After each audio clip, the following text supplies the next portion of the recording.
contradict with the principles and purposes that form the pillars and foundation and function of this international organization. Mr. President, the ongoing Israeli occupation of Arab territory since 1967, including the Syrian Arab Golan, and the genocide, war crimes, and crimes against humanity it commits are a glaring example of the failure of this organization and, namely, the Security Council to end this expansionist and racist occupation and the ongoing aggression. It is a damning proof that the United States has prevented the Council from fulfilling its responsibility to confront threats to international peace and security. Since the 7th of October 2023, the Israeli occupation has continued to commit bloody and terrorist crimes, adding another chapter to its 7-decade-long criminal record.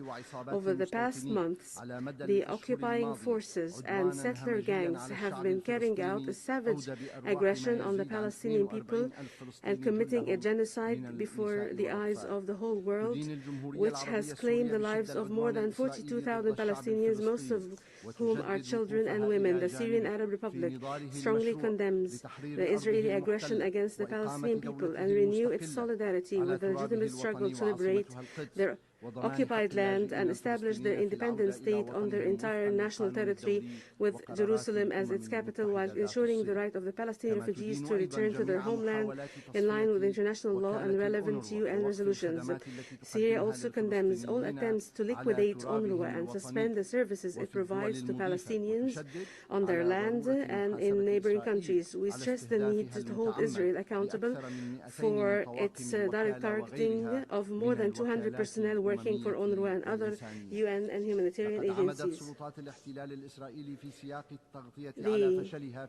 In an attempt to cover the failure of its war against the Palestinian people and to escape its internal crisis, the Israeli occupying forces implicate others in their internal crises and distract from the failed war against the Palestinian people.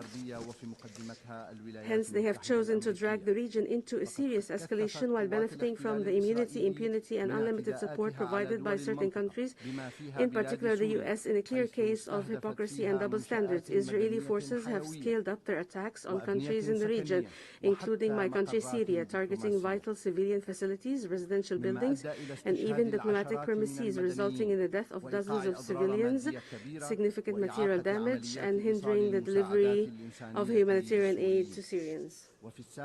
On the 27th of July 2024, Israeli occupying forces committed another heinous crime against our people in the occupied Syrian Golan when they targeted the Syrian town of Majd al-Shams, claiming the lives of 12 Syrian children. The criminal Israeli forces went even further, blaming others for this tragedy and exploiting the death of innocent Syrians for propaganda purposes. The open Israeli aggression has also extended to our brotherly Lebanon. 2 weeks ago, the Israeli occupation authorities committed an unprecedented crime against the Lebanese by using the means of communication as a tool to kill unarmed civilians.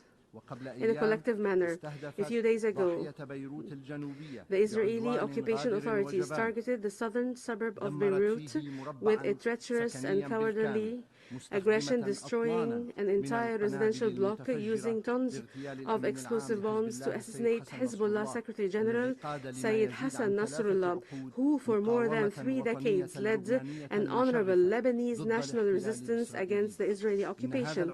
This large-scale Israeli aggression, which is unfettered by any restrictions and limitations, is pushing the region to the brink of a dangerous escalation and confrontation whose consequences cannot be predicted and causing disastrous effects on peace and security, not only in our region, but also beyond it.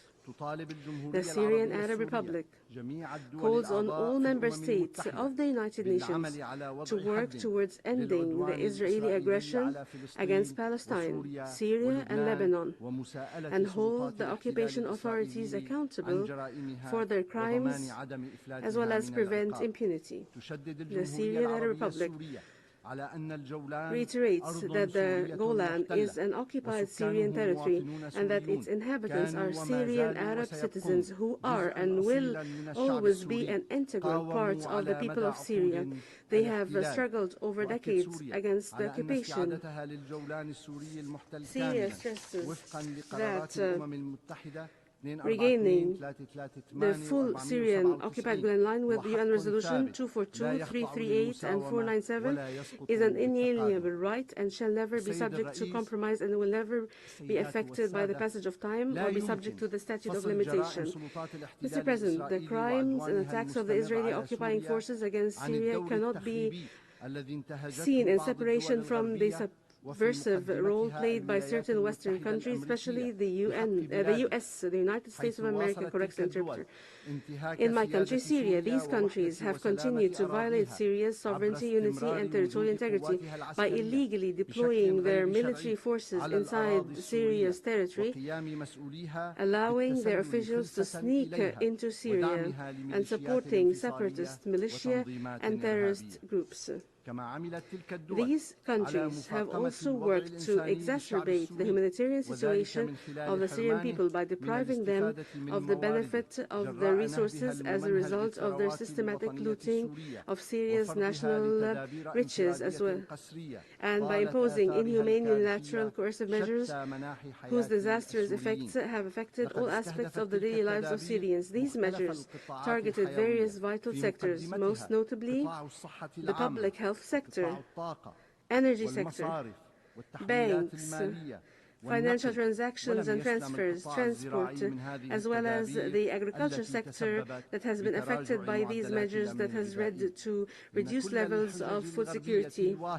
All the unfounded allegations made by Western countries to justify such illegal measures and to deny or downplay their catastrophic impacts have been laid bare in multiple recent UN reports.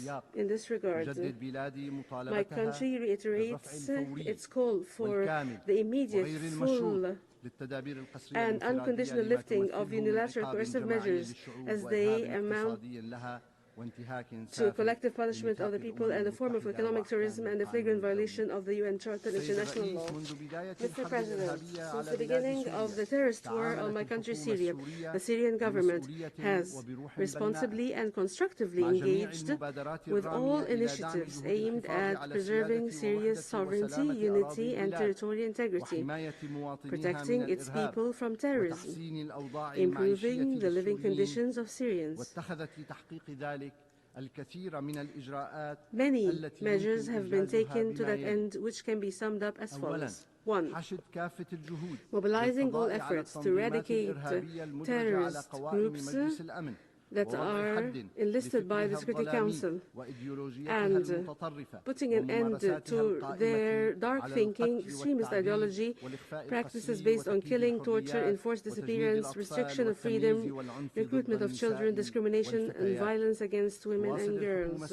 The Syrian government continues to confront the remaining organizations to end the suffering of Syrians, and we call upon all countries to repatriate their citizens currently detained in illegal centers in northeastern Syria to end and close them due to the danger they pose to them in the future. 2. Pursuing national reconciliation and local settlement agreements, where 23 amnesty decrees have been issued, which facilitated the social reintegration of those who had lost their way.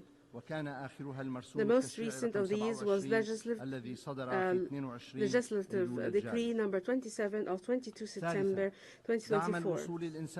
3. Supporting humanitarian access by granting the UN multiple authorizations to use 3 border crossings to deliver humanitarian assistance to eligible Syrian civilians in northwest Syria, and by granting the necessary approvals for humanitarian deliveries from inside Syria, despite all of the attempts by terrorist groups to obstruct humanitarian access and steal or divert the aid. 4. continuing the efforts of the Syrian state institutions to enhance their role and increase their efficiency by holding on time all constitutionally mandated entitlements and following up on the process of economic and administrative development and reform, and moving forward with efforts to modernize legislative structures, including those related to strengthening the rule of law, developing media work, social protection programs, and empowering women, protecting the rights of children and persons with disability, as well as implementing the strategic plan for gender equality and developing legislation regulating conscription. 5. Sparing no effort to support the dignified return of refugees and displaced people to their areas. An agreement was reached with the Office of UNHCR on several measures which are being implemented accurately. Discussions are also underway with a number of neighboring countries to launch innovative projects that allow the provision, which would be a model to assist and facilitate the return and accelerate it. 6. Openly engaging with all the efforts and initiatives made at the political level, including we have been taking part in the Astana meetings, which have achieved concrete results.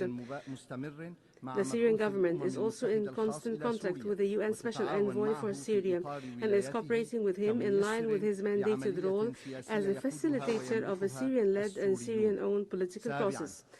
7. Committing to dialogue and diplomacy as a basis to a course for correcting relations with other countries. The Syrian government has positively engaged with the various initiatives put forward in this regard, in line with our firm belief that the interests of countries must be built on sound relations based on specific principles and clear grounds to achieve the desired objectives. In particular, mutual respect for state sovereignty and territorial unity, joint action to address threats to security and stability, and pursuing common interests without interfering in internal affairs. Ladies and gentlemen, as Syria is healing from the wounds of what it's been exposed and subjected to, it looks to the future with a sense of hope and optimism. However, the success of its efforts necessarily requires the collective West to stop politicizing humanitarian work and linking it to political conditionality. Donors need to fulfill their pledges in humanitarian funding and provide sustainable solutions for livelihoods and supporting resilience, including by working to strengthen early recovery projects and increase and the immediate, complete and unconditional lifting of unilateral coercive measures. Mr. President, Syria reiterates its demand for a Middle East zone free of weapons of mass destruction, in particular nuclear weapons, and to compel Israel to eliminate its arsenal of weapons of mass destruction, join relevant international treaties and conventions, and place its installations under international monitoring. Syria expresses its support and solidarity with Arab countries, especially those facing challenging circumstances resulting from foreign interference, natural events, or climate change.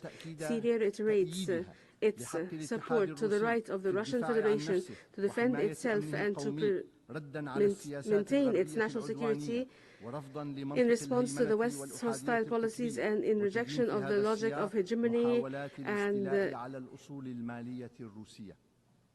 unipolarism. Syria also condemns the attempts to confiscate Russian financial assets.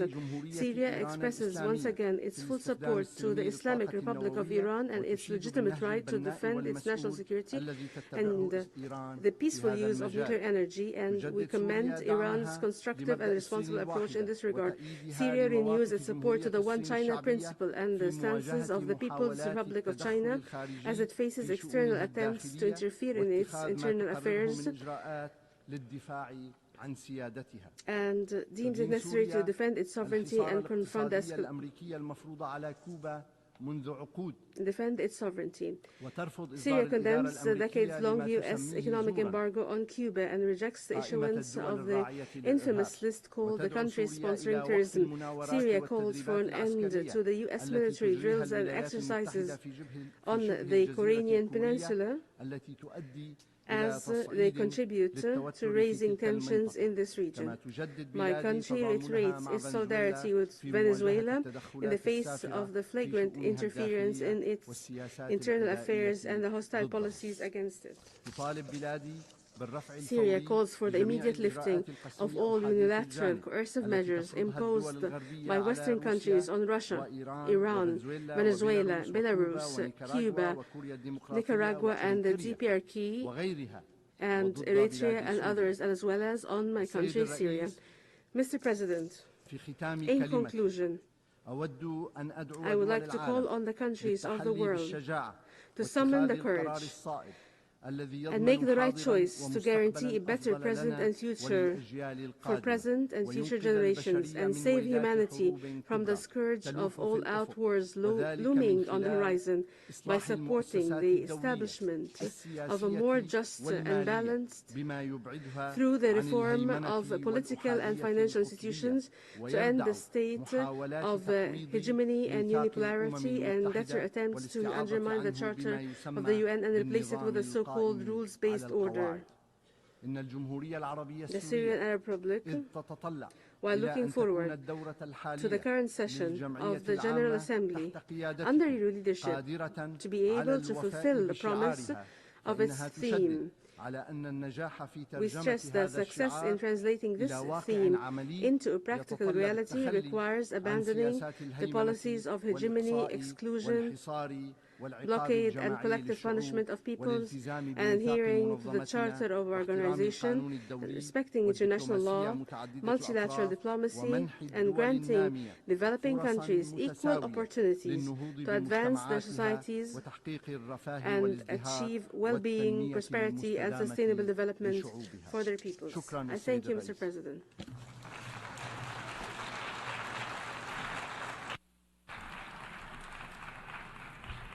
I thank the Minister for Foreign Affairs and Expatriates of the Syrian Arab Republic.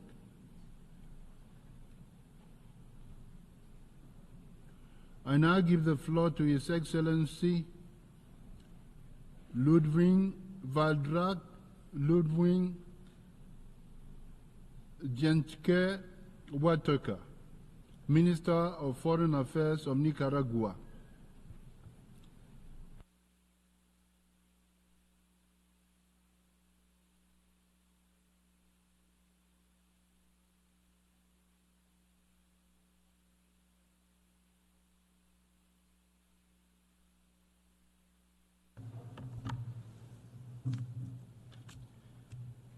Gracias, señor presidente. Thank you, Mr. President.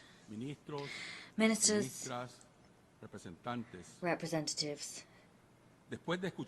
After hearing so much analysis, the description of so much misfortune, so many calamities, and after hearing detailed descriptions of the Holocaust that afflict us as a human family, after watching so much intelligence sparkle before our eyes, we are left in silence, contemplating the void, because whilst we have knowledge, or whilst we think we have knowledge, we do not find, we cannot detect common responses to the weaknesses and pains that beset our society.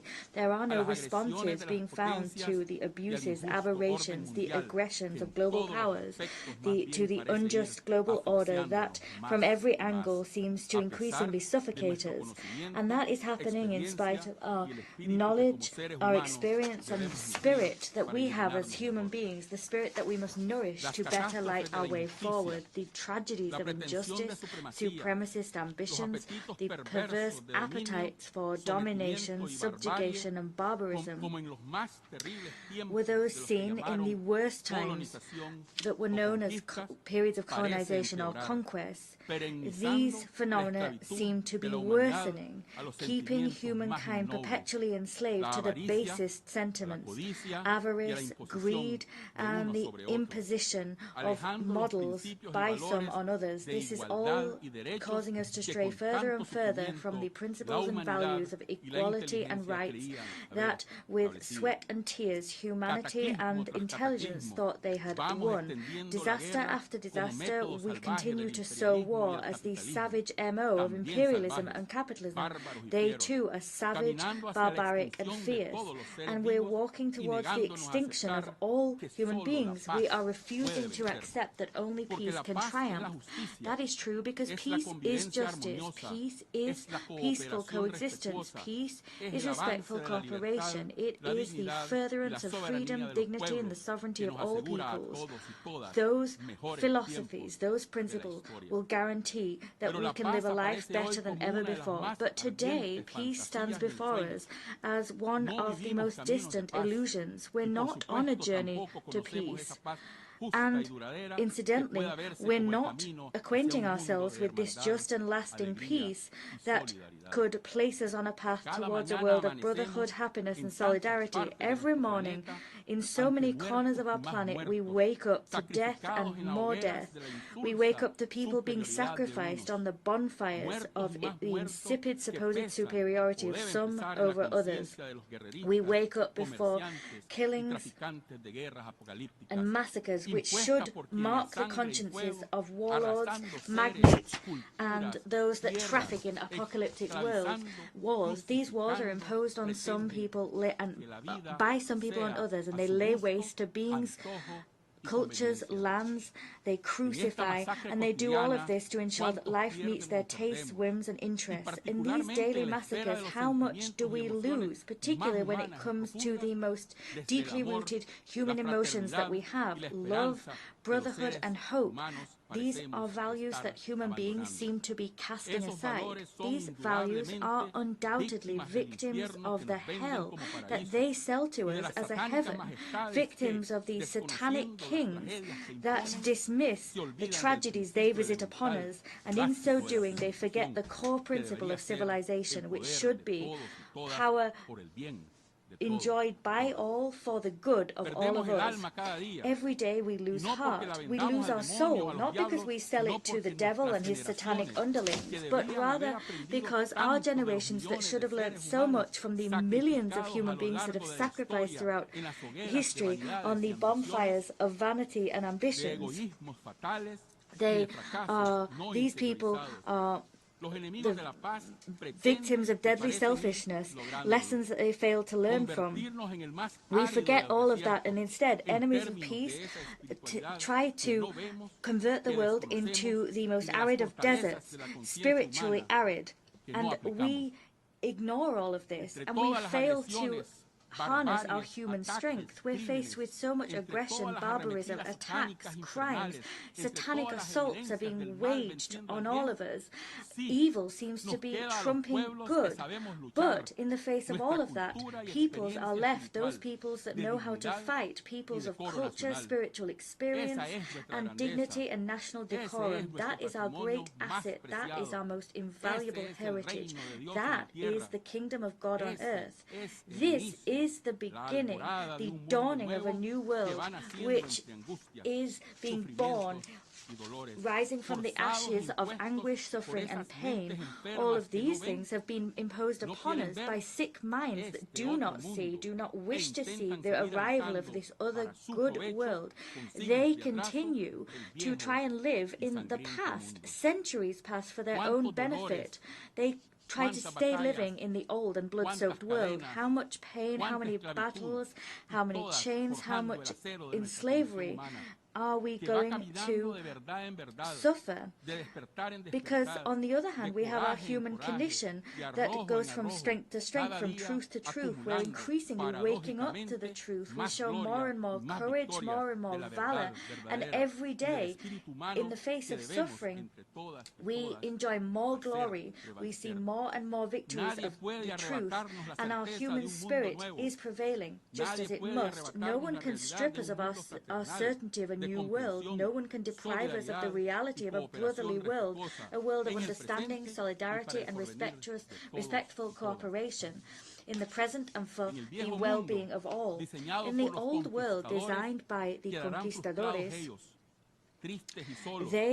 those conquistadores will remain with their ambitions thwarted, sad and alone. They will be condemned and rejected by those of us that have learned to revere love, learned to root out hatred and what it imposes upon us. We've learned to bury humiliation, indignity, and we've learned to dismiss terror, the fear that they use to pressure us and intimidate us, those as the evil of the earth. We will never yield. We will never bow to the enemies of peace or the enemies of common good. We will never be enslaved by selfishness and avarice, and we will never be blind to the atrocities committed by those who sow the mendacious narrative of their hypocritical acolytes, those that use artificial techniques and tactics, and who use technicolor film to sell us a childish world, a fictional world that pretend to be blind, deaf, and mute, paralyzed.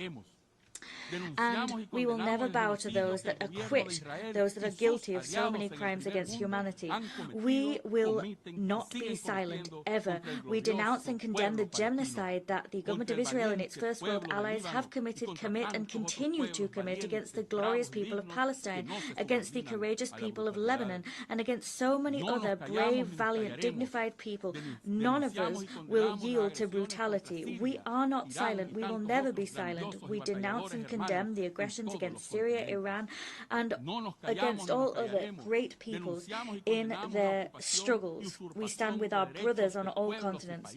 We will never be silent. We denounce and condemn the occupation and hijacking of the rights of peoples such as Haiti. We are not silent. We will never be silent. We denounce and condemn the systematic policy of extermination of cultures and rights that colonial imperialist powers visit upon peoples, governments, and countries who, like Cuba, Venezuela, Bolivia, Nicaragua, are members of the Bolivarian Alliance for the Peoples of our America.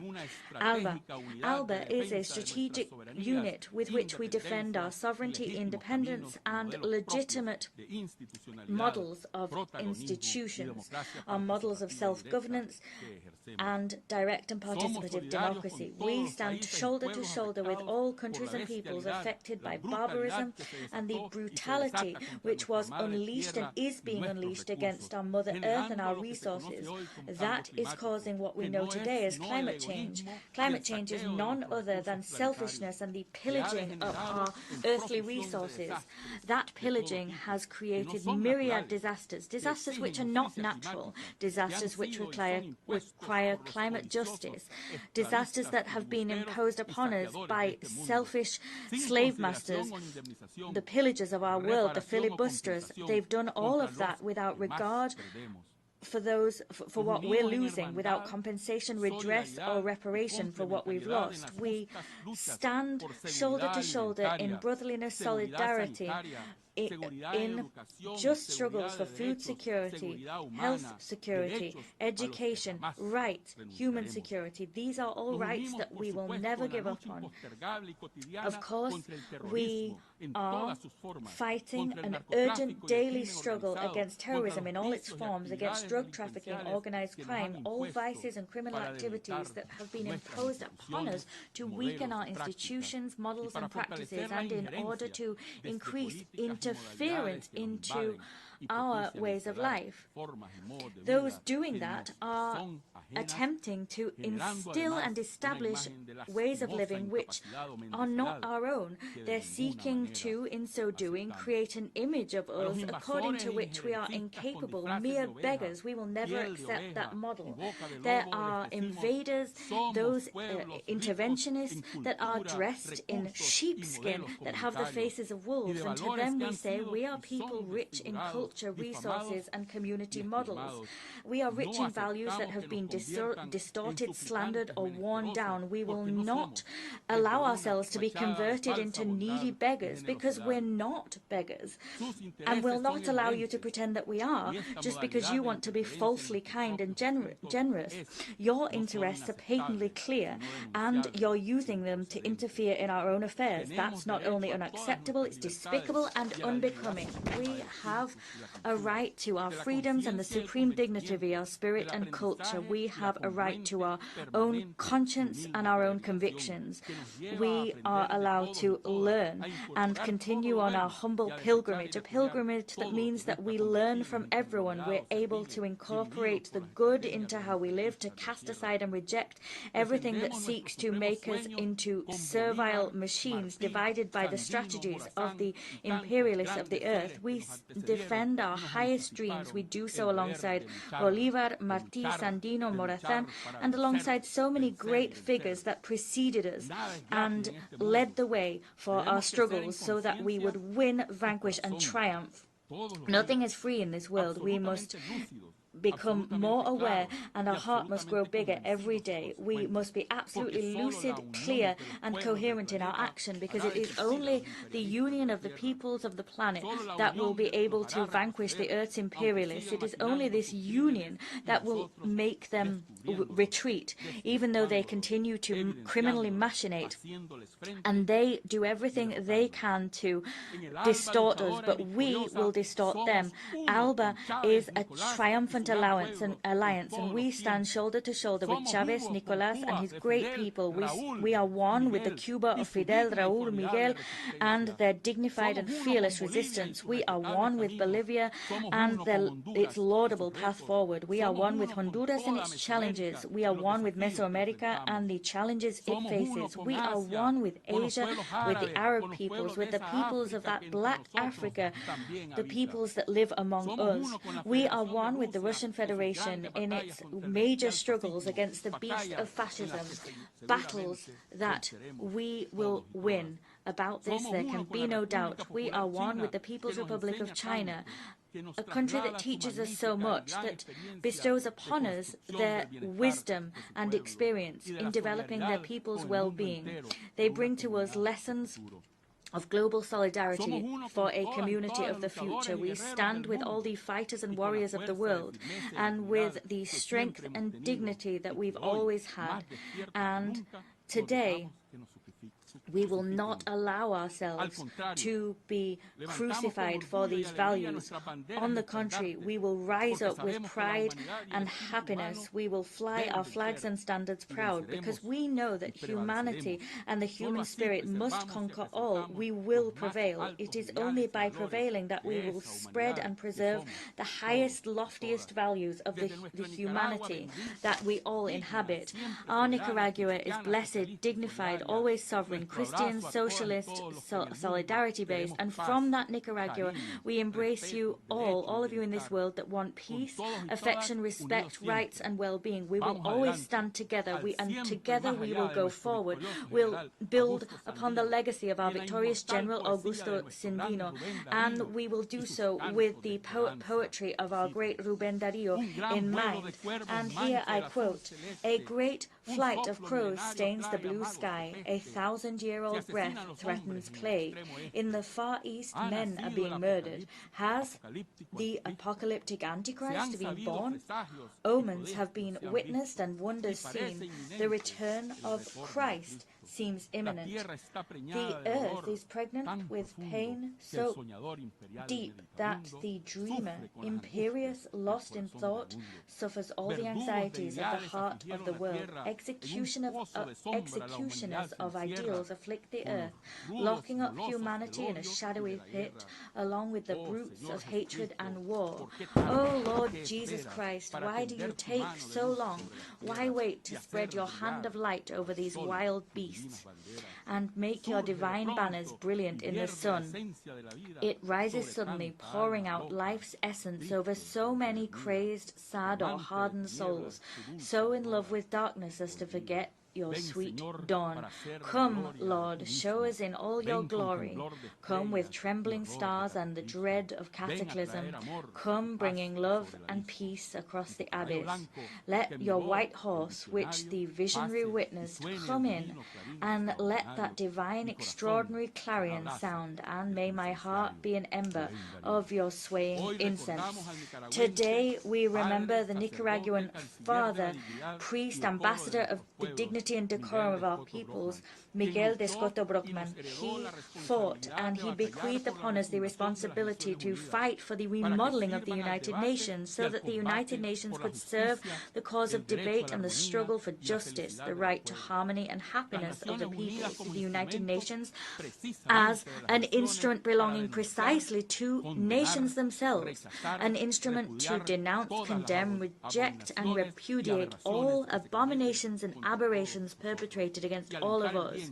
It is an instrument to encourage good, affection, to root out evil, opprobrium and hatred in our relations. Our relations, our ties should be those of brotherly coexistence. Peoples of the world, go forward. The earth must be the paradise of all of humankind. The world will be different and better. That's what we're working for. That's why we are united, and that is what we believe in. Allow me to bring to you the affection of all of Nicaragua's people, that of President Commander Daniel Ortega and Vice President Rosario Murillo. Many thanks indeed.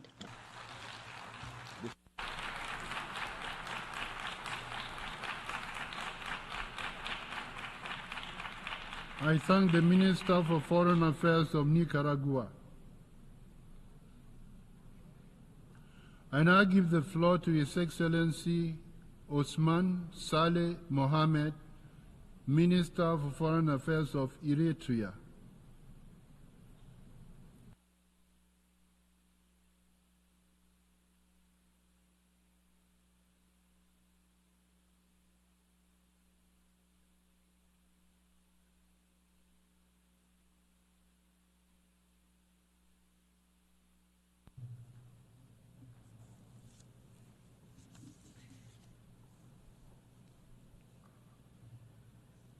Your Excellency Philemon Yang, President of the 79th Session of the United Nations General Assembly, Your Excellency Antonio Guterres, Secretary General of the United Nations, Honorable Heads of Delegation, distinguished delegates, ladies and gentlemen.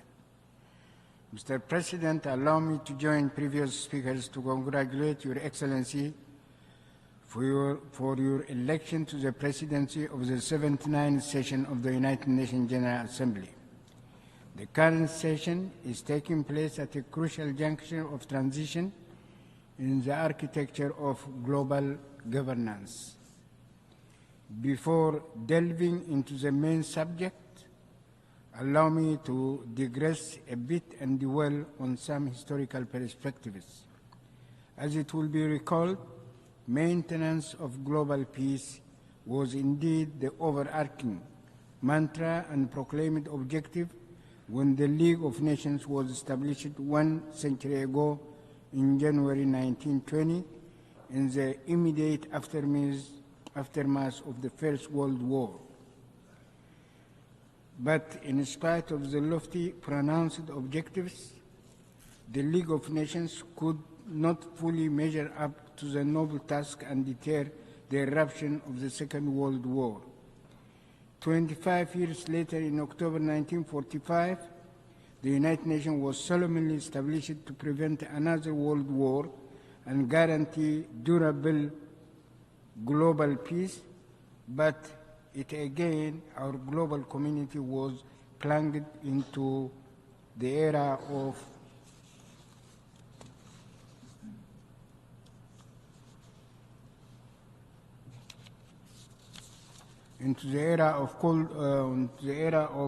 the Cold War, whose hallmark was a controversial bipolar international world order.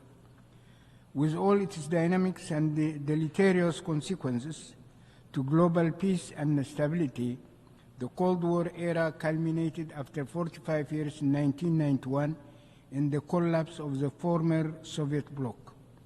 As it happened, this later phase ushered in a new precarious epoch of the unipolar world order, which was in essence bereft of any new ideology. As a matter of fact, the new dispensation represented a retrograde relapse to and revival of centuries-old colonialism and slavery, indeed the resources and wealth of others. were usurped to mollify the insatiable greed of the few through force and other tools of repression. The manifestations of this policy are myriad and include pronounced policies of containment by the architects and proponents of a unipolar world order in the European theater, and especially reckless acts in Ukraine. Provocative containment policies against China pursued in Asia for analogous objectives and considerations. Trends that these policies portend to global peace. In our neighborhood, the ramifications of this policy include the perilous war unleashed to stifle the Palestinian cause and evict them from their land, the commotion that it continues to engender, and the wider regional conflagration that it may trigger. Acts of subversion conducted and multiple crises fomented in several parts in Africa under various pretexts to preserve and maintain colonial slavery. Overt interventions carried out in the same manner in Latin America to install surrogate regimes. Various subterfuges conducted to stifle and roll back bargaining public protests in Europe and the United States against the backdrop of fragmentation of traditional coalitions. All these distressing developments and trends amplify the innate flaws and dysfunctionality of the reckless policies of the unipolar world order. Ladies and gentlemen, efforts exerted during the various epochs to imbue institutional structure and mandate to the global architecture were not ultimate aims and objectives in themselves. As it is indeed palpable, institutional formats are mere mechanisms and modalities for achieving the desired goals and objectives. Peace and stability constitute indispensable prerequisites for the promotion of prosperity and growth and the attainment of the ultimate human aspirations of justice and the prevalence of a just political order. In other words, the assertion and guaranteeing of a just global order where domination, deceit, coercion, and intimidation, plunder, and monopolization are not countenanced or tolerated. The unequivocal aspiration of the peoples of the world in the past 100 years were precisely the crystallization through the League of Nations and later the United Nations of a just global order. The perplexing question remains whether these lofty aspirations and profound wishes were achieved. The poignant answer is no, these have not been realized. On the other hand, the logical corollary to failure is not despondency, but redoubled and more vigorous commitment and resilience in order to achieve the cherished objectives and goals. Ladies and gentlemen, allow me now to revert to the predicament of the Eritrean people, which epitomizes in all respects the typical ordeal of numerous other peoples. 3 generations of Eritreans were doomed to pay precious and inordinately huge sacrifices for almost 80 years since the end of the Second World War, merely because the Dallas brothers determined that Eritrea does not serve United States strategic interests. As it happened, the people of Eritrea were compelled to wage political and armed struggle of liberation for 50 long years. And even when they achieved their hard-won independence in 1991, they were denied respite and the opportunity to funnel their energies for nation building. Indeed, the same hegemonic policy consideration and defunct ploys were ramped up to foment unremitting crisis and instability by instigating border conflicts and other ruses. The suffering and the economic damage that was inculcated, the opportunity loss incurred, have been enormous by any standards. Still, and in the face of unwarranted onslaught, the resilience of the Eritrean people was not dampened, and yet the spiral of mindless hostility continued to intensify without let up. In 2009, Eritrea was subjected to sanctions on the basis of unsubstantiated and trumped up charges.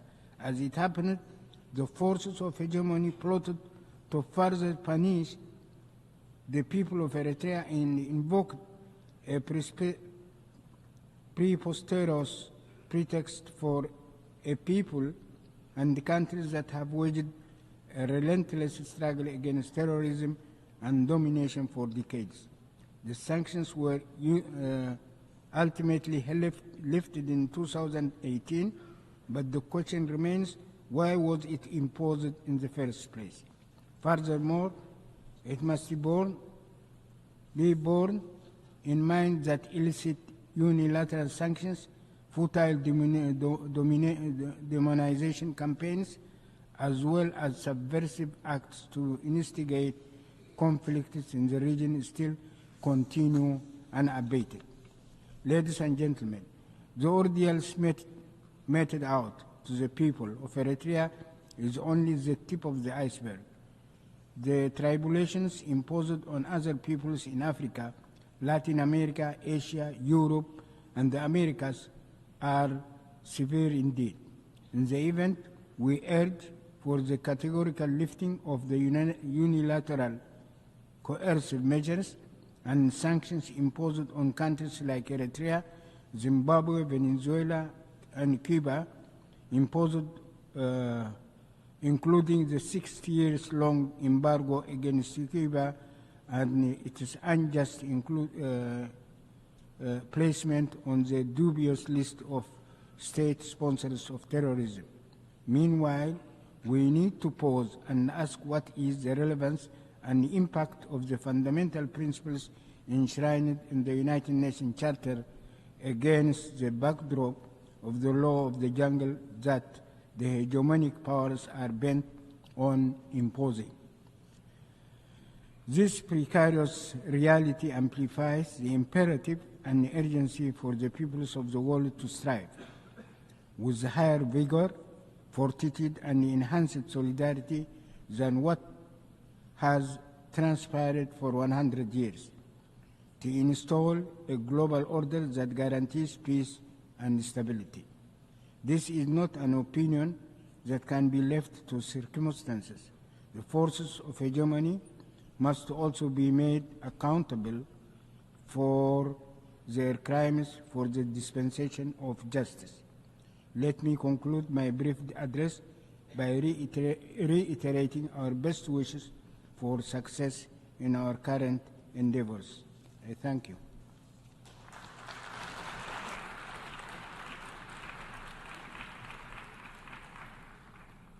I thank the Minister of Foreign Affairs of Eritrea. I now give the floor to His Excellency Bakari Yau Sangari, Minister of Foreign Affairs, Cooperation, and Nigerian abroad of the Niger.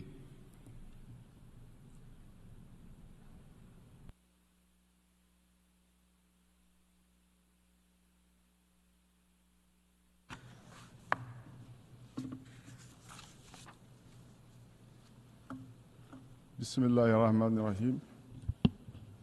Monsieur le Président, Distinguished President, Excellences, distinguished Madame, Monsieur les chefs d'État et de heads gouvernement, of state and government, Madame, Monsieur les chefs de délégation, distinguished heads of delegations, Madame, Monsieur, ladies and gentlemen.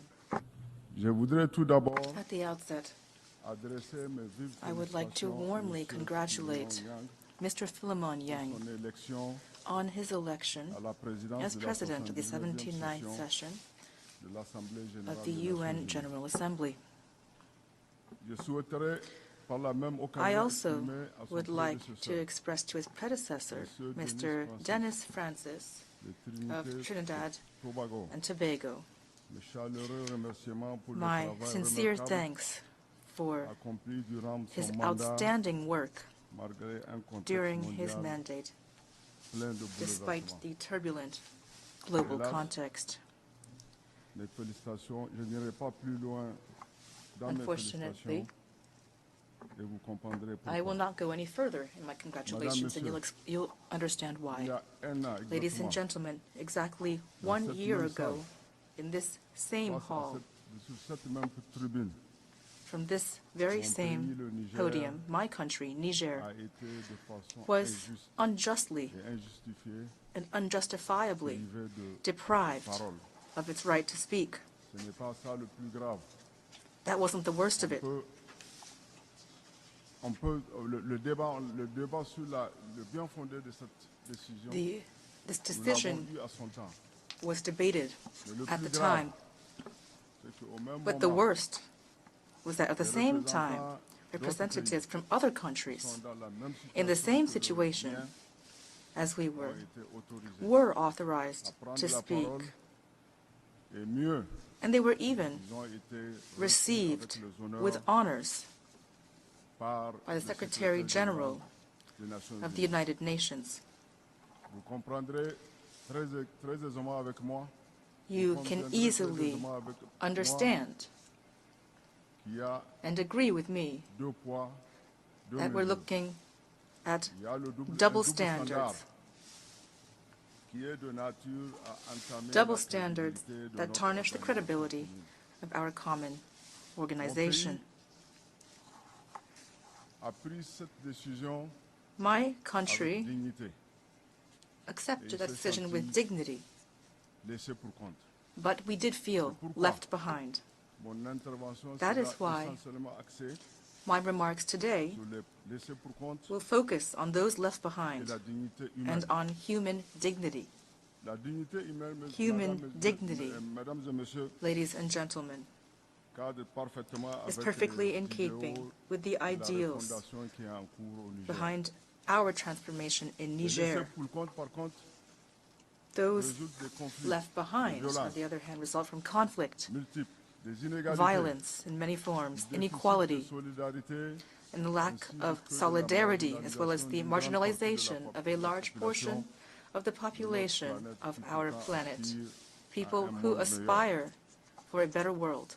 Avant de continuer, je voudrais Before continuing, saluer la I would participation à like cette to session welcome de la into Palestine. this session the presence of Laissez pour Palestine, compte. which has Nous been fondons left l'espoir behind. que sa We présence hope tant that méritée its parmi nous presence, so richly constitue deserved une étape among us, will décisive represent vers a l'avènement decisive d'un État step toward the palestinien emergence of libre, a free, indépendant, independent, sovereign souverain, Palestinian vivant en state paix avec living ses in voisins peace with dans its ses neighbors frontières de within the borders of 1967. 1967.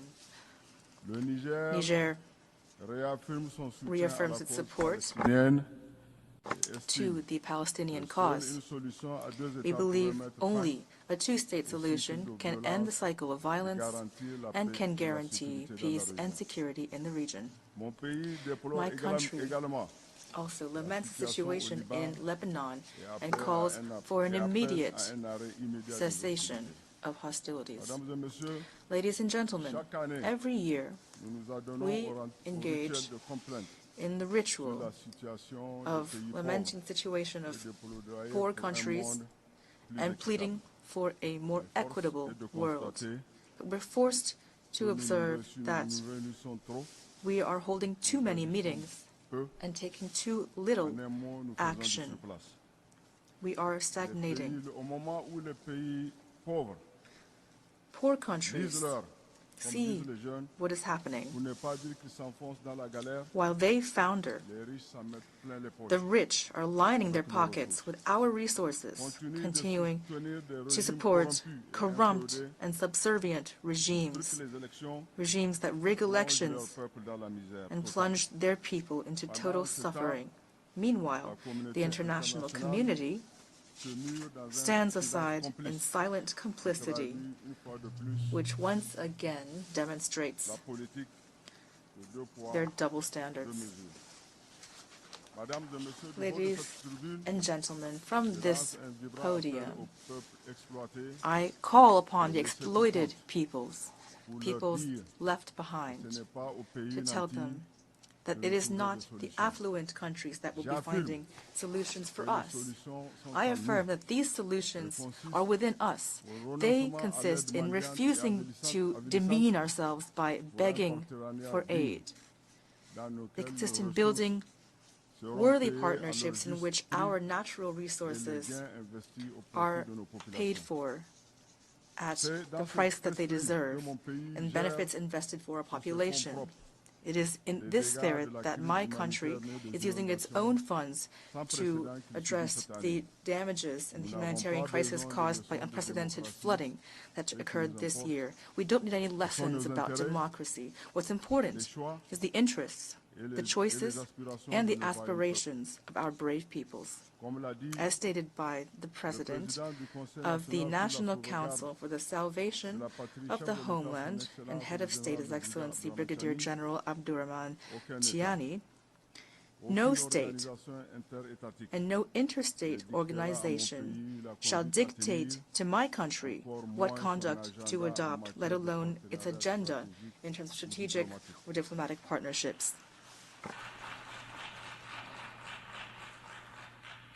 Mesdames et messieurs, Ladies and gentlemen, comme vous le savez, as you know, la région du the Sahel Sahel region est en proie for depuis more than a plus d'une decade décennie now à une has grave been crise suffering sécuritaire a severe security qui crisis menace that l'existence jeopardizes même the very de ces États et existence of constitue une its states, atteinte notoire and which represents à la paix an ignominious et à la attack sécurité on internationale. international peace and Dans le security. souci de faire face aux To défis present a communs united front qui les assaillent, against the common notamment challenges sécuritaires, les that trois we are pays facing, sous le especially security leadership challenges. de leurs The excellences three capitaines states led by their excellencies, Ibrahim Captain Traoré, président Ibrahim du Faso, Traoré, President of Burkina Faso, colonel Colonel Assimi Assimi Goïta, Goïta, President of the transition, du Mali, chef Head de of l'État State du Mali, of Mali,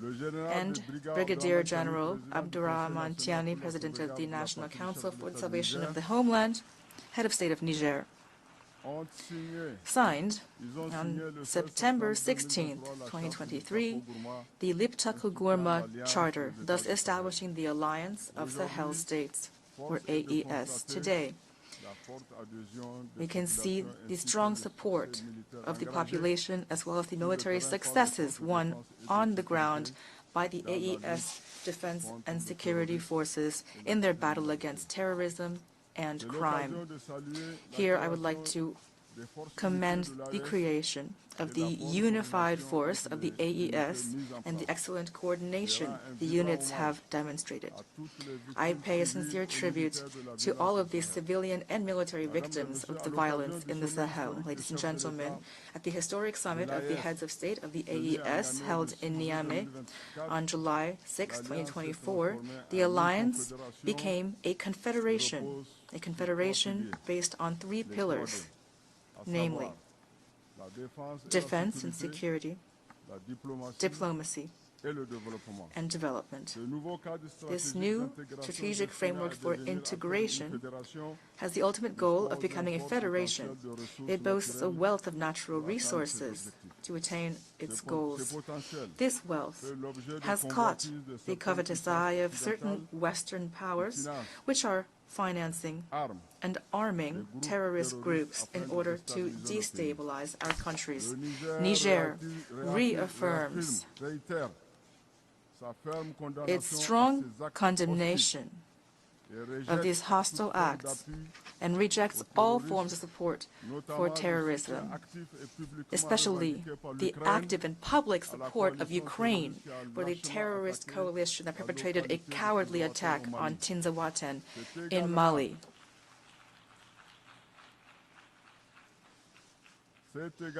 Here I also would like to condemn the subversive actions and new strategy of recolonization espoused and pursued by France, which trains, finances, arms, and provides intelligence to the terrorist groups of the Sahel. It provides food and lodging to its local lackeys, some of which occupy the diplomatic premises of Niger in Paris in flagrant violation of the Vienna Convention of 1961 on diplomatic relations. So far from halting the momentum underway in the Sahel, these attempts at destabilization are only strengthening our country's resolve to forge ahead as we pursue our goals.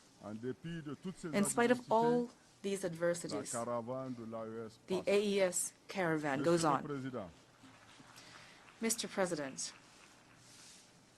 the Confederation of Sahel States is now,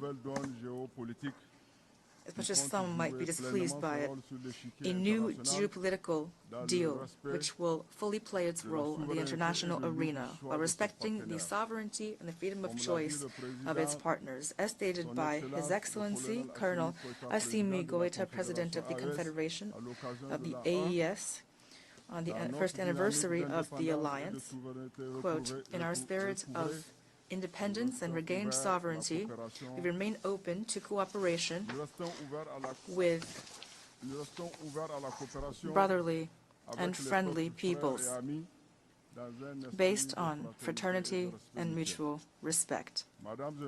Ladies and gentlemen, on the national level, the inclusive vision of the President of the CNSP and Head of State, Brigadier General Abdurrahman Tiani, is based on 4 strategic pillars as follows: bolstering security and social cohesion, promoting good governance, developing production bases, and accelerating social reforms.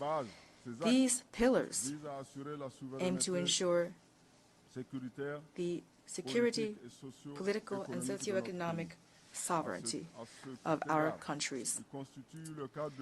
They inform all of the actions of the state and its partners to pave the way for a structural transformation of the Nigerian economy and to improve the population's well-being. To guide this transformation, especially in the mining and oil sectors, my country is willing to sign partnership agreements with foreign investors based on the principle of win-win cooperation and while respecting the dignity of our peoples, which have until now been left behind. The goal is to make the Sahel a region of peace and prosperity, as affirmed by President Tiani.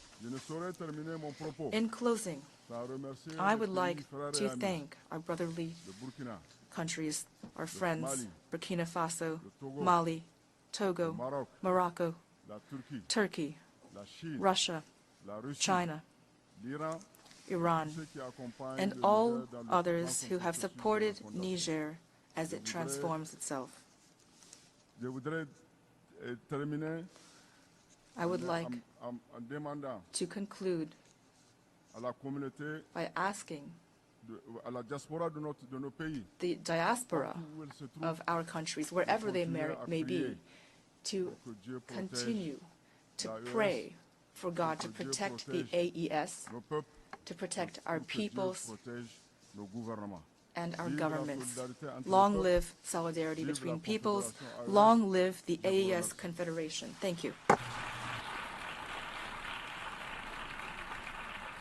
I thank the Minister for Foreign Affairs, Cooperation and Nigerians abroad of the Niger. I now give the floor to His Excellency Karamoko Jean-Marie Touare, Minister of Foreign Affairs, Regional Cooperation and Burkinabe abroad or Burkina Faso.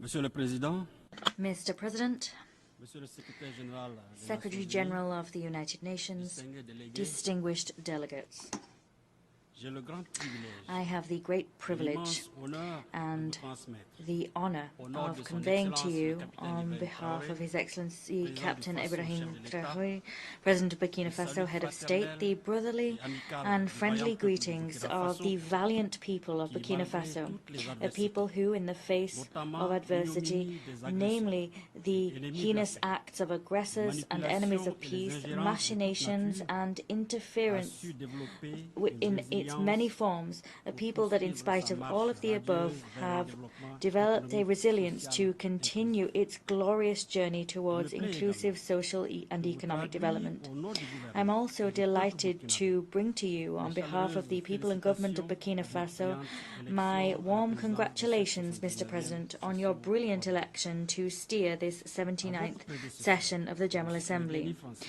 I also j'adresse wish mes to félicitations convey de the ma délégation congratulations of my pour les delegation acquis to engrangés Mr. au Dennis cours de son Francis, your mandat predecessor, dans un contexte for international the particulièrement achievements marqué garnered par des over the divergences course of his profondes. mandate in an international Monsieur le context Secrétaire marked by deep division. Le Burkina Faso Secretary General, apprécie à leur Burkina juste Faso valeur les actions quite que le rightly système des Nations appreciates Unies et the ses work partenaires done by the sous UN votre system and coordination its partners continuent de under your mener sur le leadership, terrain work that they en soutien continue aux to do efforts on the du gouvernement. ground to support my C'est government's d'ailleurs à ce efforts. titre que mon pays se réjouit du choix In du this thème connection, combien indeed, évocateur my country et is delighted interpellateur de at cette the 79e choice of the theme Assemblée for the générale. 79th session of the General Vous avez cette Assembly, personne de which côté, calls us to agir action. It ensemble is pour faire leaving no one progresser la behind, paix, acting together le for the développement advancement durable of peace, et la dignité sustainable humaine development, and pour les human générations dignity présentes et for futures. present and future generations. En évoquant How ce thème, evocative that title is. permettez-moi de vous traduire By dans referring les to that aspirations theme, des couches allow sociales me sahéliennes en général first of all to et du convey Burkina to you Faso the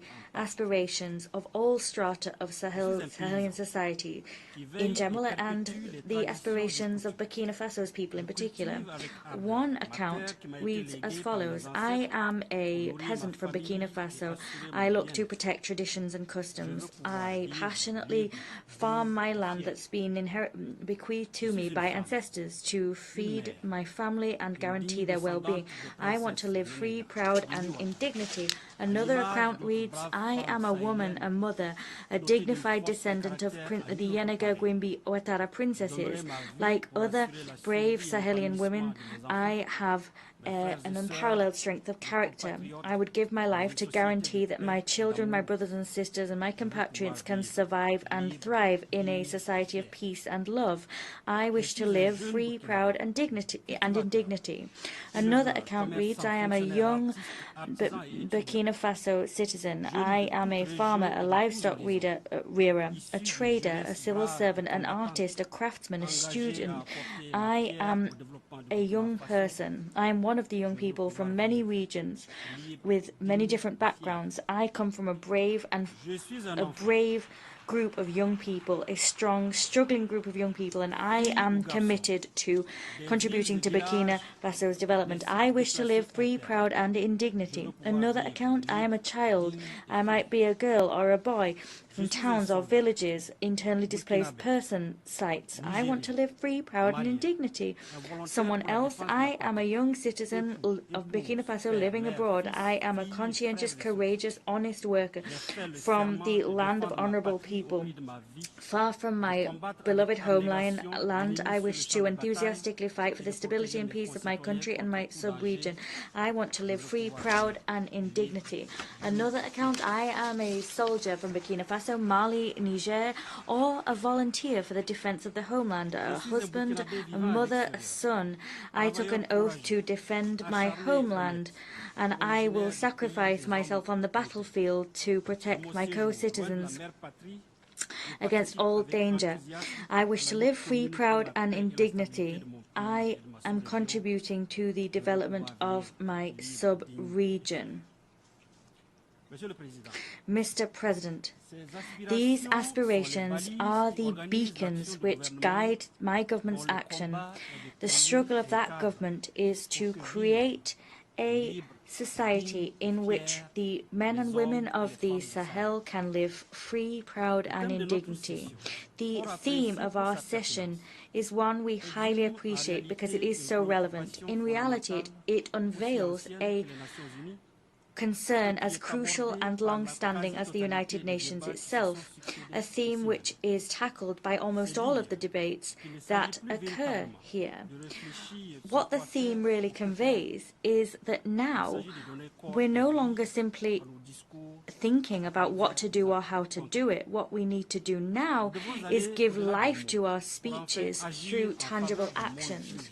We must go beyond words and finally take action to usher in a fairer world rid of prejudice and stereotypes which seek to treat certain peoples or certain parts of the planet as second class, treat them as people doomed to wait in the prisons of isolation and scorn, waiting for handouts, living at the mercy and whims of great powers that claim to be the only ones able to indicate the path that others must follow, and they dictate how others must live. We must focus our efforts on the common goals of our organization, an organization whose primary goal is to promote the well-being of peoples by guaranteeing that they can live in peace and security. This urgent and overriding need to build a new world together and work together to create a fairer world is entirely valid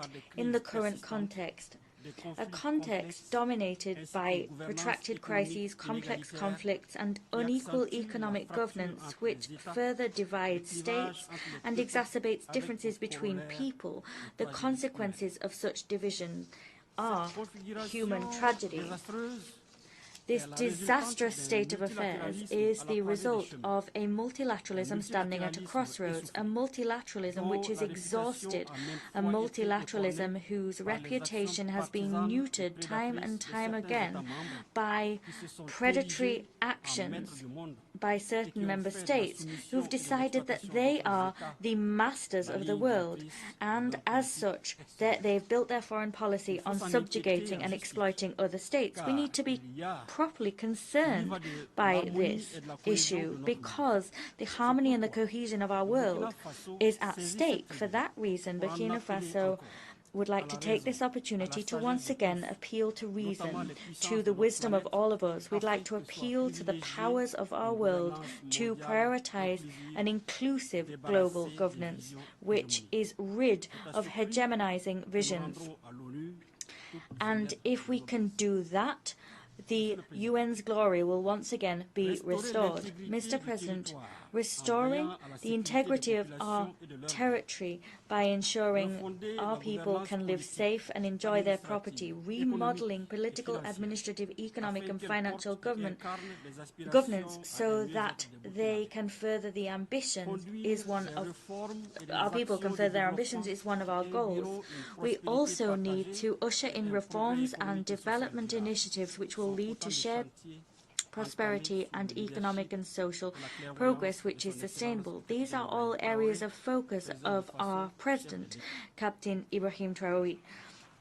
And with his leadership and far-sightedness, we shall prevail. The people of Burkina Faso has decided to affirm and embrace its sovereignty, putting an end to its subjugation. It has demonstrated extraordinary resilience, just as all the people of the Sahel have done. They have understood the importance and magnitude of our struggle, and as such have joined the ranks of our defense and security forces. With this tireless support, thanks to patriotism, the genius, the bravery and the spirit of sacrifice of the sons and daughters of Burkina Faso, our country has notched up success we couldn't even have hoped for. We've also had significant successes in our committed fight against terrorists instrumentalized, deployed from a distance and financed by neo-colonial powers. Here I wish to pay a much-deserved tribute to civilians and members of our military who have fallen on the battlefield, and I bow down before their memory. Mr. President, we're seeing strategic reforms and visionary reforms where our troops are concerned. We've built their capacity, we've reorganized our fighting forces on the ground, and in so doing we've increased our means of our resources to act, and that has been our salvation, because ultimately we have won back all of the areas that were overrun by criminals and their allies. Turning now to statistics, almost 70% of our territory is now under state control. That compares to 40% in 2022. That turning tide has allowed displaced persons to return. Schools have been able to reopen in less than 2 years. Our taking back of our territory has allowed more than 700,000 people to return to their villages. That action has allowed almost 1,500 schools to reopen their doors, offering the opportunity to so many pupils to return to school and continue their studies. They've long yearned for that time to come. These results compel admiration and spark great hope. They've been made possible by the endeavors of our defense and security forces, by the patriotic commitment of our volunteers for the defense of the homeland, and by the staunch support of the diaspora and the outpouring of solidarity they've showed. This patriotic mobilization of all of our society has allowed us to collect some 99 billion CFA, that is $165 million in 2023 alone. That far exceeded initial estimates. In other words, you can see here how determined our people are to finance and wage a struggle against terrorists and their allies. Mr. President, at this very moment, we are notching up successes in our offensive against obscurantist forces, against the acolytes that have a questionable, shady reputation. At the same time, we're seeing that we are the victims of a defamation and smear campaign being waged against our soldiers. They are being accused of violating human rights without the slightest smidge of evidence being brought forward. This propaganda has been cobbled together and aims to lower the morale of Burkinabe patriots and to sabotage their legitimate struggles. And that's happening quite simply because the acolytes of chaos have not yet understood the dynamic underway.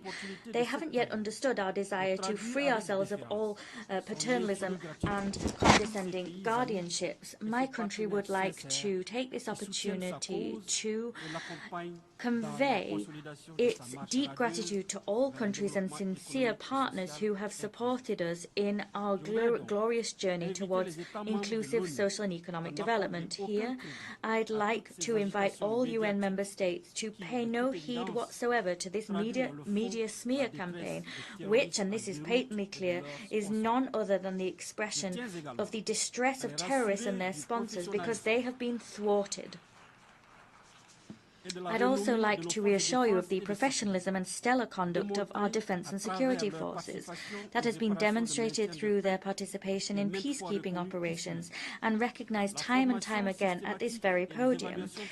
The ongoing training and examination of our defense and security forces and volunteers in international humanitarian law guarantee that our professional conduct is unimpeachable when it comes to respecting human rights. Mr. President, we all seem to agree that we need to combat international terrorism. And as such, my country is deeply concerned by the support which state entities seem to be granting to terrorists. This sponsoring is something we have decried time and time again. Some people say that it's a simple matter of perspective, but this sponsoring has been brought before the eyes of the world recently through the paradoxical attitude shown by Ukraine, a member state of our organization. Indeed, Ukraine has unambiguously confirmed its involvement in the terrorist attacks which claimed the lives of members of the Malian Defense and Security Forces in Tizawaten in Mali last July. Ukraine has confessed that it supports international terrorism, particularly in the Sahel, and as such, this country has shone a light on the subversive activities it wages in the Sahel, following in the footsteps of other states who have made betrayal their bread and butter. We reiterate our staunch condemnation of these acts of aggression and this apology for terrorism, which violate the United Nations Charter and the relevant international conventions. These particularly serious events reveal desires and whims which have time and time again peppered the history of our continent: balkanization, the killing of leaders, interference in the domestic policies of African states, and with the ultimate aim of getting hands on our resources. What means to achieve these nefarious ends range from the manipulation of national leaders and regional and sub-regional organizations, the waging of proxy wars, as is the case in Sahel and Ukraine, and other countries financing and arming terrorists with total impunity. I am vindicated in this interpretation by the worrying proliferation of military bases in our sub-region, and this interpretation also explains how it is that criminal gangs are coming into possession of sophisticated weapons. This is a new type of terrorism, and as such, the stability and very foundations of our states and our organizations are imperiled. So we need to take resolute action. Turning now to the Ukrainian aggression, and in light of it, the countries of the Confederation of Sahel States already referred this matter to the Security Council. We did so on the 20th of August, and we await an unequivocal response. Mr. President, there is a need to ensure security in Sahel. As such, Burkina Faso, Mali and Niger took the sovereign decision on the 16th of September 2023 through the Lipto-Gourma Charter to create the Alliance of Sahel States. This is a military alliance. It is a military alliance for collective defense and mutual assistance to combat terrorism and organized crime across our territory. To also appropriately address the complex challenges of development, the countries of the Alliance of Sahel States, the AES, have decided to extend their cooperation to other key areas. It was with this in mind that in Niamey in Niger, on the 6th of July 2024, we held the first summit of the heads of state of the AES. Following this historic summit, Their Excellencies Captain Ibrahim Traoré, President of Burkina Faso, Colonel Assimi Goïta, President of the Transition, Head of State of Mali, and Brigadier General Abdourahmane Tiani, President of the National Council for the Protection of the Fatherland, Head of State and Head of State of Niger, adopted the treaty creating the Confederation of Sahel States, the aforementioned AES.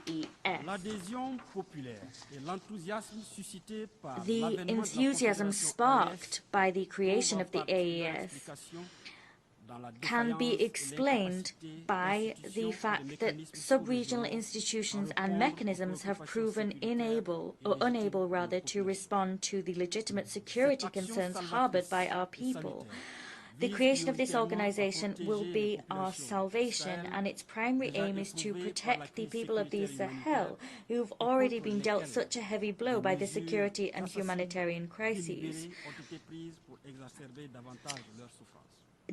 Deadly measures have already been taken by others to exacerbate their suffering in this regard, and that's why they place such hope in the AES.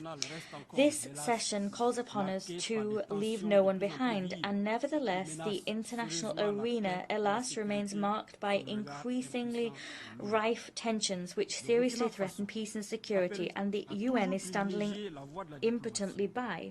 We've always called for diplomacy to prevail in order to peacefully resolve disputes. We remain convinced that by ensuring that the spirit of the UN Charter prevails, we will manage to extinguish the flames of tension wherever they occur and however fervently they may burn in Africa, Europe, the Middle East, Asia or America.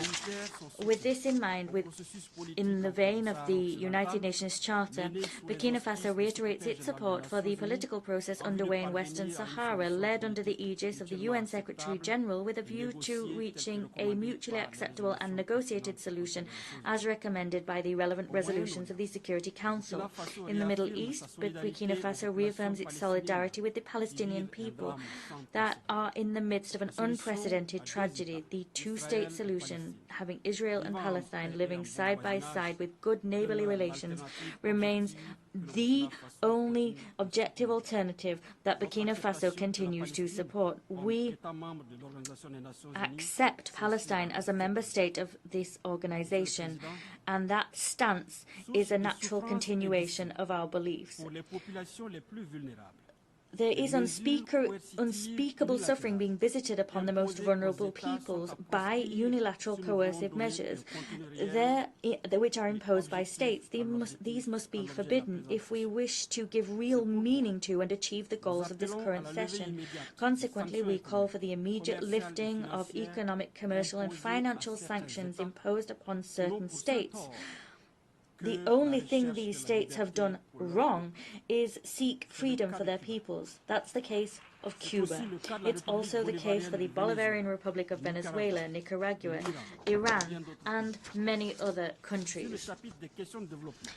Turning to development issues, Burkina Faso wishes to recall that, however worthy they may be, development initiatives taken here by the United Nations will have no chance of succeeding if everyone does not get involved and show good faith.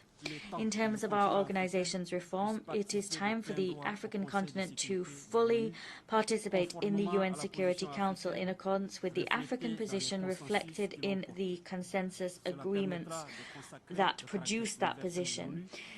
Giving Africa its rightful place would cement the universal nature of the UN and repair the historic injustice which continues to be done to Africa. Mr. President, to conclude, I wish to make it clear that Burkina Faso has deep faith in the UN. However, this organization must take action with full respect for the sovereignty of member states, for their strategic choices and their fundamental interests. In the Sahel, we're seeing renewal and hope burn bright, and that has been born of the AES Confederation. We remain convinced that this new sub-regional community, which is not taking aim at any country or any people, can contribute, working together with sincere partners to move forward without any hypocrisy and fight against terrorism and insecurity in the Sahel. May God bless Burkina Faso. May God bless the AES Confederation. May God bless Africa. Fatherland or death, we will prevail.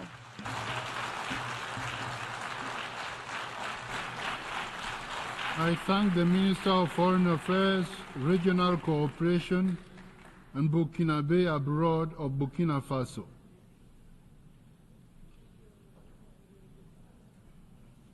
I now give the floor to His Excellency Jean-Claude Gakoso, Minister of Foreign Affairs, Francophonie and Congolese Abroad of the Congo.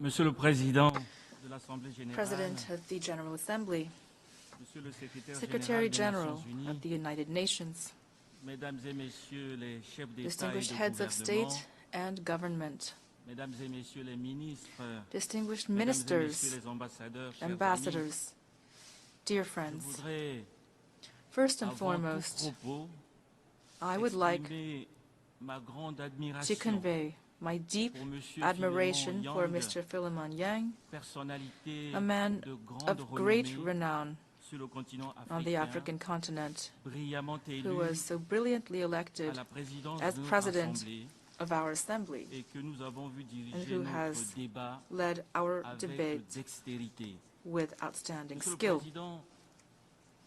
Mr. President, our world, as most speakers have said from this very podium, is indeed standing at a crossroads. It is facing a sort of deadly spiral of overlapping crises and dangerous conflicts, which one might think are all but unresolvable.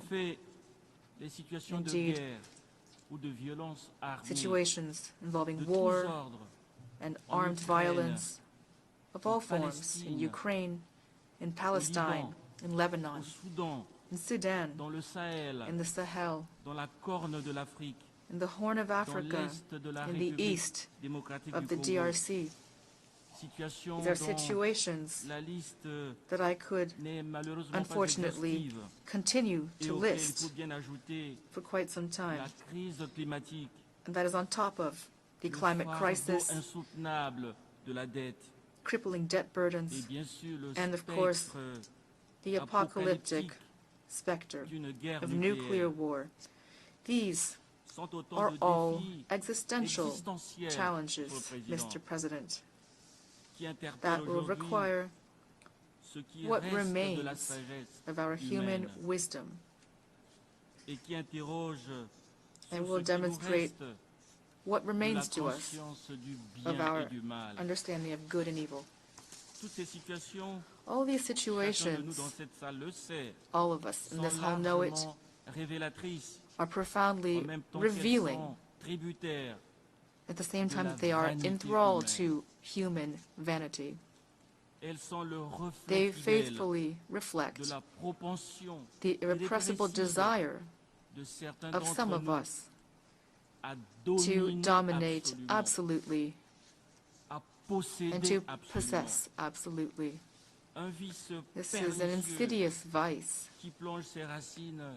surely rooted in the very origin of humanity, which we have yet to eradicate completely. From this podium, speaking for peace, I call for all those with political power throughout the world to hear me. For the sake of peace, I call upon their collective wisdom, this cardinal virtue that was taught by the ancients in all of our societies, in Africa, Asia, Europe, the Americas, in the Pacific. For the sake of peace, I'm calling upon the conscience of all of us to awaken to the fact that we are one single human race, traveling on the same ship, linked as a community of destiny, bound by reciprocal obligations and by shared duties. I call upon universal fraternity, human fraternity, this generous utopia that emerged during the Enlightenment and which in 1948 led to the Universal Declaration of Human Rights, which has become the credo of all humanists. Mr. President, our world is in dire need of rediscovering peace. Otherwise, it is rushing toward its own perdition. Peace is not just an option. It is not an alternative. Peace is an imperative. And this imperative falls upon all of us, everywhere. It is this imperative toward peace, Mr. President, that drives the mediation efforts today of the African Union in Libya, a country where President Denis Sassou Nguesso, on behalf of whom I speak, has been striving tirelessly for years for general peace and for inclusive reconciliation. Through perseverance and force of will, the High-Level Committee of the African Union on Libya, which he presides, has been able to bring these enemy brothers around the same table. This committee encouraged them to speak to each other, encouraged them to forgive each other, and convinced them to yield to justice, that foundation of the rule of law which Libya has been aspiring to, Libya which is now emerging from its ashes like the invincible phoenix. This peace, so diligently sought and so patiently cultivated for years now, will soon culminate in the official signing by all parties in Addis Ababa of a reconciliation charter. From there, general, free, democratic elections, so long awaited, will be held. Mr. President, the renewal of multilateralism, which underlies the Pact for the Future, which we just adopted, clearly will require the affirmation of a multipolar world, a paragon of the diversity of cultural expressions. It will require a just, stable, equitable world in which all peoples can coexist on an equal footing without discrimination based on race, tradition, or religion. Whence the urgent need to reform international institutions that emerged after the Second World War, beginning with the UN Security Council, which must reflect our modern cosmopolitan world through a more just representation of the world's peoples. Here, I repeat Africa's legitimate demand for 2 seats among the permanent members of the Security Council with veto rights.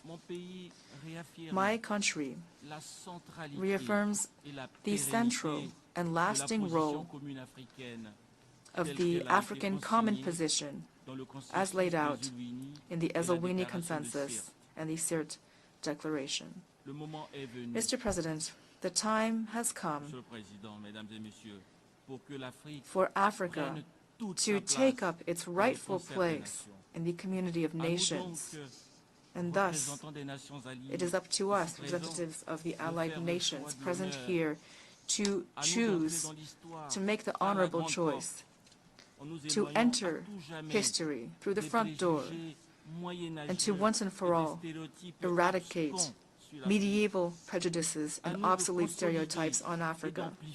It is up to us to consolidate and magnify our many convergences, those same convergences that light the true paths in the history of man.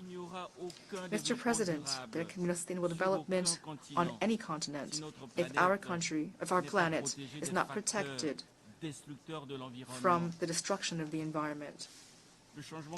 Climate change has now become an existential threat. And this threat, as we know, is multifaceted. Rising temperatures, melting glaciers, disastrous flooding, rampant desertification, the destruction of biodiversity, epidemic outbreaks, and the exodus of populations caused by all of the aforementioned factors. All of these clearly illustrate the fragility of our beautiful blue planet. The community of nations has no choice. It must take action here and now. It must act without hesitation, with rigor, with responsibility, to save our world from an irreversible cataclysm. One of the pillars of this action, of course, is intelligent reforestation and universal reforestation of the planet. We must all contribute as far as we can. The Republic of Congo and the African Union have come to the 79th General Assembly with a well-developed strategy, which my delegation has already registered as a draft resolution for the upcoming work of our committees. This strategy, for which I here call for the support of our Assembly, aims at a significant, steady, and irreversible increase of global forest cover based on international cooperation, which combines reforestation and forest rehabilitation activities throughout the world. All of this will be based on a cooperative, coordinated, concerted, consensus-based approach between states. Mr. President, before leaving the podium, I would like to speak about a situation that is pricking our conscience, a situation that will not allow us morally to stand idly by. I'm speaking of the protracted blockade inflicted on Cuba, this embargo, which will soon have lasted a century, an embargo that is causing unthinkable suffering to the innocent people of this country. Mr. President, this embargo, which many Americans themselves find archaic, this embargo should long ago have been simply abolished.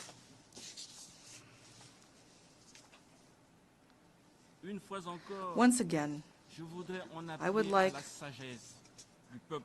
to call upon the wisdom of the people and leaders of the United States, most of whom, as we know, have had nothing to do with this lingering phantom of the Cold War.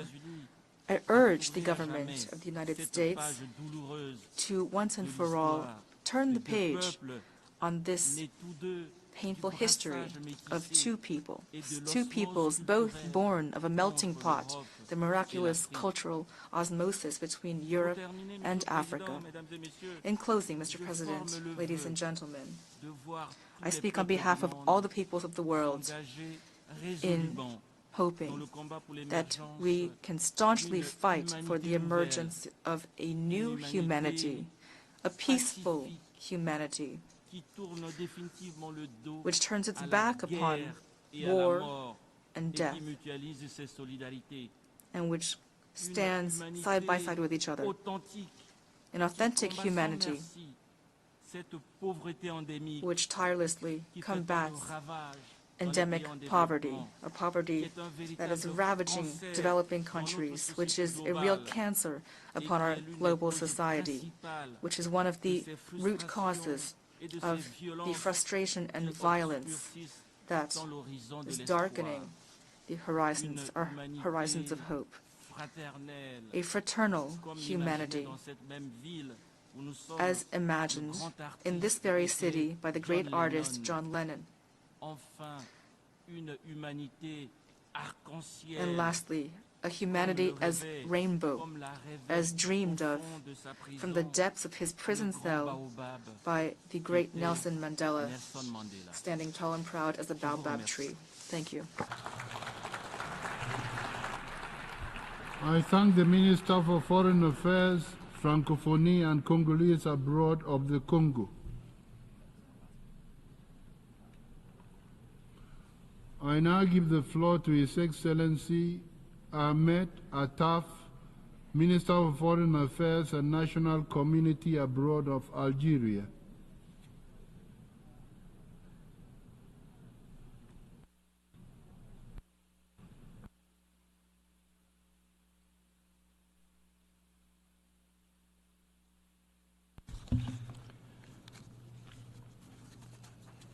شكرا سيد الرئيس.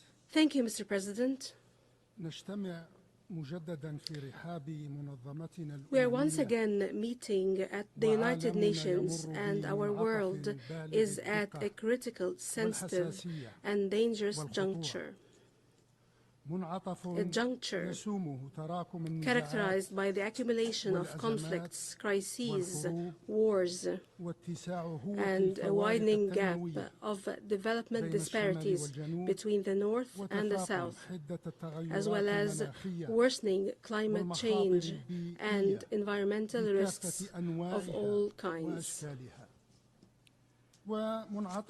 A juncture that reveals the magnitude of the shortcomings that have afflicted the collective security system in light of the tendency to resolve differences by force and the excessive and selective use of unilateral punitive measures.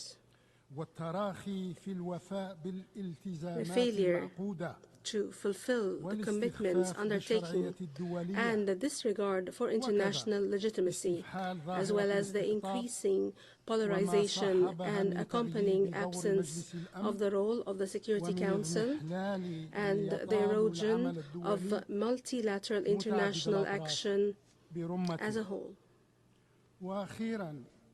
Last but not least, it is a juncture that puts at stake the entire system of international relations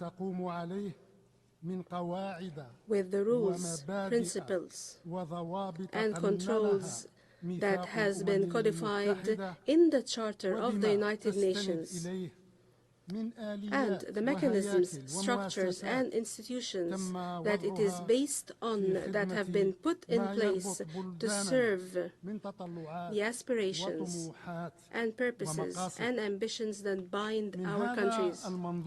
From this perspective, looking ahead to the 8th decade of the United Nations organization must be an opportunity to renew our commitment to the system that brings us together, that is based on the rule of law, not the rule of force, that is based on the power of the law, not the law of power, that is based on the power of reason, not the logic of power. We are in a dire need today to restore our commitment to and respect for the United Nations Charter and the rules of international law, before which we are all equal. We all have a duty to respect and abide by those rules. The ongoing genocide in Gaza that has continued for almost 1 year, and the recent spillover of this war into the West Bank and Lebanon, and the sharp, multifaceted, multi-front Israeli escalation in the entire region, all of which could not have happened if the international community at the time had taken a firm stand that forces the Israeli settlement occupation, what has been imposed on others, namely punitive and deterrent measures, as set forth in the Charter of the United Nations under Chapter 7. The international community today should hasten to put an end to the inferno against the Palestinian and Lebanese peoples, and to rein in the Israeli occupier and its desire to engulf the Middle East region into a state of crisis, conflict, and endless war. The international community should also realize that it is facing a decisive phase in the history of the Palestinian question, a phase that does not accept a return to the status quo ante, a phase that does not accept hesitation or inaction in supporting the national Palestinian project, a phase that does not allow for procrastination in supporting the move towards the establishment of an independent and sovereign Palestinian state as a just, lasting and final solution to the Israeli-Palestinian conflict.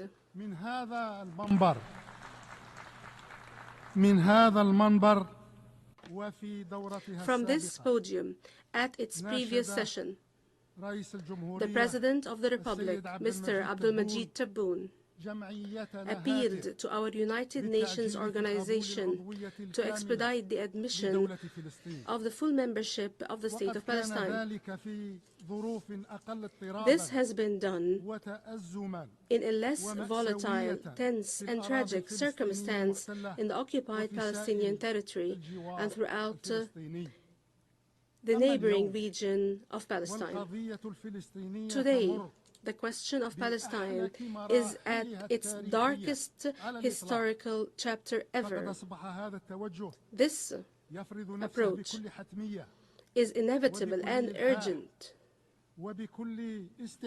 and self-evident.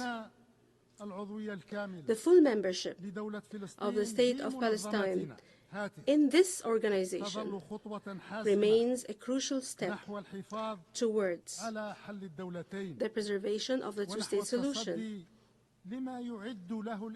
towards addressing what the Israeli occupation is gearing up to thwart, a step towards safeguarding the tenets of resolving the Arab-Israeli conflict and the pillars of security and stability in the region. With regard to developments in our regional neighborhood, Algeria's conviction remains firm that in order to address the diverse challenges facing the states and peoples of the region require an international support and global commitment to address the different challenges that weigh heavily on our Pan-African space.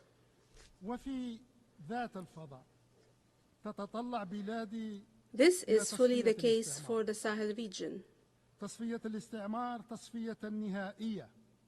Apologies, the interpreter notes. In this same vein, we look forward to ending colonization by turning the last page of colonization, which we see on the territory of the Western Sahara. We provide all support for the Secretary General and his personal envoy in their efforts to enable the two parties, the Kingdom of Morocco and the Polisario Front, to resume the path of direct negotiation to reach a political solution that will guarantee for the Sahrawi people the exercise of its inalienable right of self-determination that is not subject to the statute of limitation. And as for those that seek to entrench the status quo of colonization by falsifying the clear facts and through desperate maneuvers to distract attention from what is clear, we would like to reaffirm that colonization must end, no matter how long the time passes, and that legitimate rights of the Sahrawi people will be implemented sooner or later. As for Libya,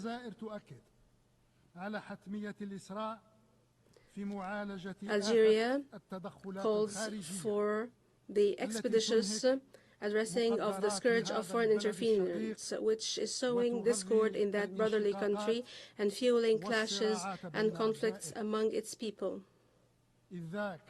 Only then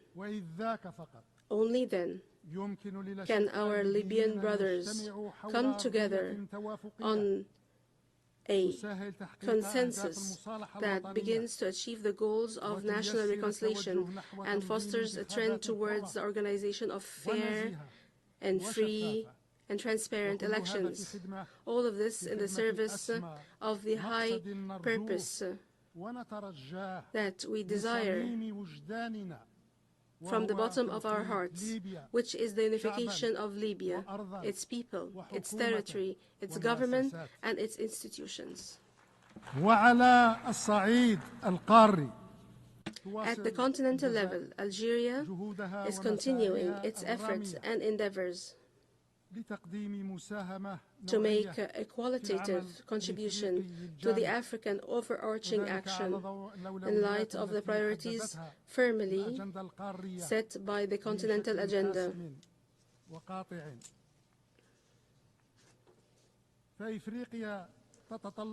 Africa, first and foremost, looks forward to the activation of African-led solutions, as well as development and implementation to put an end to conflicts and to address the different crises and conflicts afflicted that the different peoples and countries of the continent are afflicted by. Further, Africa looks forward to addressing economic development and join the revolutions in artificial intelligence, digitization, and renewable energy.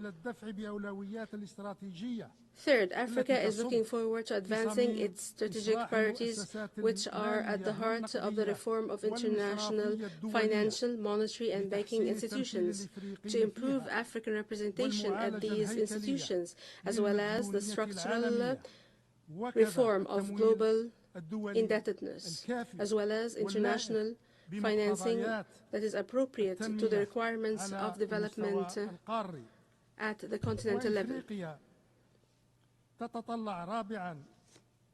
4. And finally, Africa looks forward to correcting the historic injustice imposed on it at the Security Council and enabling it to occupy its rightful place at this central body of the United Nations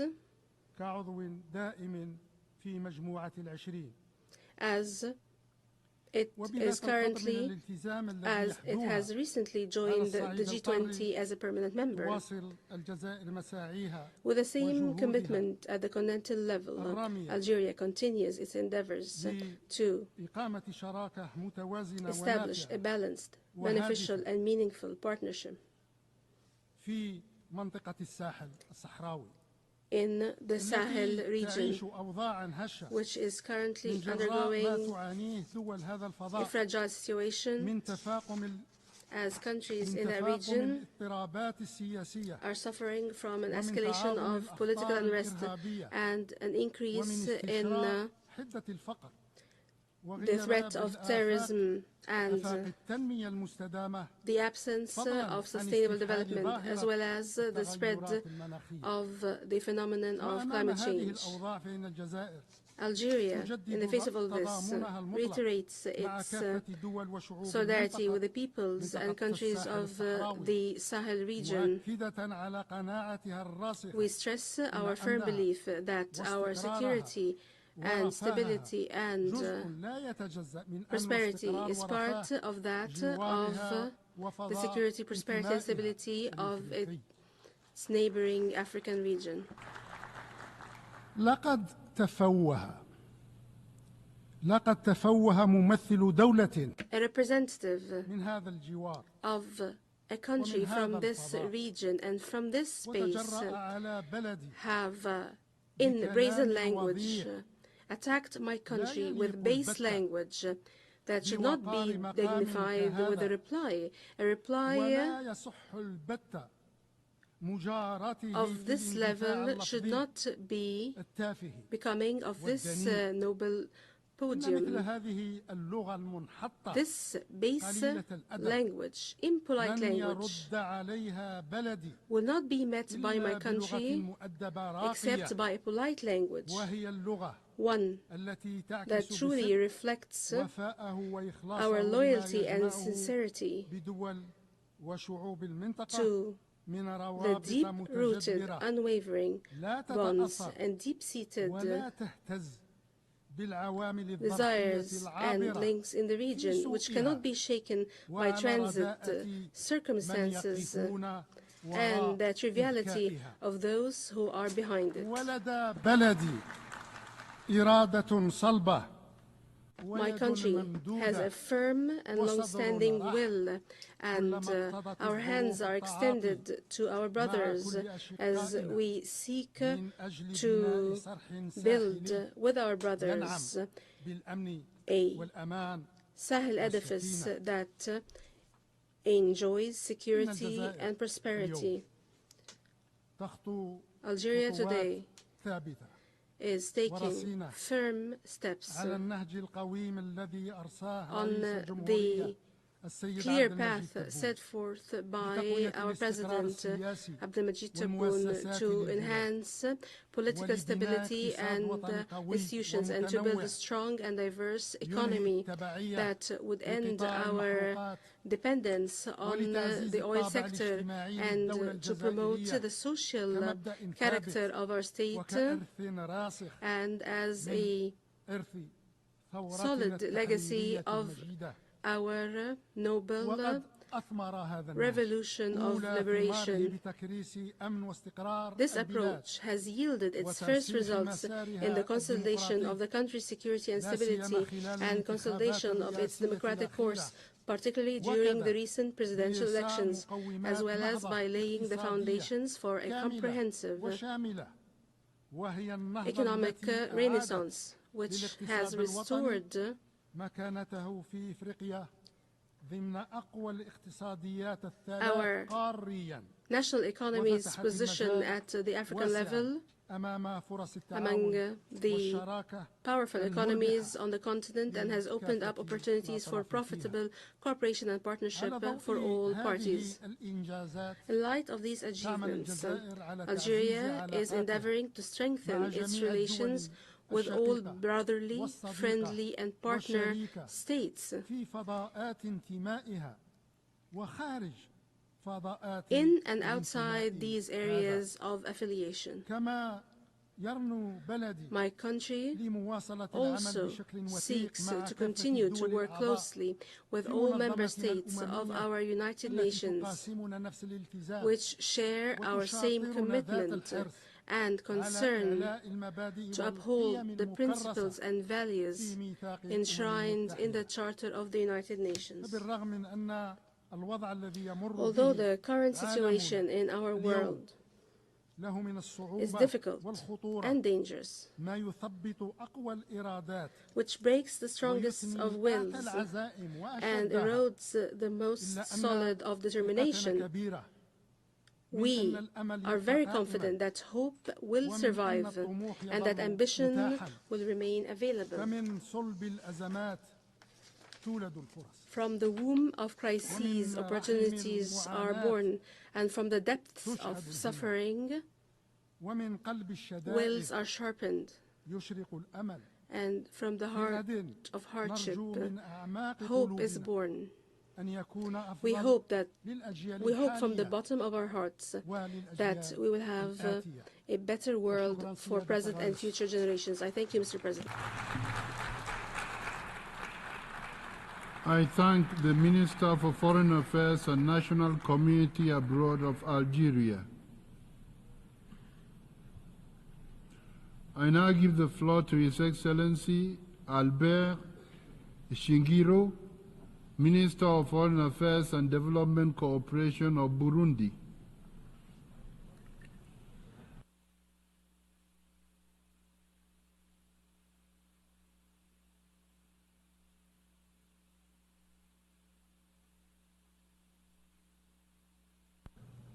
Monsieur le Président, Mr. President, Excellencies, ladies and gentlemen, heads of state and government, Excellencies, ministers, dear colleagues,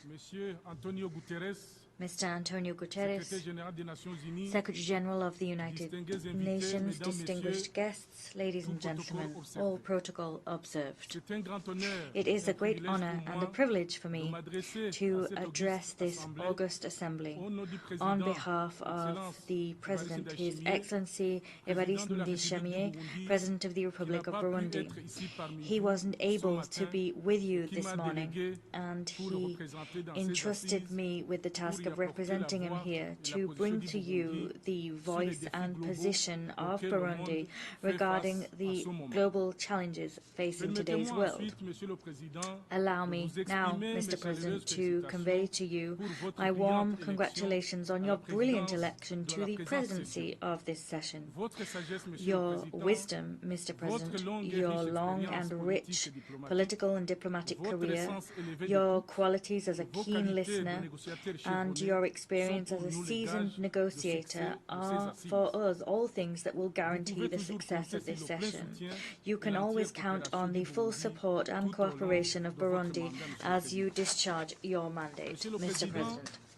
Mr. President, your predecessor, Ambassador Denis Francis, deserves just as much admiration and recognition because he discharged his mandate with devotion, skill, and brilliance during the session that we have just closed.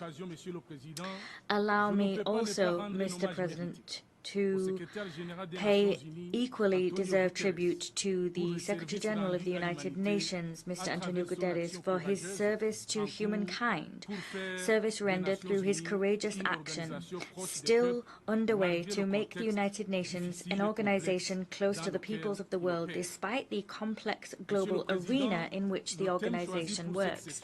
Mr. President, the theme chosen for this session, namely leaving no one behind, acting together for the advancement of peace, sustainable development, and human dignity for present and future generations, is particularly fitting given that today's world is hurtling full throttle towards fragmentation, and we're seeing values of peace, solidarity, and mutual comprehension being called into question. This fragmentation seems to go hand in hand with a new form of radicalization, which is drawing member states further and further away from reaching an understanding about how to address the global challenges facing us in a spirit of compromise and mutual trust.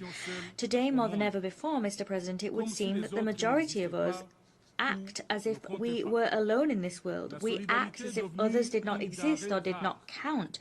Solidarity has become a rare commodity at the very moment where we need it the most. Positive values are being eroded throughout the world. And yet we know that all conflicts, be these direct or proxy conflicts that the world has experienced, are born of the same seed. That is the denial of others, others' interests, whether those interests, that identity, be cultural, religious, or civilizational. In other words, all conflicts arise from the loss of trust, geopolitical jostling, and deliberate misinformation. All of these polarize countries and paralyze societies in a situation which is increasingly worrying. As is only right and proper, Mr. President, my country staunchly condemns all of those who wish to impose their points of view, their practices, or their values or schools of thought upon others. Using the diplomacy of might is right, we condemn all of those who attach political conditions to development aid, whilst at the same time, Mr. President, forgetting that the world is multipolar, that difference in diversity is a driving force for development, economic growth, and the very thriving of our societies. If embraced as the asset that it is, diversity in all its dimensions is a mine of opportunity, possibilities, and a source of great inspiration.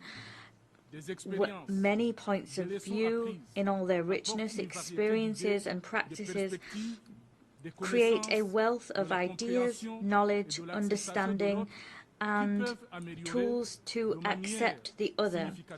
All of these can significantly increase a society's ability to prosper, to understand the various points of view in today's world, and allow us to consequently live in peace and in harmony with our environment, be this our immediate neighbourhood or further afield. As you know, Mr. President, cultural diversity and the diversity of values are a powerful lever to create ties that are stronger than our differences. Cultural diversity brings people together and as such supports social cohesion, peace, security and peaceful coexistence. Despite its unifying power, the unifying power of culture, the last 20 years have been marked by a growing instrumentalization of culture and values in order to sow tension and division. Precisely because it is so heavy with meaning and intrinsically bound to people themselves, cultural diversity and the values which we hold dear have increasingly been placed on the front line of conflict and used as a tool of division, even a weapon of war, used first and foremost, Mr. President, to subjugate weakened societies, particularly in the most fragile regions of our world. This narcissistic exploitation of culture and values has contributed to extending crises and conflicts, but it's also led to human rights being eroded, namely economic, social and cultural rights. Today, more than ever before, narrowing the divide between cultures, values and civilizations is urgent and necessary in order to establish peace, stability, solidarity and allow inclusive development which leaves no one behind. Mr. President, the world that we live in today needs now more than ever before a consensus-based approach to major challenges such as the conflicts which continue to rage, natural disasters, climate change which is worsening, poverty and inequality which are omnipresent, mistrust and discord which are dividing the world. Our spirit of compromise is fading, international solidarity is losing momentum, and of course there are the Sustainable Development Goals which are very far indeed from being achieved.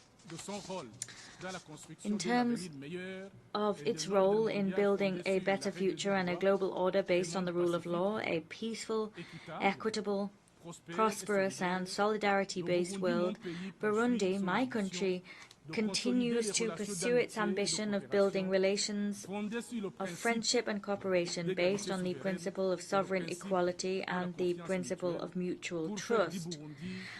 Our goal is to make Burundi a country that is a friend of all and an enemy of no one. Mr. President, Burundi is a true advocate of multilateralism, a multilateralism in which all countries, whatever their size, level of development, have a role to play in addressing the challenges of our time. You yourself, Mr. President, and our Secretary General already said as much, quite rightly indeed. In this regard, Burundi opposes unilateral measures imposed by certain stakeholders. These measures can unravel and destroy social fabric in the countries and societies targeted. Turning now to the implementation of UN Agenda 2030, Mr. President, if nothing is done to reverse current trends, we are slowly heading towards a situation where we fail to uphold the promise that we made to humankind in 2015 in this very same hall. We stand only 6 years from our deadline. The Secretary General's report on the SDGs and their achievement clearly demonstrates that only 17 to 18% of the SDGs are on track to be achieved. Almost half have seen only scant or moderate progress. More than a third have seen no progress at all, or progress has even been undone. In the face of such an alarming situation, we the people have no time to waste. We need to act together and quickly to save future generations who will judge us by our actions or by our inaction. as appropriate.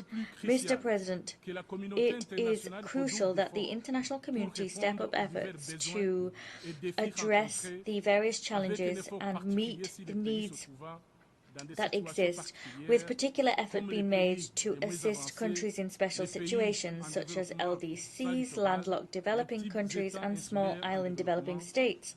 The goal here should be to reverse current trends and leave no one behind, as we collectively agreed to do in 2015 through the UN Agenda 2030. Mr. President, nationally, Burundi, like all other nations, is working night and day to significantly improve its people's quality of life. The people of Burundi firmly believe that the only path towards genuine political independence involves economic independence. And to achieve that, Mr. President, the government of Burundi, under the leadership of the President of the Republic, has implemented an ambitious vision, but a feasible one. That vision looks to make Burundi an emerging country in 2040 and a developed country in 2060. The goal sought in the reference document of our President here is to build a nation where its population enjoys full well-being. Our goal is to see a sustained continuation of production and structural changes leading to longer life expectancy and the meeting of fundamental needs. We're also looking through this document to reduce unemployment and poverty in all its forms and manifestations. By 2040, Mr. President, Burundi intends to stand as a country of peace, a country in which everyone lives in decent conditions, where no one dies from preventable diseases. We will be a competitive economy driven by the agro-food sector and our industry, which will be high in added value. We'll also be driven by mining for the benefit of our people, and all of this will be done whilst protecting our natural environment and by paying due attention to equity and gender balance. Burundi will always stand on the side of solutions, and we reiterate our commitment to the peaceful resolution of disputes throughout the world, using tools which preventive diplomacy makes available to us, namely dialogue, cooperation, joint work and negotiation. You are, of course, aware, Mr. President, distinguished delegates, that no developing country, or rather, says the Speaker, no development is possible without development, and peace cannot be possible without development. Peace without development is a mere pipe dream. Peace and development are two sides of the same coin. The terrorist threat, Mr. President, and the dangers linked to violent extremism have increased greatly in number in recent years, and this is having an ever more bitter impact at a local, regional and international level. In the face of this existential threat, Burundi has committed to continuing and strengthening its cooperation with other nations to prevent and combat terrorism and violent extremism. We're doing this by making a substantial contribution to peace operations and counter-terrorism operations, namely in Somalia, Central Africa and in the east of the DRC. Our goal is to support these three brotherly countries in their legitimate efforts to restore state authority across the full extent of their territory. Mr. President, the climate crisis is pummeling our planet before our very eyes, and sustainable solutions are taking their time because of a lack of financing and climate action in order to help the countries of the global south to face this three-pronged planetary crisis, namely climate change, pollution and biodiversity loss. Burundi, like all other nations in the sub-region, is increasingly affected by climate change, despite the fact it contributes only minimally to global greenhouse gas emissions. The frequency of adverse climate phenomena such as floods, landslides, droughts, the rising levels of Lake Tanganyika are all demonstrations of how we're facing climate change. These events are affecting agricultural cycles, causing harvest loss, food insecurity, and the erosion of local ecosystems. We're calling for quicker progress to be made to allow countries gravely affected to receive green financing to limit the adverse effects of climate change on the implementation of the SDGs. Mr. President, in order to do its part to stop climate change, Burundi, like other nations that signed the Paris Agreement, made a commitment through its nationally determined contributions document, a commitment to incorporate environmental protection, building resilience to climate change and food security into national policies and the vision of Burundi as an emerging country in 2040 and a developed country in 2060. As you are aware, Mr. President, climate change do not only have an impact on our physical environment, it also affects the health of our people. With that in mind, Mr. President, Burundi has established healthcare measures and public health measures and incorporated these into our climate change mitigation plan. And we beat the record set in the recent report of the Global Alliance for Climate Change, because we're now at the top of the list in terms of countries that have given the most attention to their population's health in their mitigation plans. Mr. President, several initiatives to protect and restore landscapes have also been taken, namely a far-reaching national reforestation program called Ewu Burundi Arambaye, or Covered Burundi in French. This plan looks to promote agroforestry and the tracing of forest cover, and this plan seeks to involve all sectors of society.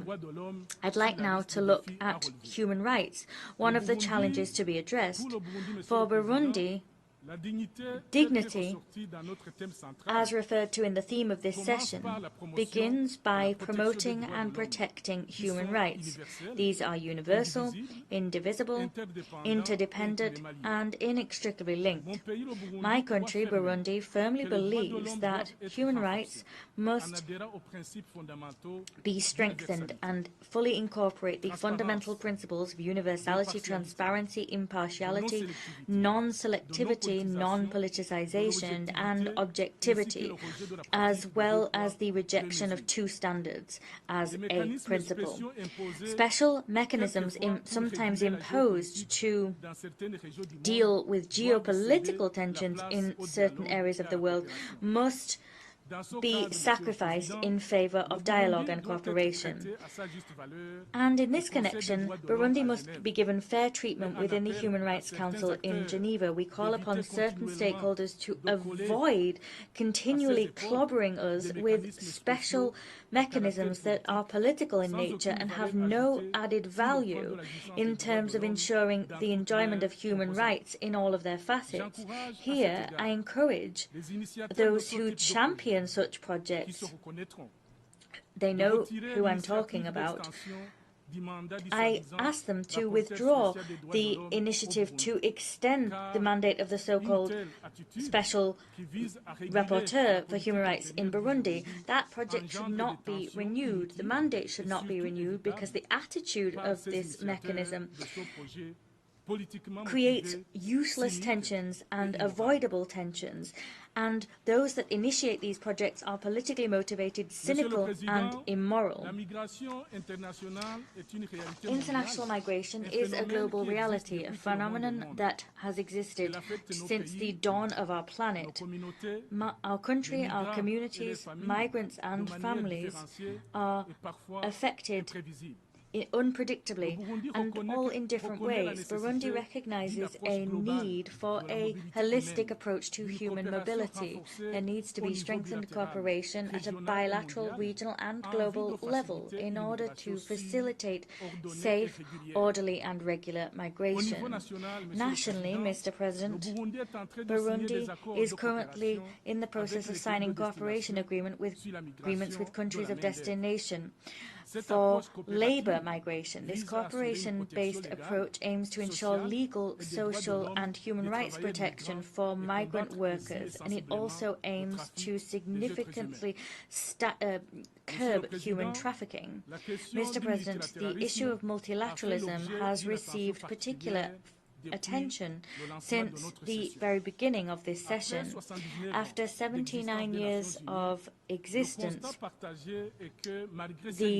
of the United Nations, the overriding conclusion is that in spite of its limits, of which the world is well aware, the multilateralism has served to significantly improve global problems.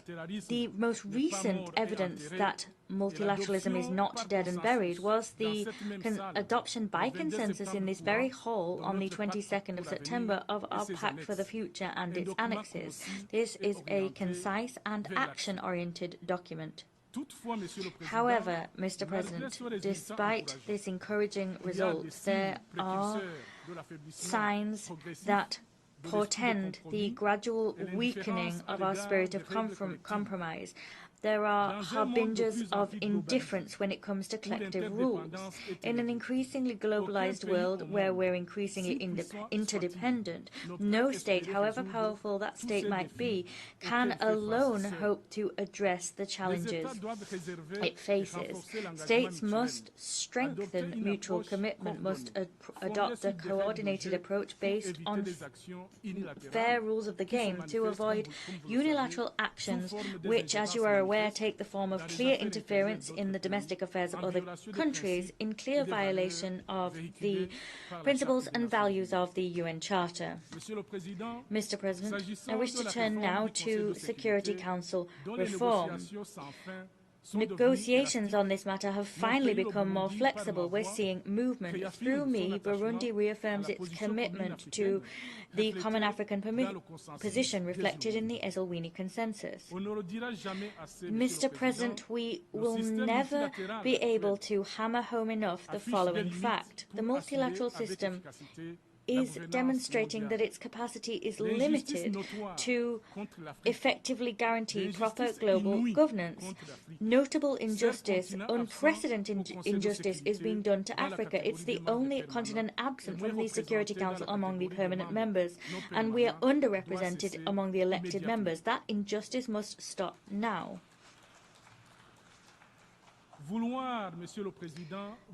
The desire to perpetuate the exclusion, Mr. President, of more than 1,200,000,000 inhabitants from the table around which we take our major decisions is quite simply unacceptable. Mr. President, universal, equitable and affordable access to information as well as to information infrastructure is also one of the major challenges of our age. The Internet can be a tool to bring peoples and spaces together, and that's why it was designed. However, the spiderweb, as we seem to call it, prioritizes rich countries, whilst at the same time developing countries have low levels of internet connectivity. This is particularly true in Africa. Today, in our world, our trade and our exchanges are becoming increasingly digital, Mr. President, and as such it's vital that all countries have access to internet, including AI, that is revolutionizing our world. There is a growing, gaping gap between the countries of the global north and the global south, and that's meaning that many people in the global south are losing out on social, scientific, and economic opportunities. Leaving no one behind is one of the pillars of the UN actions. And so, as a matter of absolute urgency, this digital gap must be closed in the interests of current and future generations. Mr. President, I would be remiss if I did not inform this August Assembly and reiterate that our country is committed to implementing the theme of our Assembly, that is unity and diversity, to bring communities to a state of peace, sustainable development, and ensuring that everyone can enjoy human dignity. That is our commitment. I thank you.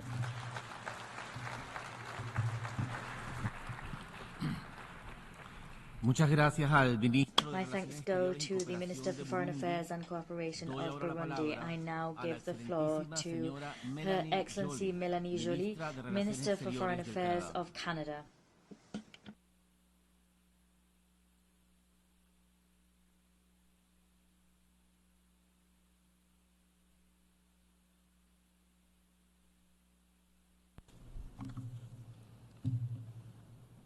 Monsieur le Vice-Président, Mr. Vice President, distinguished colleagues, it is an honor for me to take the floor before you today on behalf of Canada and the Canadians. I'd like to underscore that I am meeting with you here on the traditional territory of the Lenape people. This recognition is important because today in Canada we are celebrating the National Day of Truth and Reconciliation, during which we recognize and commemorate the Indigenous peoples who were here before us and continue to live among us. We recognize the pain caused by decades of abuse, negligence, and racism. Here as well, we would like to commit to doing better and to rectifying the errors of the past so we can move forward together.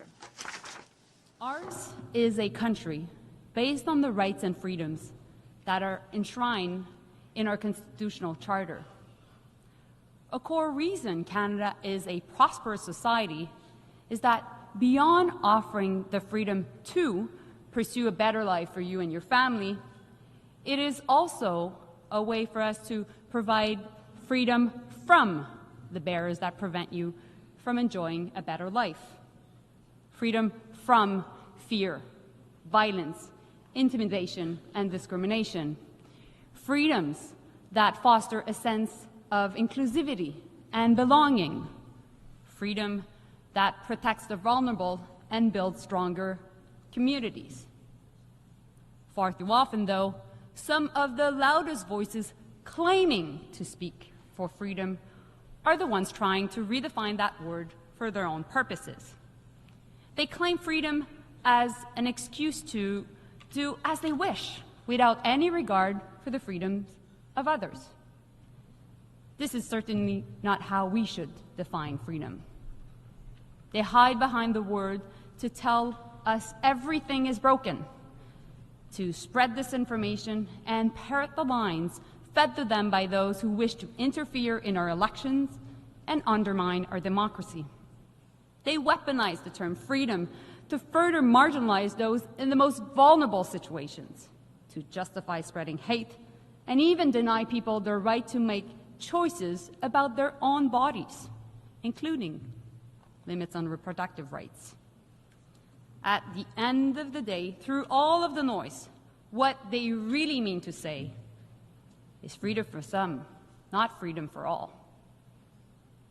Often, the people who claim to speak for freedom are the same people who want the government to decide who people can love, who they are, or even what they can wear. We see it in our country. We see it around the world. At the international level, we see it when groups or countries declare that international law doesn't apply to them.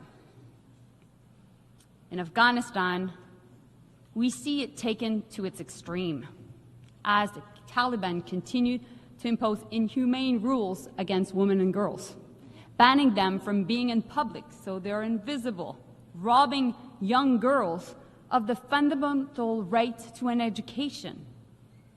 How is that respecting human dignity? How is that protecting the best interests of their people? They need to be held accountable. Last week, Canada joined Australia, Germany, and the Netherlands with the support from 22 other countries to take steps to hold Afghanistan accountable under the Convention on the Elimination of All Forms of Discrimination Against Women. The Taliban cannot make international law disappear through simple decrees. Canada is a country that values freedom from oppression, not the freedom to oppress others. There should be nothing controversial about protecting human rights, including the dignity of all men and all women alike. On Haiti, the world cannot sit idly by as people suffer. La violence des gangs et la corruption incontrôlée. Gang violence and unchecked corruption in Haiti have created a disaster for the population, which has plunged into deep insecurity, with civilians being shot and children dying of hunger. Canada has always maintained that this crisis must be resolved by Haitians, for Haitians. Therefore, the Presidential Council for the Transition and the Government of Transition is striving to restore order, but they can't do so alone. The Haitian people needs a multinational support and security mission that works together with the Haitian National Police, not only to help the police restore order, but also to meet the population's basic needs. That is why Canada has invested more than $100 million to support that mission. It is doing its part. We must show the Haitian people that we will not abandon them. The UN Security Council must send a clear message to this effect, and I'd like to thank them for their decision today. I also would like to thank CARICOM and Kenya for the crucial role they are playing in the response to this crisis. Together, we can bring about lasting peace and stability in Haiti. Mr. President, what is happening in the Middle East is an unspeakable tragedy. Thousands have been killed in Israel, in Gaza, and in Lebanon, including many Canadians. This is a senseless war that goes against the dignity of human beings. The suffering on all sides must end. What the world continues to witness is a repeated cycle of violence where civilians pay the heaviest price. Canada is joining those urging Israel and Hezbollah to accept an immediate ceasefire. We need to create space for peace talks and save lives. There cannot be war in Lebanon. Full stop. UN Security Council resolutions must be respected. Families in southern Lebanon and families in northern Israel must be able to safely return to their homes. We have, and always will, insist that civilians be protected wherever they're from. Next week marks 1 year since the terrorist attacks by Hamas against Israel. And last March, I visited Kibbutz Kfar Aza, one of the communities attacked on October 7. I met Ayelet, a mother grieving her son who was brutally murdered in the attack, and he died protecting his fiancée. Ayelet recounted the terror of that day, the search for loved ones in burned homes. As she spoke about the horrors of October 7th, we heard the bombs as they landed in Gaza nearby and felt the ground shudder. In that moment, the duality of the tragedy befalling the Israeli and Palestinian people was profound, and it is a moment I will never forget. The situation in Gaza is inhumane. The level of suffering is unacceptable, and it must stop. Innocent Palestinians, women and children cannot pay the price of defeating Hamas. It must end. And a ceasefire is needed immediately. Hostages must be released. This requires both sides making real efforts. Mr. President, for lasting peace, Canada has long advocated for a two-state solution. We believe Both Israelis and Palestinians have the right to exist. We all know a negotiated agreement is the best chance for Israelis and Palestinians to live side by side in peace and security. Unfortunately, Hamas, a terrorist organization, continues to operate in Gaza, refuses to release hostages, and refuses to lay down its weapons. And meanwhile, the government of Israel is against the creation of a Palestinian state. Violence against Palestinians by extremist settlers and expansion of settlements by Israel in the West Bank continue unabated. And this is unacceptable. Canada supports the creation of a Palestinian state. That is why we are providing security and development support to Palestinians themselves. We will officially recognize the state of Palestine at the right time, when it is the most conducive to building a lasting peace, and not necessarily as the last step of a negotiated process. More than anything, this conflict has led to unspeakable pain. Communities are hurting. People have the right to protest peacefully, but nobody has the freedom to intimidate others. Polarization is a real problem, and division is real. We have a collective responsibility to bring people together. Mr. President, it's now been 2.5 years since Russia launched its illegal invasion of Ukraine. The human cost continues to grow. No country has the right and the freedom to invade its neighbor, and there's no freedom to impose your will on others. This aggression is a blatant violation of the UN Charter. Russia needs to get out of Ukraine now. And the Ukrainian people have the right to be free from fear and from aggression. They have the right to decide what their own future should be. And Mr. President, we all know that if Russia's aggression goes unchecked here, it will continue. Many countries in the region and the hemisphere are wondering if they will be next. And the world must not back down in denouncing this unjustifiable aggression, and Canada will not back down from its support for Ukraine. At the end of October, Canada will host a conference co-organized with Norway and Ukraine on the human dimension of Ukraine's 10-point peace formula. We will focus on the return of children to their families, as well as deported civilians and prisoners of war. Everyone, those affected by this war, is entitled to freedom from violence and from being forced from their home.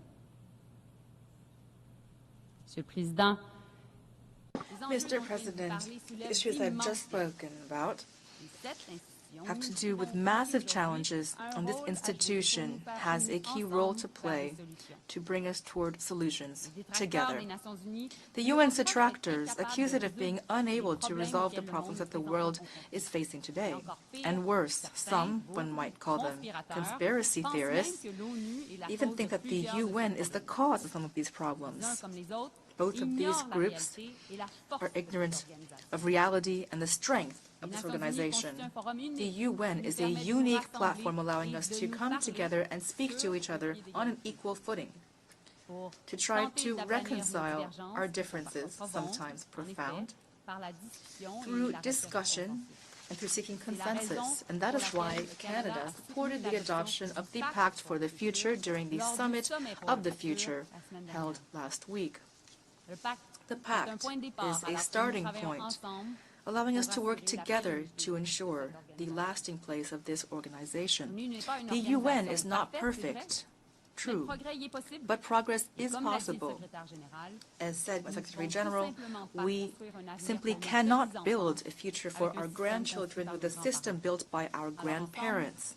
So let us build that future together. Mr. Vice President, for almost 80 years now, no woman has occupied the post of Secretary General. That is unacceptable. Last week, I had the great honor together with my colleague from Jamaica to host in Toronto about 15 women ministers of foreign affairs from throughout the world. Our intention is clear. The next leader of this great institution must be a woman. It is high time for us to be able to say proudly from this podium and throughout the world, Madam Secretary General.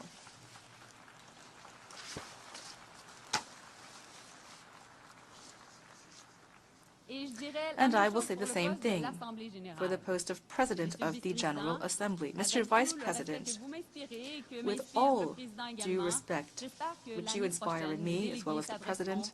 I hope that next year delegates will be speaking to a Madam President. And I think that many of us here today share that desire. Mr. President, let me speak to you about my mother. She will be so pleased to know that I'm speaking about her here at the United Nations. You know, my mother and my grandmother are among millions of women throughout the world who fought fiercely for equal rights. They did so alongside the mothers and grandmothers of many of those present here today in this room. Recently, my mother said that we are now part of the consolidation generation. And she's quite right. Being part of our generation means that we need to consolidate the gains that have been made over time and fight against those who are trying to roll back this progress. It also means that we need to continue to fight so that women and girls everywhere have the right to make choices about their own bodies and their own lives. We see the difference this gap in freedoms creates. When women are robbed of the right to decide when to have children, they lose out on education and job opportunities. And when women don't have access to safe abortions, their lives are put at risk. And when women are denied access to safe contraception and fertility treatment, they lose the power to make choices that have the most profound impacts on their lives. Attacks on sexual and reproductive health rights are an attack on equality rights, and they're an affront to basic dignity. We must all have the right to choose for ourselves what kind of birth control to use. And we must be able to choose for ourselves whether to resort to abortion or assisted reproduction. We, women, have the right to be equal in everything, education, employment, and every other opportunity. We are women, and we are proud of being women. We will never back down. Together, we'll continue to move forward for our sisters, our daughters, and our granddaughters.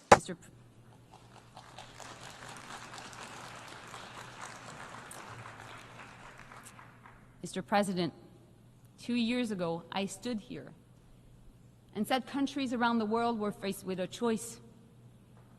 And we still have that choice today. We can choose a world where rules can be broken by the powerful, bringing us back to darker times of tension and conflicts. Or we can choose a world to uphold human rights, opportunities for all, peace and prosperity, where people work together to solve problems. Canada will work with partners to move us beyond this moment of crisis. A new future is being shaped. We must not fail. Thank you. Merci.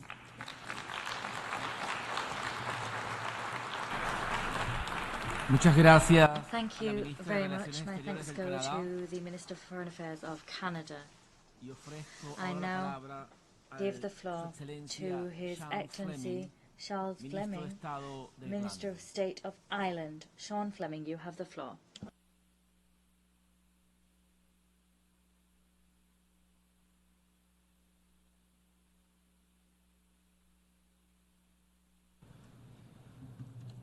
President of the General Assembly, distinguished heads of state and government, Secretary General and Excellencies, we gather here at a very important moment.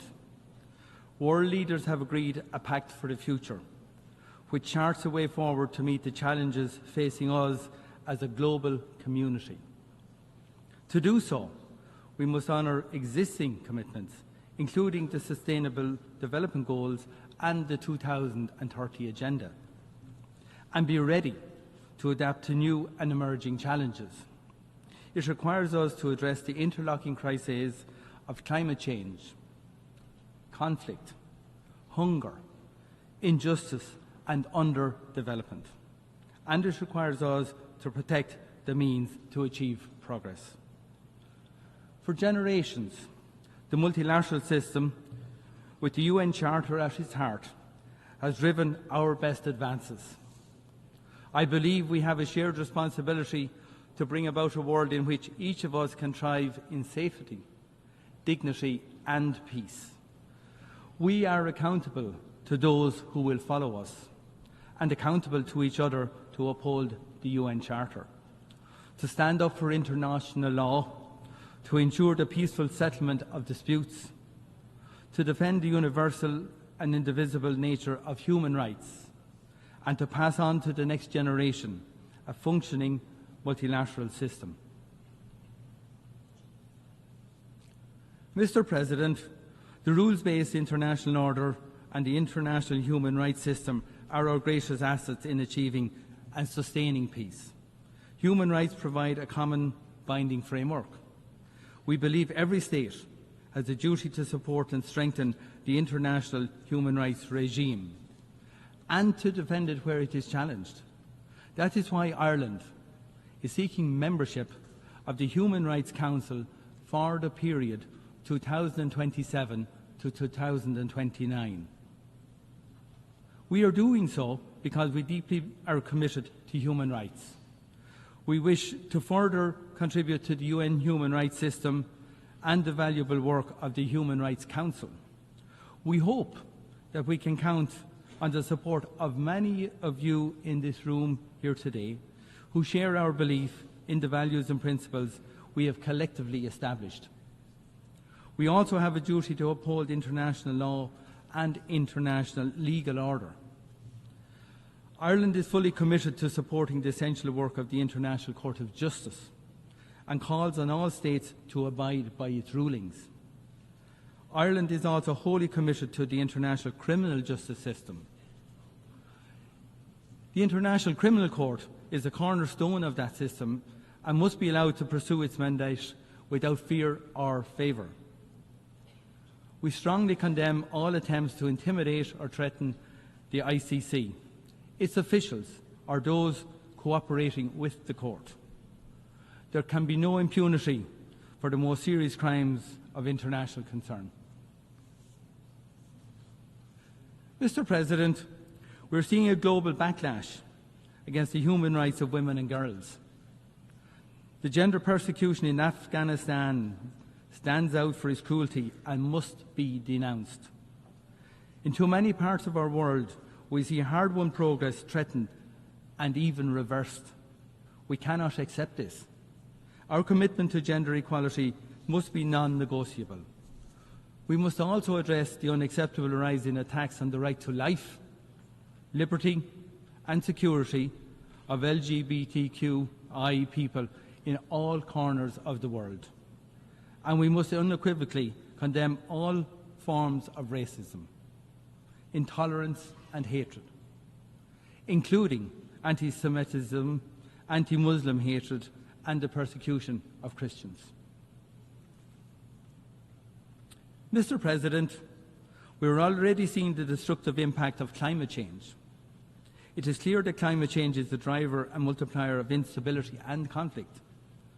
Ireland worked hard to address this during our recent term on the Security Council. Climate change threatens each and every one of us. From small island developing states in the Pacific and the Caribbean and elsewhere to countries in Africa, Asia and Latin America. Those who have contributed least to climate change are among the most vulnerable to its impacts. This is an enormous injustice. As we approach COP29, we must do everything we can to reduce fossil fuel emissions. As a fellow island state, Ireland is working to support adaptation and loss and damage activities. We need collective action at speed and at scale to avert the most catastrophic impacts of the climate crisis. Ireland and our EU partners will play our role.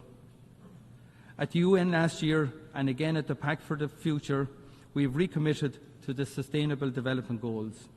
Now we need to act with urgency as progress on these targets falters. Ireland's international development budget is at record levels and per capita. We are one of the strongest providers of humanitarian assistance on this planet. We are firmly committed to global solidarity and to reaching the furthest behind first. We will maintain our focus on action to end hunger and malnutrition, and especially the needless global scandal of child wasting and stunting. We will remain champions of gender equality and the empowerment of women and girls. Mr. President, we face the very real prospect of a regional war in the Middle East. I am deeply concerned at the spiralling violence and the situation in Lebanon. Hezbollah has long been a malign actor in Lebanon and in the region. We have consistently condemned its attacks. But massive and ongoing Israeli airstrikes on densely populated areas are causing indiscriminate death of civilians and destruction on a vast scale. Hundreds of thousands have been forced to flee. A ground war would be truly catastrophic. All parties to conflict have an obligation to abide by the international humanitarian law. There can be no exceptions. I call on all parties to immediately de-escalate, to step back from the brink and to exercise restraint. And I call on all states that have influence, including Iran, to use it constructively. We need to create the space for political and diplomatic solutions and to ensure urgent humanitarian assistance can get to those in desperate need. The violence must stop now. Mr. President, the scale of death and destruction and human misery in Gaza is truly horrific and completely unacceptable. Ireland has consistently condemned Hamas for its heinous attacks in Israel on the 7th of October. The taking of hostages is unconscionable. However, Israel's response has been and is completely disproportionate.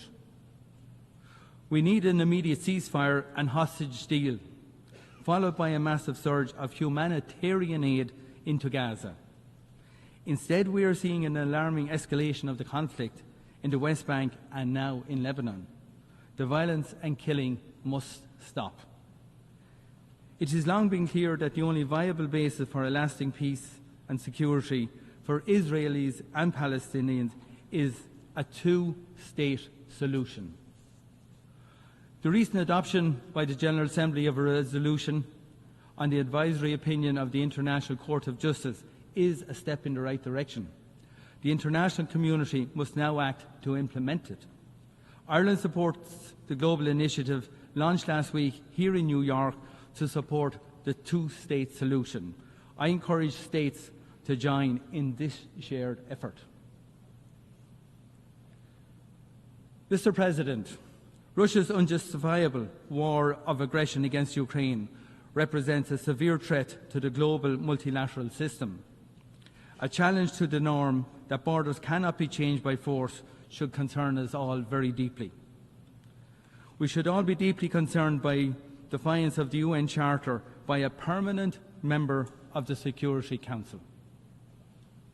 Undermining the rules-based order on which each of our security depends should concern us all. The transfer of ballistic missiles by Iran to North Korea to Russia for use in Ukraine is totally unacceptable. These transfers are unlawful and threaten international peace and security, and they must stop. This is not just a European security concern. This is a war with global impacts on food security and on energy and commodity prices. Too often, it is those who are least able to respond who suffer the most. And it is a colonial war, about annexing the territory and destroying the identity of a United Nations member state. That is why Ireland is committed to holding Russia accountable for its actions and to bringing about a comprehensive, just and lasting peace in Ukraine. As the global community reaffirmed at the first summit on peace in Ukraine, the UN Charter can and must serve as the basis to achieve that peace. It is shocking that Russia has threatened the use of nuclear power in this conflict. The mere possession of nuclear weapons brings the risk of human and environmental disaster. That is why Ireland will propose a resolution to this General Assembly to further our collective scientific understanding of the dangers of these weapons. I urge all countries to join in this resolution. We cannot allow a new nuclear arms race. We must also act to prevent another arms race for weapons beyond human control, and to do so urgently, given the pace of technological development.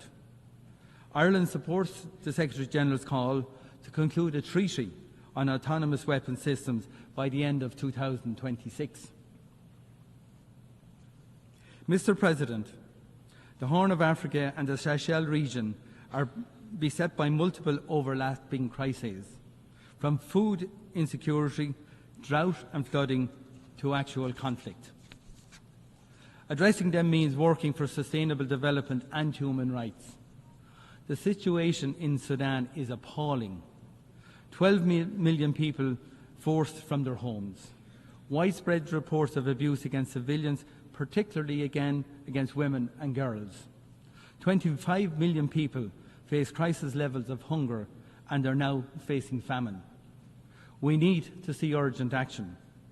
We demand a ceasefire, humanitarian access, protection of civilians, and accountability for human rights abuses. We must do whatever it takes to pressure the parties to come back to the negotiating table and to bring an end to the destructive cycle of violence. And we need to see accountability for those who have committed these atrocities. Mr. President, as we witness these harrowing conflicts, we must not accept this situation. The world as it is now is not the world as it should be.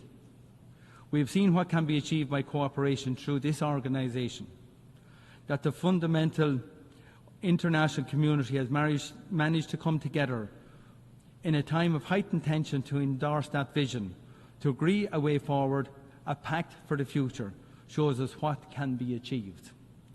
We continue to be united in our shared humanity. Ireland will work hard with others during this General Assembly to follow through on our words with action. Thank you very much for listening to me on behalf of Ireland.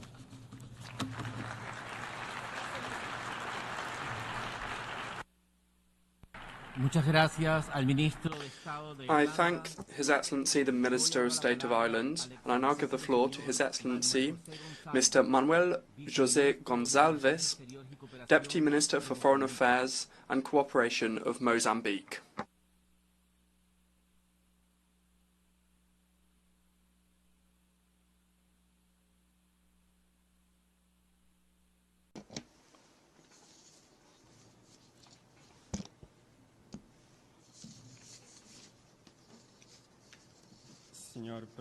Mr. President of the 79th session of the United Nations General Assembly, Mr. Secretary General of the United Nations, distinguished heads of delegations, Excellencies, ladies and gentlemen. It is with great honor that I address this august assembly and convey to your excellencies and all participants in this session a special greeting from His Excellency Felipe Jacinto Nyusi, President of the Republic of Mozambique. We congratulate His Excellency Philemon Yang on his election as President of the session and wish him success in fulfilling his mandate. Our greetings are extended to the other members of the Bureau, We assure you of our full support in carrying out your duties. We also commend the positive work carried out by your predecessor, His Excellency Ambassador Dennis Francis, which contributed to the strengthening of our organization towards a greater approach to the peace and development agenda. We extend a word of great appreciation to the Secretary General of the United Nations, His Excellency Antonio Guterres, for his tireless dedication and advocacy in promoting multilateralism for global peace and security. Mr. President, the current session of the General Assembly constitutes a sovereign opportunity to reinforce multilateralism, our collective action to consolidate international peace and security and global security for the well-being of humanity. These renewed commitments are reinforced through the deliberations of the Summit of the Future and other important high-level events recently held. We therefore welcome the theme of our general debate, which has particular importance due to its connection with the future, which requires urgency in strengthening international cooperation so that together we can face the challenges faced by humanity today to build a prosperous present and a promising future for humanity. We are aware that in just 6 years, the 2030 agenda will expire, and the progress made on its implementation is still tenuous. It is urgent to mobilize the necessary resources for its financing, as well as for other internationally agreed development objectives in order to achieve the sustainable development goals.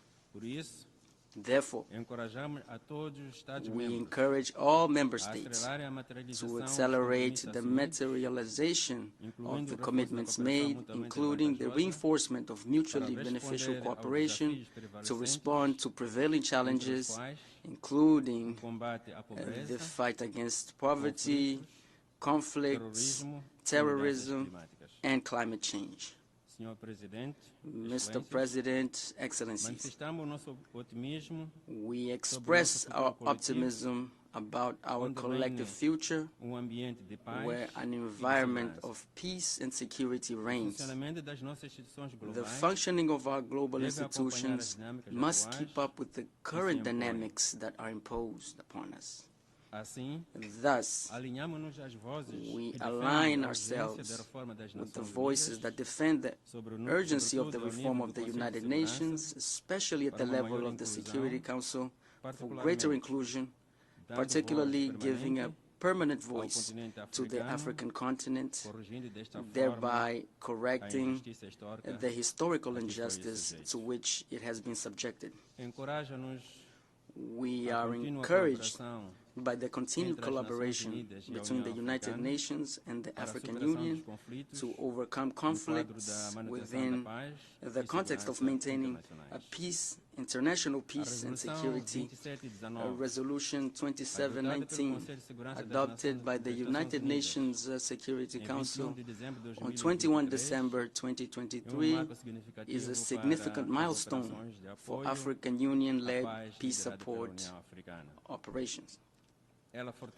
It strengthens collaboration between the United Nations and the African Union, promoting greater regional and national ownership of peace initiatives. We hope that it will effectively ensure access to adequate predictable, and sustainable financing required for the operations of the African Union. We believe that this collaboration will contribute to giving greater strength to efforts to prevent and resolve conflicts towards a prosperous and peaceful Africa, the Africa we want, as established in Agenda 2063 of the African Union. Mr. President, Excellencies,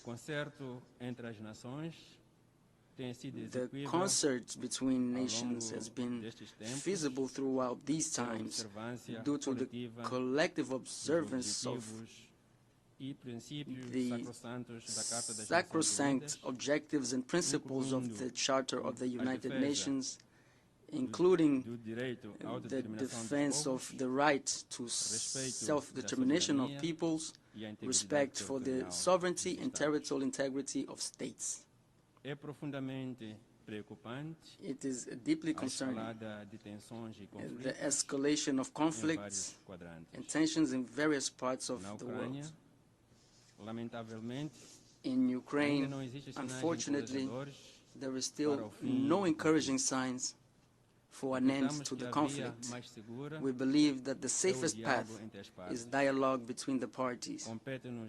It is up to all of us, as members of the United Nations, to persuade the parties to the conflict, to end hostilities, and opt for a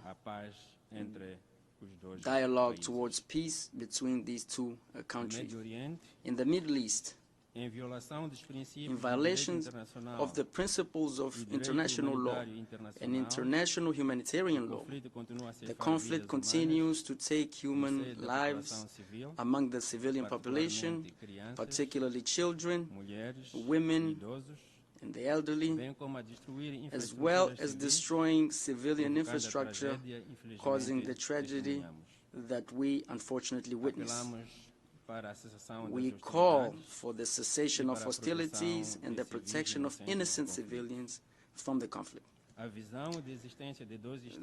vision of the existence of two sovereign states, Israel and Palestine, as full members of the United Nations, is the fairest formula that will ensure sustainable peace and stability in this region.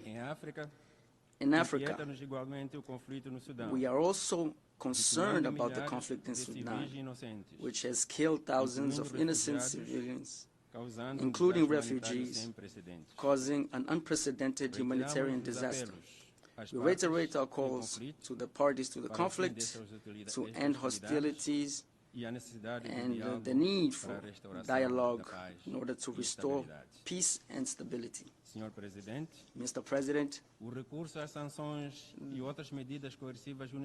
the use of sanctions and other unilateral coercive measures does not contribute to the preservation of peace, security, and sustainable economic and social development. Unilateralism is contrary to the multilateralism enshrined in the Charter. In this context, we reiterate our firm call for the total lifting of unilateral coercive measures imposed on Zimbabwe and Cuba, as they have significant negative impacts on the populations of these countries, harming their rights and well-being, so as to allow for more fair and equitable development. Mr. President, Excellencies, in January 2023, Mozambique assumed the biannual 2023-2024 term as a non-permanent member of the United Nations Security Council. With 3 months remaining until its end, we would like to reiterate the honor and privilege we have had in serving in that United Nations body responsible for maintaining international peace and security. In the last 2 years, Mozambique has made its direct contribution to peace and security in the world, collaborating in addressing all topics on the Security Council's agenda, amongst which we would like to highlight peace and security in Africa, combating terrorism, women, peace and security, and the nexus between climate, peace and security. We presided over the body in March 2023 and in May 2024. We are leading the ad hoc working group for preventing and resolution of conflicts in Africa. We will soon end our mandate. We reaffirm our commitment to continue collaborating with a view to pursuing the goals that guide the United Nations Security Council to strengthen international peace and security. We therefore thank all member states for the support provided to Mozambique during its mandate and reaffirm our commitment to multilateralism and the principles and objectives set out in the United Nations Charter, which have guided our mandate since the beginning. Mr. President, Excellencies, in Mozambique, we continue to consolidate our young democracy and citizenship, strengthening dialogue and seeking consensus in the various fora of participatory representation. In this spirit, the 7th presidential and legislative elections and for the provincial assemblies will take place on the 9th of October. In the fight against terrorism in the province of Cabo Delgado, our vigorous action against this phenomenon has resulted in progress with the support of SADC and Rwanda and international cooperation partners, despite the prevailing challenges. In this regard, we would like to reiterate our appreciation and gratitude to all bilateral and multilateral partners who have spared no effort in supporting us in the fight against terrorism and for the restoration of peace and tranquility to the victim populations and for the reconstruction of economic and social infrastructures in areas affected by terrorist actions. Furthermore, our country has faced multiple and complex challenges that include exposure to risks associated with climate change, such as cyclical cyclones, droughts, and floods. These phenomena cause, on average, economic losses of around 1.1% of GDP per year. Mr. President, Excellencies, finally, we reiterate the commitment of the government of the Republic of Mozambique to international peace and security, which are essential factors for the well-being of humanity and a prosperous world. I thank you very much.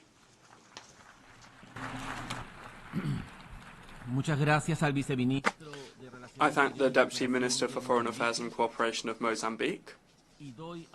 And I now give the floor to His Excellency Sheikh Shakbout Nayan Al Nayan, Minister of State for the Minister of Foreign Affairs of the United Arab Emirates.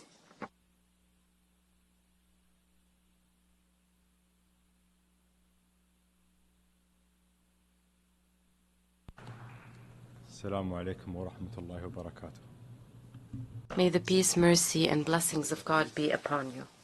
Mr. President, at the outset, I would like to thank His Excellency Dennis Francis for his outstanding leadership of the previous session. I also congratulate His Excellency Philemon Yang on assuming the presidency of the 79th session of the General Assembly, and I wish him success in this endeavor.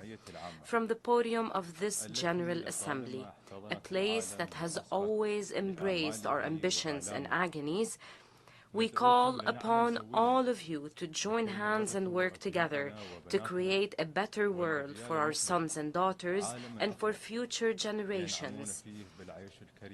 a better world in which they can enjoy a decent, prosperous and stable life. A world in which all political, diplomatic and economic capabilities and the latest technological and scientific advancements are harnessed to preserve life in all its forms. من أجل الحفاظ على الحياة بكل تجلياتها وصورها. In the United Arab Emirates, we have focused on this vision. We have unleashed the wheel of progress in every field, from development, economy, and education to technology and industry. Since its inception, the UAE has adopted a transparent foreign policy based on credibility and building balanced relations with all countries.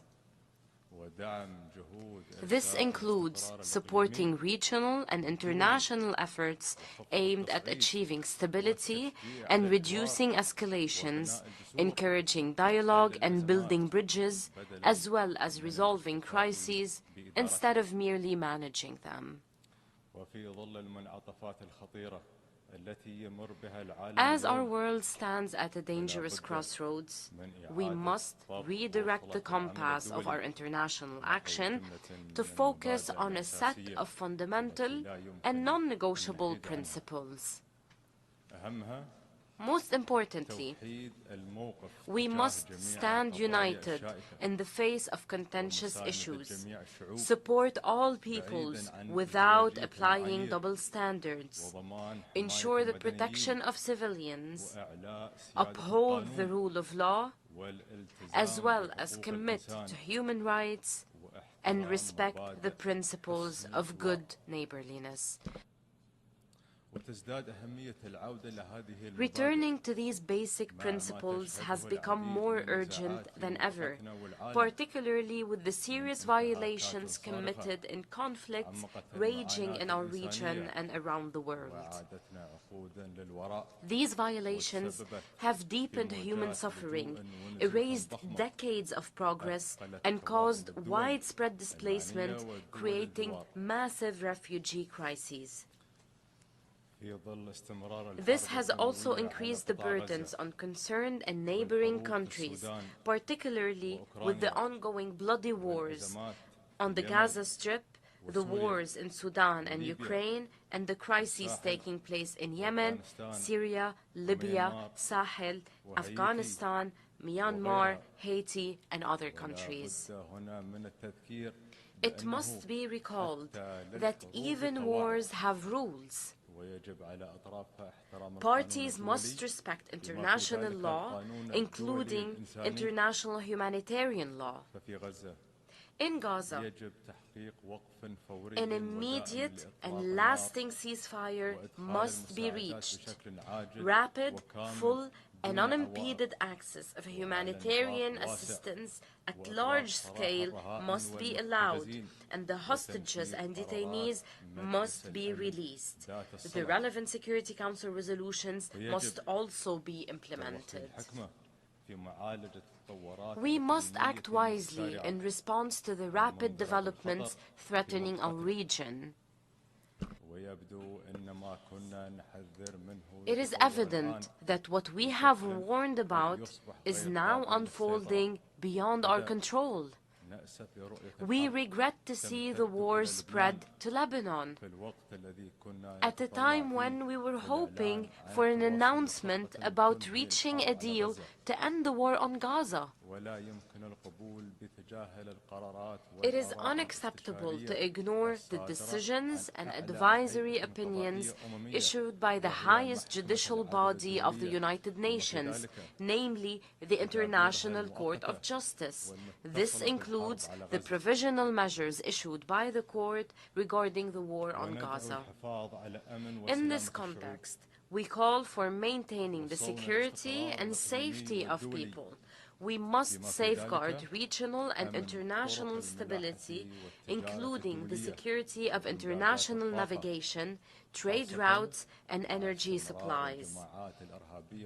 This is especially crucial in light of continued attempts by terrorist and extremist groups to exploit people's suffering for their own political goals. In the Sudan, the warring parties must stop the fighting immediately and permanently and allow unhindered and sustainable access to humanitarian assistance across borders and conflict lines.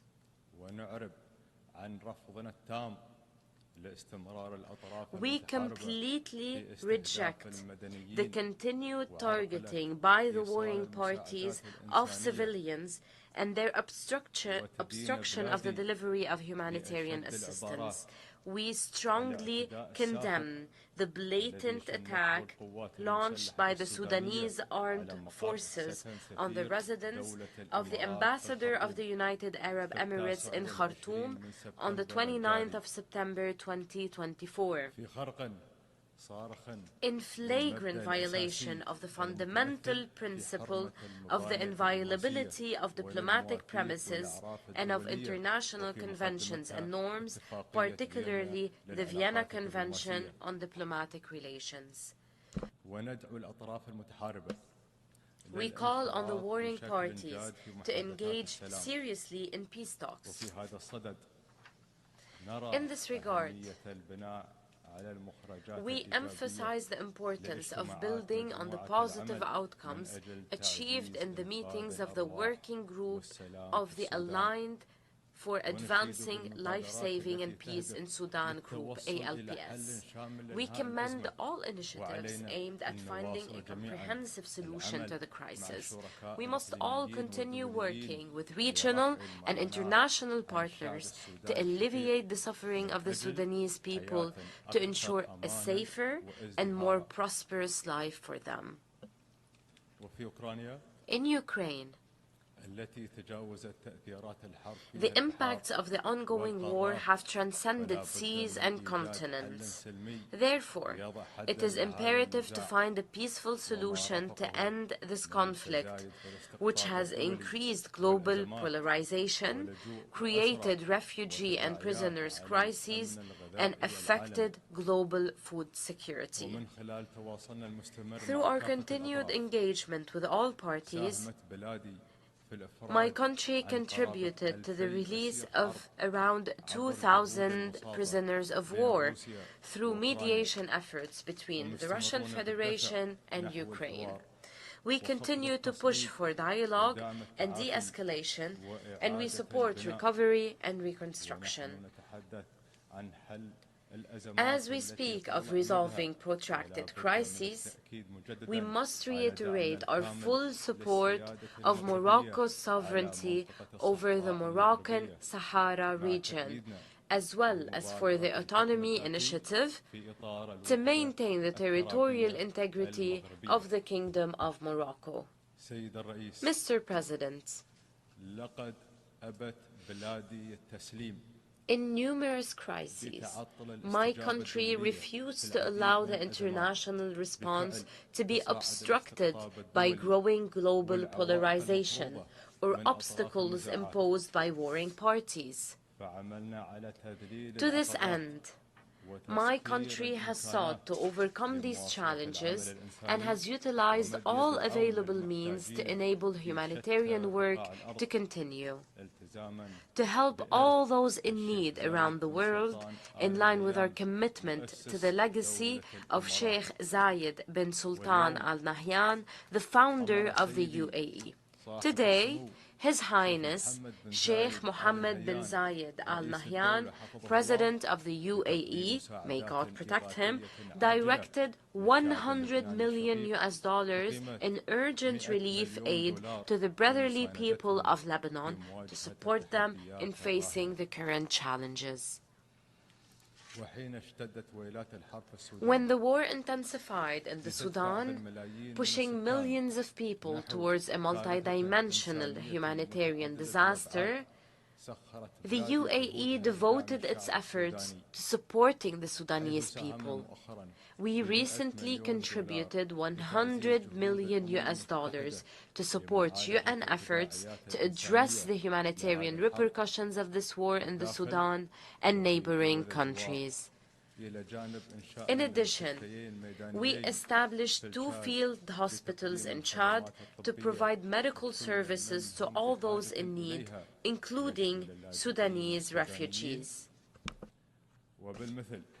Similarly, we spared no effort in supporting the innocent people besieged in Gaza.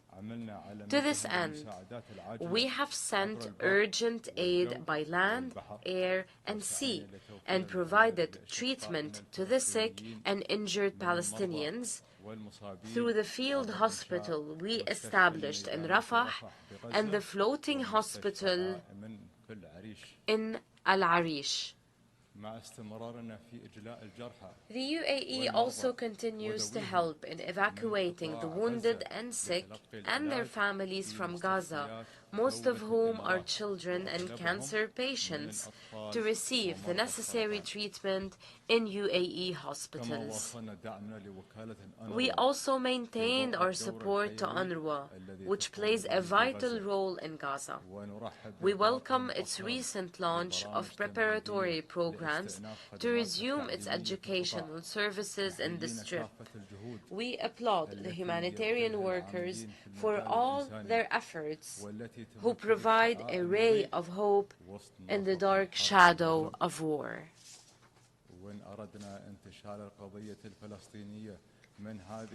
If we want to bring an end to the 7-decade-long vicious cycle of the Palestinian issue, then we must take concrete steps towards the establishment of an independent Palestinian state with East Jerusalem as its capital, based on the 2-state solution. We must also consider the establishment of a temporary international mission in the Gaza Strip upon an official request from the Palestinian government to address the humanitarian crisis, re-establish security and law, and reunite Gaza and the West Bank under a reformed Palestinian Authority. This would enable the Palestinian Authority, after it is reformed, to take firm steps towards reaching a comprehensive and just political solution for the Palestinian issue. My country believes that the State of Palestine, which just a couple of weeks ago took its new seat in this hall, like every other nation, has fulfilled the requirements for full membership in this organization. It deserves to be recognized by all states as a fully fledged state under occupation. Mr. President, in parallel with our efforts in these files, my country renews its demand to Iran to end its occupation of the 3 UAE islands, Greater Toom, Lesser Toom, and Abu Musa. These islands are an integral part of the UAE. We will continue to urge Iran to respond to our repeated calls to resolve this issue, either through direct negotiations or by resorting to the International Court of Justice. In all other issues, the UAE believes that the best way to resolve crises is through diplomacy. We cannot fight fire with fire. When traditional approaches are no longer effective, it is our duty to renew these approaches to be able to move forward during the darkest moments of our history. Mr. President, building a secure and prosperous future requires renovating the mechanisms of multilateralism to better address the serious challenges surrounding us. Therefore, we must undertake important roles in finding solutions for conflicts and crises, particularly as the current international system has proven ineffective in preventing the most serious crimes or holding its perpetrators accountable. This requires, in the first place, reforming the Security Council through a comprehensive effort that includes all member states of the United Nations. This would allow the Security Council to restore its credibility, fulfill its mandate of maintaining international peace and security, and combat impunity, even in situations where polarization and political considerations prevent the Council from taking action. Developing and poor countries must also be at the center of any international effort. We also must ensure that women and young people are empowered to play their critical and meaningful roles in all aspects of collective action. While we are preoccupied with addressing the current reality, we must not lose sight of the importance of crisis prevention efforts. The deadliest wars in history did not break out overnight. They were a result of extremism, hate speech, and intolerance accumulating over years, if not decades. This requires taking concrete steps to uphold the principles of tolerance and peaceful coexistence and coordinate regional and international efforts to extinguish the sparks of conflict before they even start. Furthermore, collective action is the only way to address the challenges threatening the future of humanity and our planet, including climate change. The outcomes of the 28th session of the United Nations Climate Change Conference, hosted by the UAE, demonstrated what we can achieve when we work together.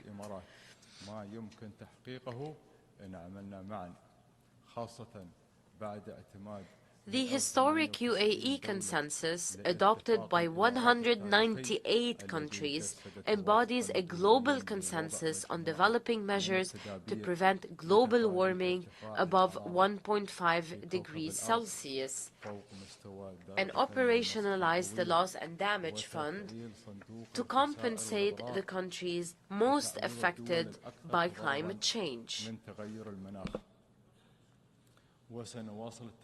We will continue to cooperate with everyone to support climate action and clean and renewable energy solutions, including through the Troika of the Presidencies of the Conference of the Parties initiative with Azerbaijan and Brazil, to provide a concrete response that contributes to the achievement of the objectives of international climate agreements.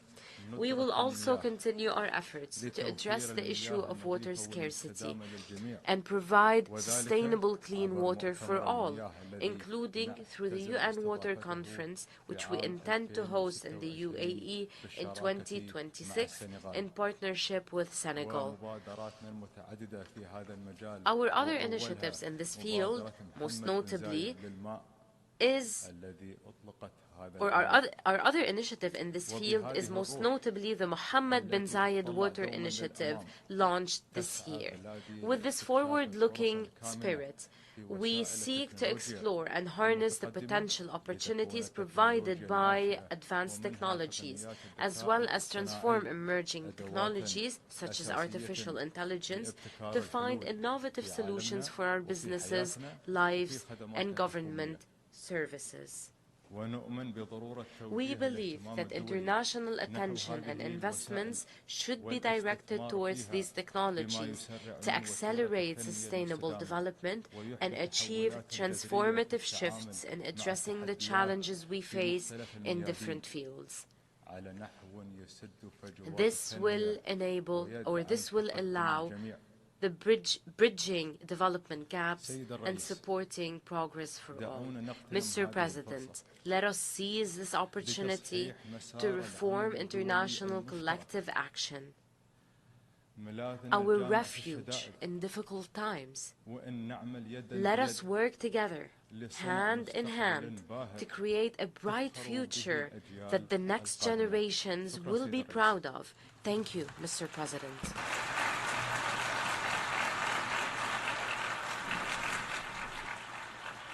I thank the Minister of State for the Ministry of Foreign Affairs of the United Arab Emirates.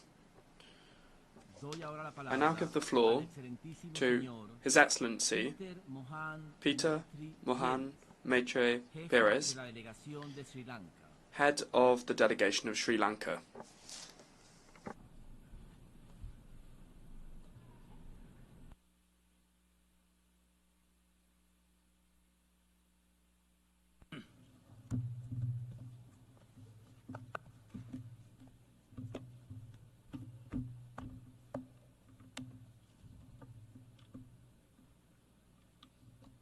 Mr. President, Excellencies, distinguished delegates, ladies and gentlemen.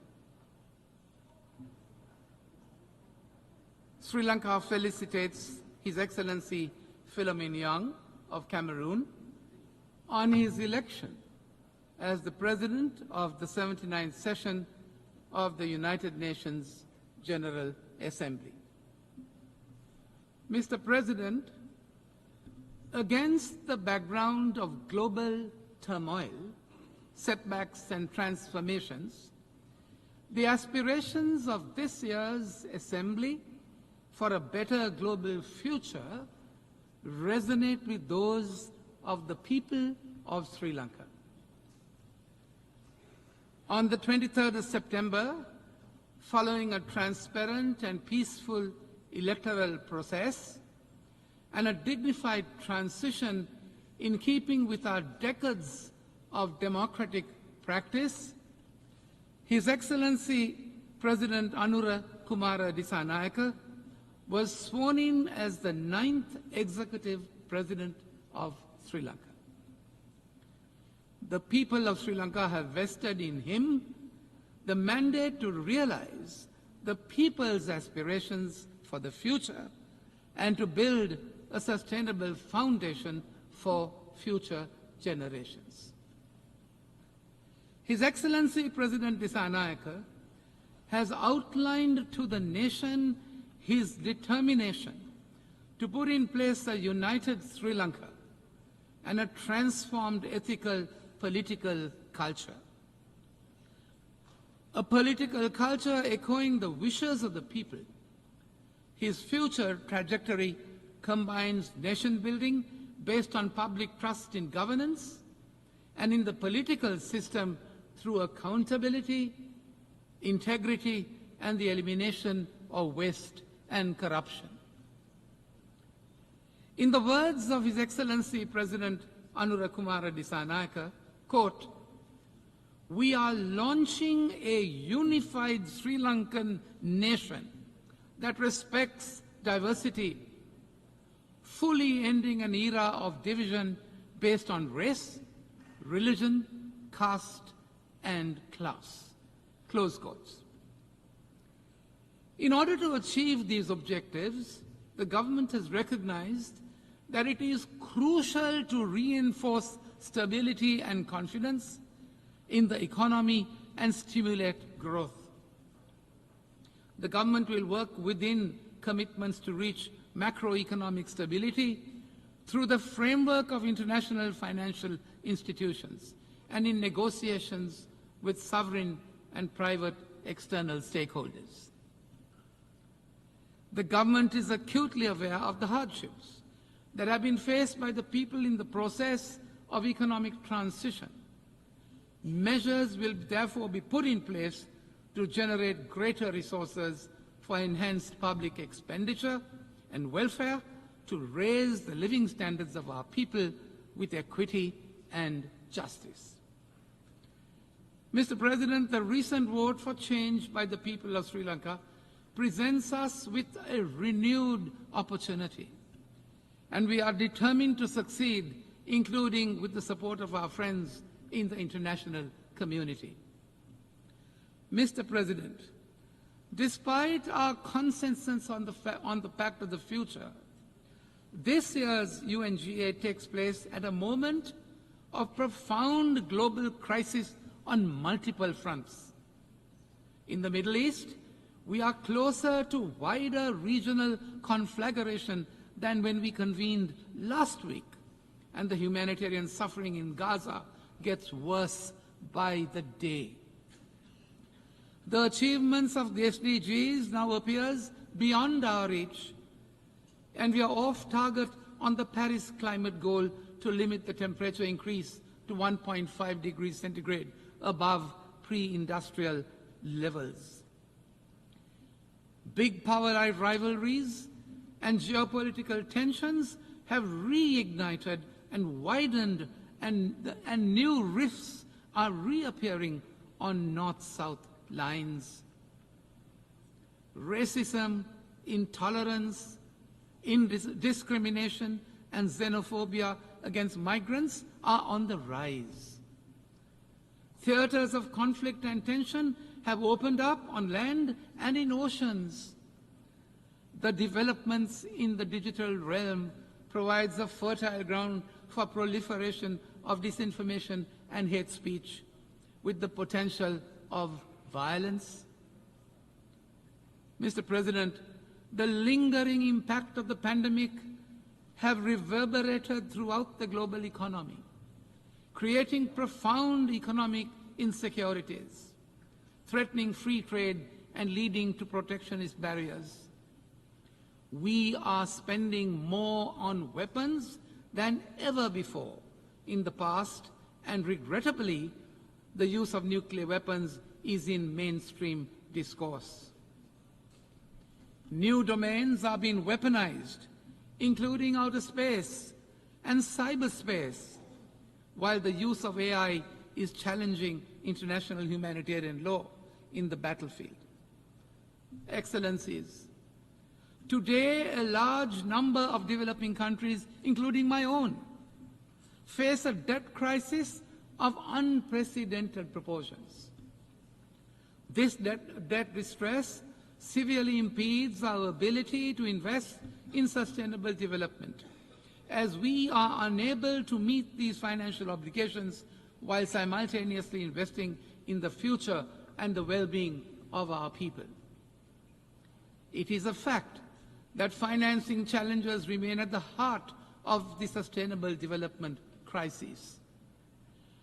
As per the Financing for Sustainable Development report of 2024, the SDG financing gap is between US $2.5 to 4 trillion. Staggering, isn't it? Mr. President, given these immense challenges, the need for comprehensive reform of the global financial architecture has never been more pressing. The current international debt resolution framework has failed to respond adequately and efficiently to contemporary challenges. The global landscape has changed dramatically, with global debt, particularly in the developing world, increasingly controlled by international bond markets and non-Paris Club lenders. Think about it. It is therefore time that we review the architecture's traditional moorings. We must urgently reform this system to reflect the new economic landscape. It is therefore necessary, we say, to find a more efficient, comprehensive, and equitable way to address the debt crisis. Mr. President, other institutions of global governance that reflect the world of the past century need to be reformed to meet the challenges of the present and the future. The composition of the Security Council must be expanded to be representative of current global diversity and decision-making. In parallel, the role of the United Nations General Assembly, the most representative primary organ of the United Nations, where all countries have an equal voice, must be strengthened and revitalized. Mr. President, Sri Lanka's commitment to maintaining global peace and security has been unwavering. We recognize that peacekeeping is one of the most effective tools to the United Nations to help member states to manage the difficult phase of transitioning from conflict to peace. Sri Lanka has been contributing to United Nations peacekeeping operations in some of the most hostile and demanding deployments. Over 23,000 men and women from Sri Lanka armed forces and police have contributed to ensuring international peace and security under the UN banner over the past 6 decades and has been commended for high-caliber service. Mr. President, beyond economic recovery, we face an even greater existential threat, the ongoing climate crisis, and the accompanying need for a just energy transition. Although our development strategy has not contributed to climate degradation, Sri Lanka has taken concrete steps to address these challenges. We will increase our nation's forest coverage and increase renewable energy in our energy mix. It is time for developed countries, Mr. President, to fulfill their obligations and assume their fair share of responsibilities under the principle of common but differentiated responsibilities. We need their support in mitigation and adaptation efforts, as well as compensation for loss and damage. Without a concerted international effort, Mr. President, to bridge the climate financing gap, the burden of climate impacts will continue to fall most heavily on those least responsible for the crisis. Sri Lanka is committed to phase out coal by 2040 and reach net zero carbon emissions by 2050. As a climate vulnerable country, Sri Lanka has been advocating for operationalization of the Loss and Damage Fund and called for climate justice. There is therefore an urgent need, we say, for increased climate financing, especially for vulnerable developing nations like Sri Lanka. Mr. President, 2 other critical issues which are also relevant to Sri Lanka as an island nation were part of the discourse during this year's high-level week. Sea level rise is an imminent reality affecting millions. While Sri Lanka has taken mitigatory measures nationally, as included in the National Adaptation Plan for Climate Change, it is through concerted international action that solutions can be implemented to halt the global warming that is the cause of sea level rise. Sri Lanka initiated the UNGA resolution on declaring 1st of March as the World Seagrass Day to bring international attention and awareness on a small but significant aspect of universal importance of combating climate change. Sri Lanka has further been recognized for its contribution to mangrove regeneration programs as a 2024 World Restoration Flagship by the United Nations under the UN Decade on Ecosystem Restoration. Mr. President, antimicrobial resistance has become a critical public health issue the world over, with bacterial resistance linked to around 5 million deaths worldwide annually. Alarming. AMR, if not contained, has the potential to spiral into a development issue, as well with life expectancies declining worldwide.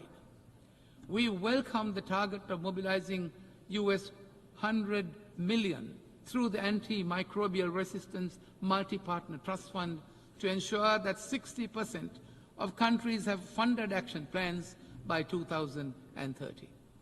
However, international cooperation, Mr. President, and sustainable financing must increase to meet this goal.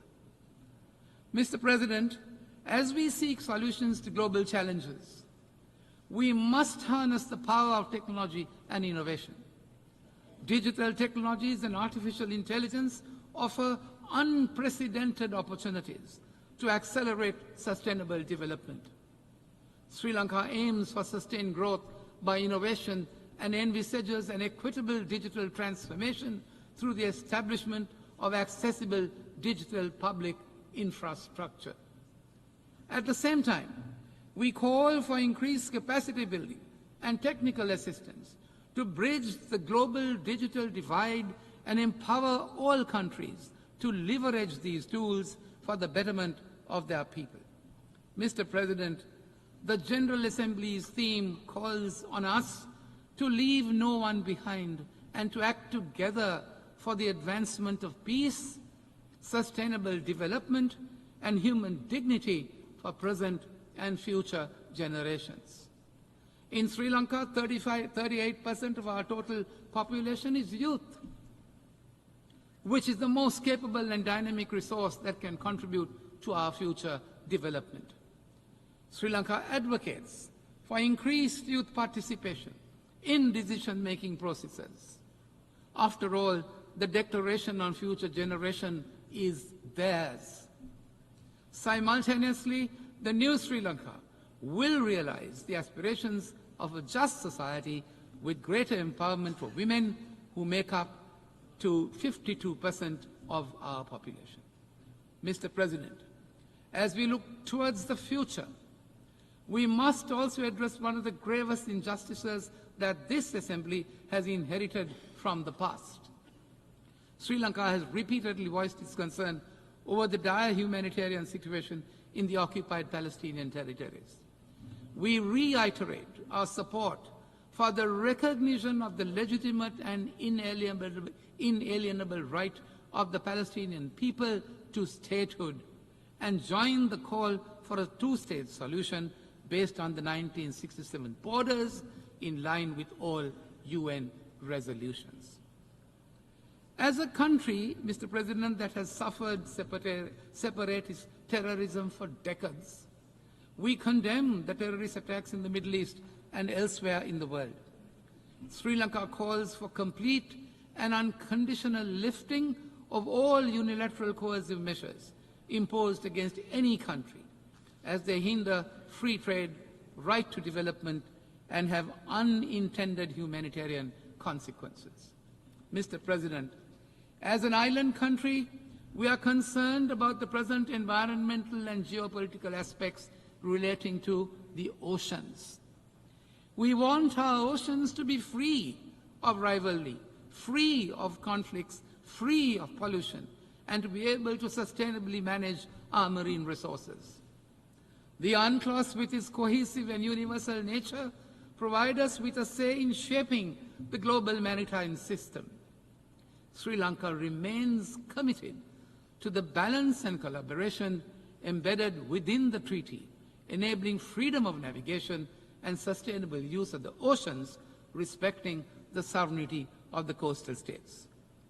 Mr. President, we must recognize that global challenges demand global solutions. In our interconnected world, no country can solve these complex problems in isolation.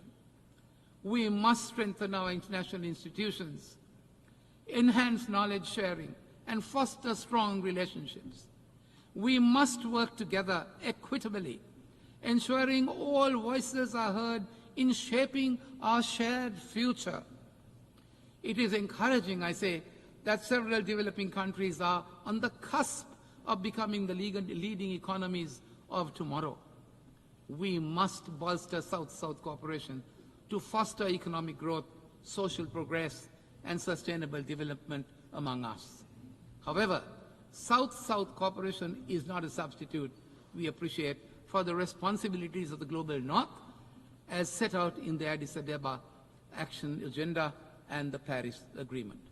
Mr. President, in conclusion, as Sri Lanka embarks on a path of national unity, ethical governance, and economic recovery, and growth with justice and equity under a new leadership, we reiterate our commitment to multilateral cooperation in pursuit of peace, of prosperity, and of sustainability. We must harness the power of international solidarity, my dear friends, to confront the interconnected challenges before us, as well as to explore durable solutions to the generations to come. I thank you, Mr. President.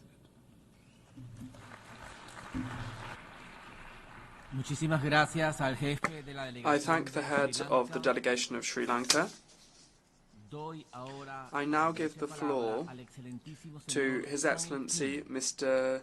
Song Kim, head of the delegation of the Democratic People's Republic of Korea.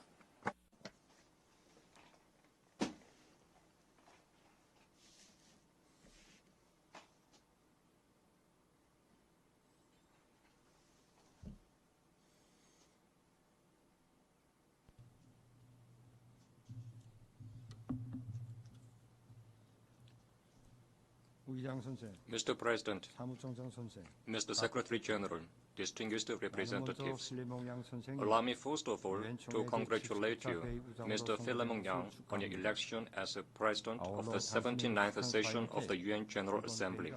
I am confident that your able stewardship will lead this session to an excellent fruition. Mr. President, the current session of the UNGA is convened at a time when the existence and development of humanity is faced with unprecedented serious crises and challenges. Armed conflicts and bloodshed continue unabated in various parts of the world, with the situation in Gaza still going on for almost a year, taking the lives of the tens of thousands of innocent civilians and creating the most appalling humanitarian crisis since the World War II.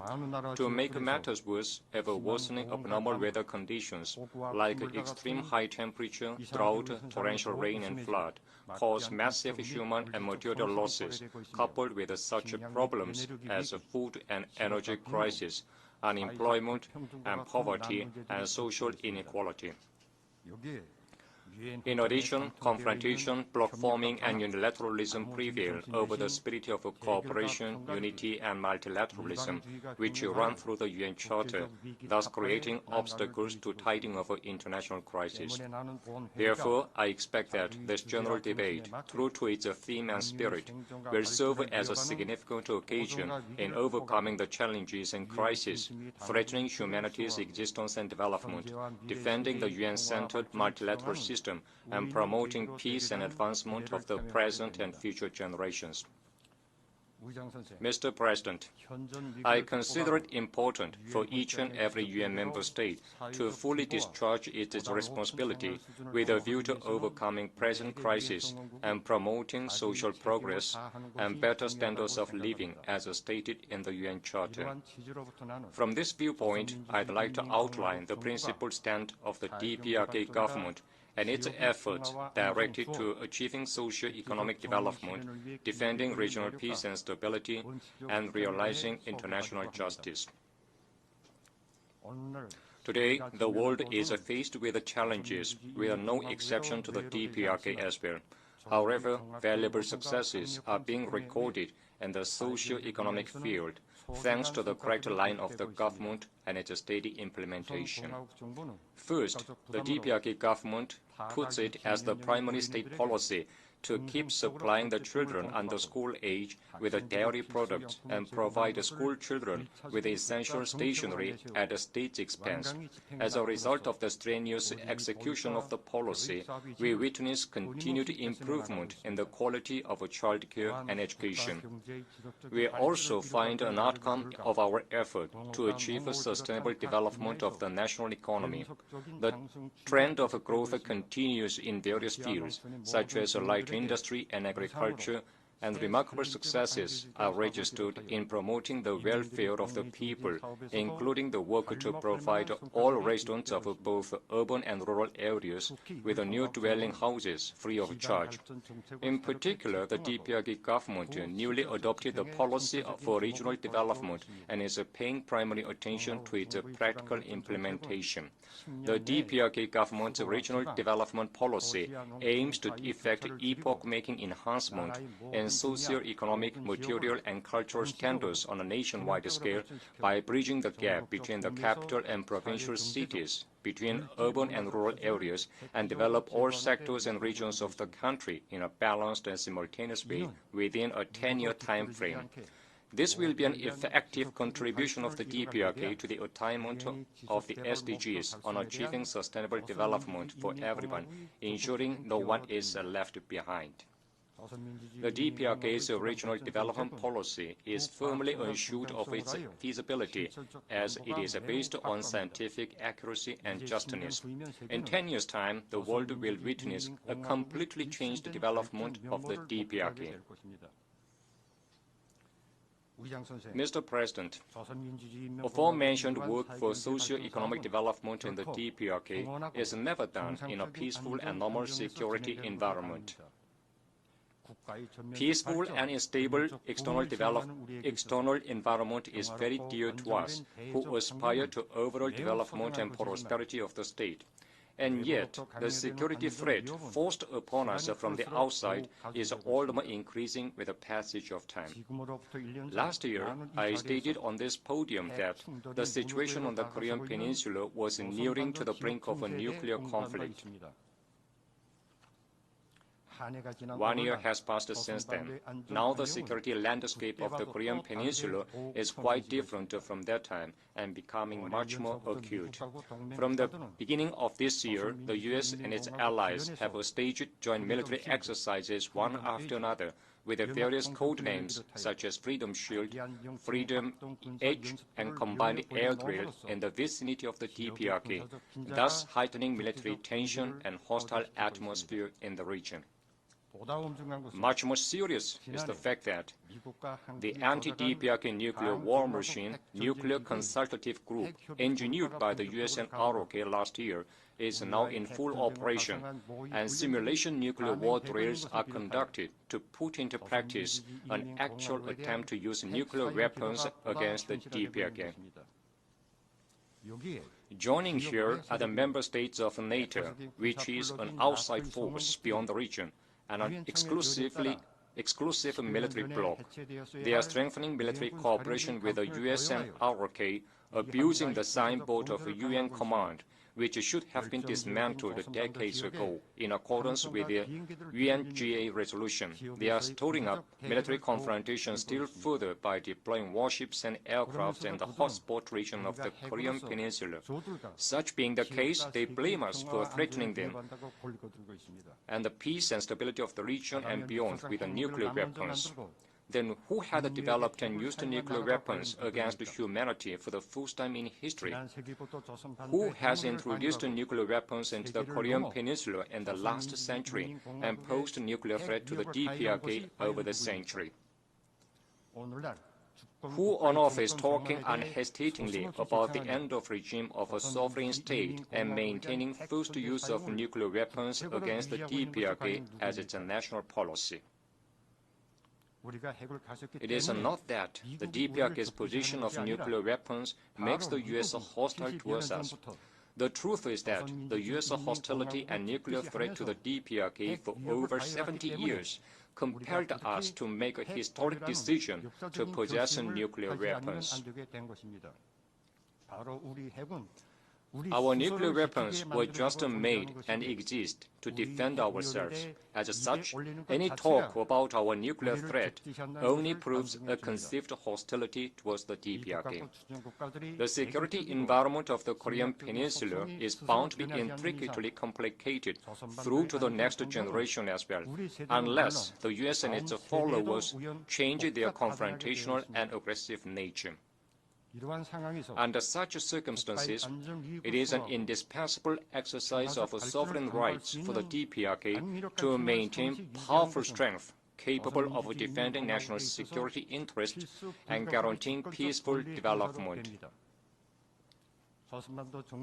The situation on the Korean Peninsula has not entered into war, even though it is fraught with extreme tension. It is totally attributable to our country's powerful war deterrence, which helps stave off threat of aggression and keep the balance of power in the region.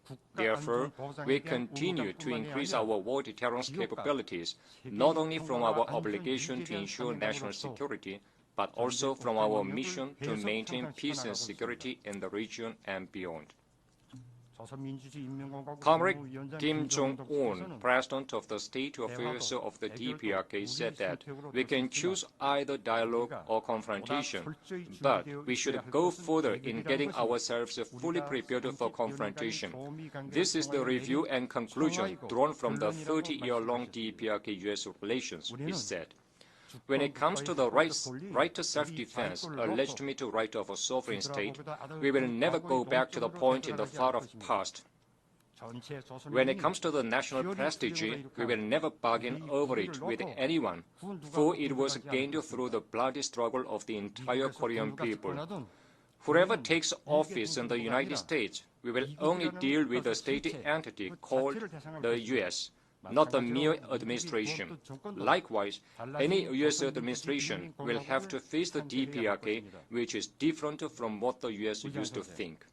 Mr. President, it is the invariable external policy of the DPRK government to champion justice and peace, aspire after progress and development, and promote friendship and solidarity. This is also the idea running through the UN Charter. From this viewpoint, the DPRK government stands strongly against the acts of dividing international political arena into two camps with unlawful double standards, giving precedence to their hegemonic interests and disturbing peace and stability. At present, many factors obstruct attainment of the SDGs set forth by the UN. The most critical among them are the high-handedness, arbitrariness, and double standards of the US and certain UN member states. Since October last year, the indiscriminate massacre by Israeli authorities has claimed more than 40,000 Palestinian civilian lives in Gaza Strip, including many children and women, and thus exposed a nation to a complete extinction. The UN exists to prevent the recurrence of the scourge of war that had inflicted untold sufferings to mankind. It is really shameful and deplorable that such act against humanity has persisted for 1 year. It is highly imaginable that one state is immune to any censure and sanction, even after committing such a horrible massacre. This is entirely due to the patronage of the U.S., a permanent member of the UN Security Council.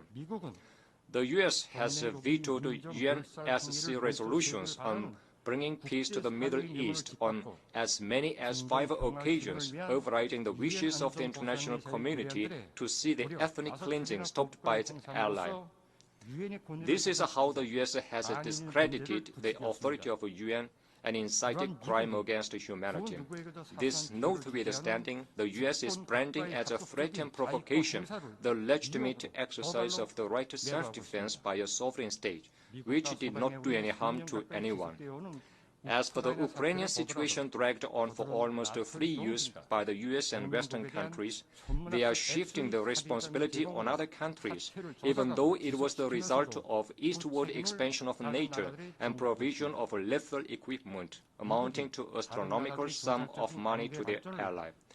The reason behind the U.S.'s abusive invectives about the normal developmental relations between other countries is in fact to vindicate its unprincipled political and military support to its ally and justify the forming of military alliances on a global scale. Justice or injustice is judged according to whether the actor is pro-US or an independent country, and the United Nations is misused. for political aims of an individual country. Such reality should no longer be tolerated and allowed.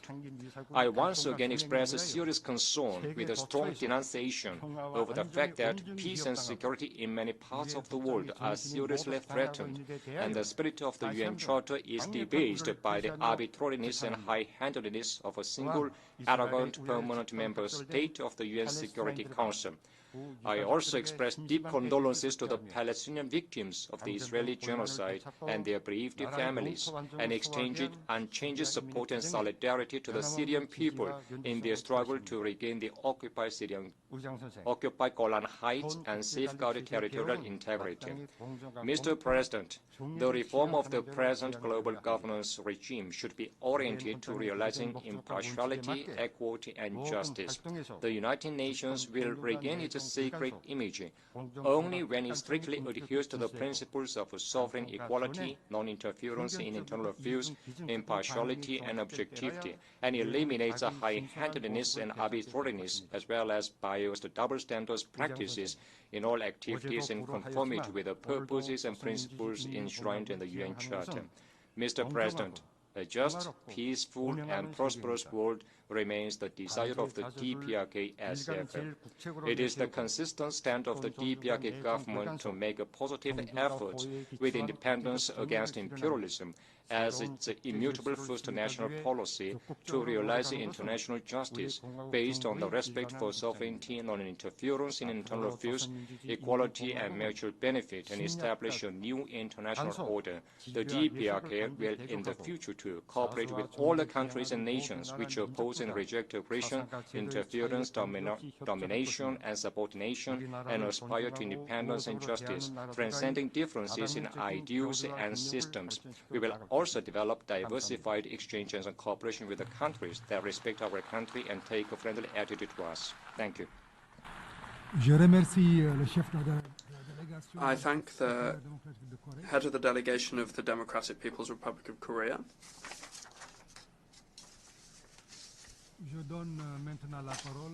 And I now give the floor to His Excellency Tiborori Tito, head of the delegation of the Republic of Kiribati.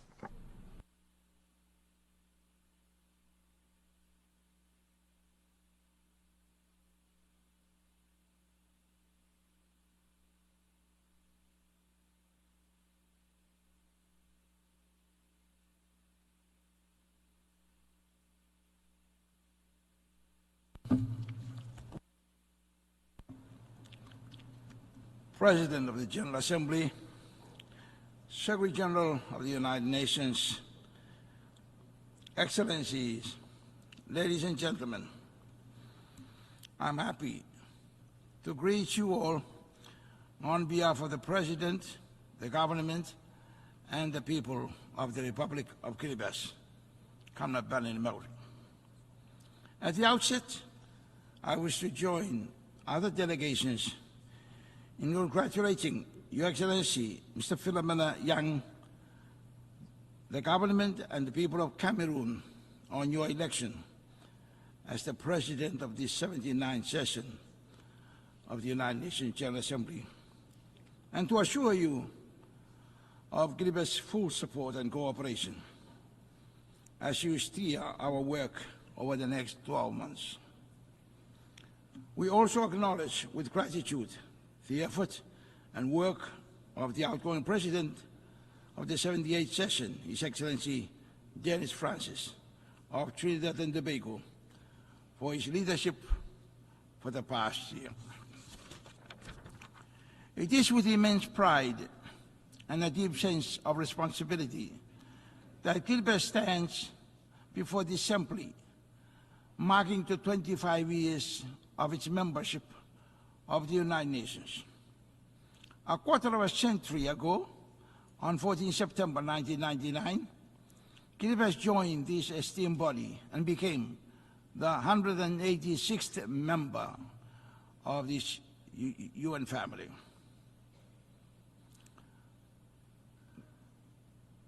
Believing that the challenges we face as a small island nation are inextricably linked to the fate of the global community. As we celebrate this milestone, we honor the path that we have walked with our global partners. And we reaffirm our commitment to the core principles of the United Nations: peace, justice, human rights, responsibility, and respect, and sustainable development.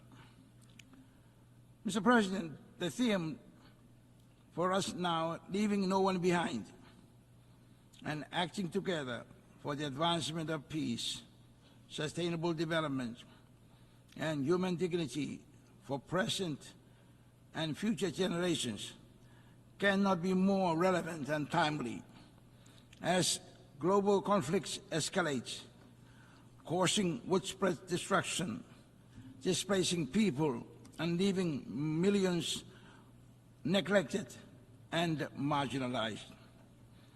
The theme reminds us that despite the ongoing crisis, we must stand firmly together as responsible leaders and representatives of the 193 member nations of this greatest multinational organization, and recommit ourselves to do together whatever is necessary to get the world back on the path of peace, progress, and prosperity.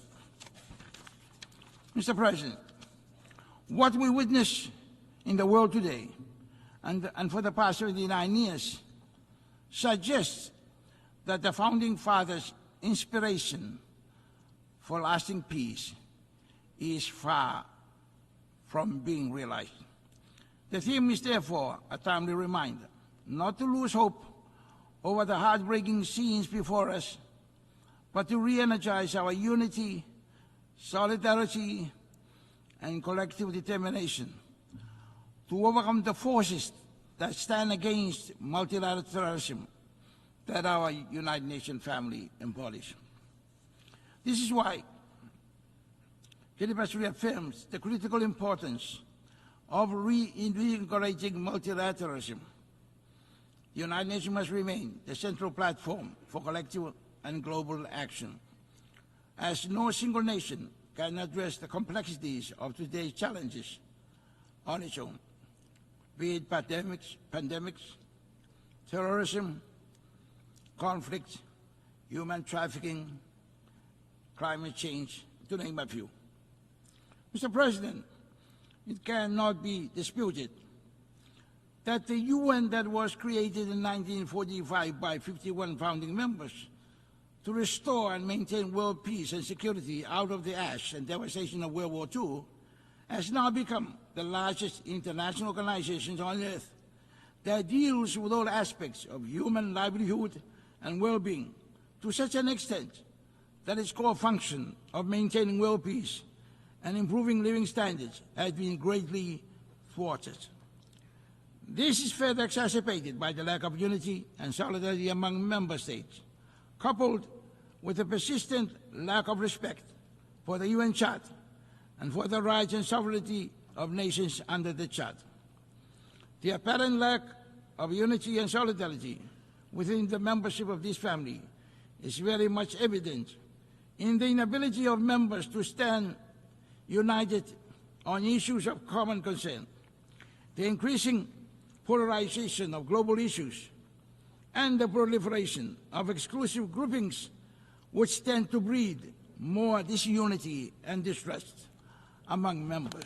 Mr. President, the success or failure of the United Nations in its core mission depends not only on the dedication, commitment, and persistence of its leadership and membership, but also on the quality of the collaboration between the two. The theme is a reminder of the need to gauge the performance of the United Nations against its core mission of maintaining world peace, improving living standards, and the promotion of human rights and freedoms. In this vein, our collective deliberation at this 79th session must shape a more effective path for the United Nations, ensuring it meets the pressing challenges of our time and serves all nations equitably. Considering the significant disparity between the United Nations intended mission and its actual outcomes.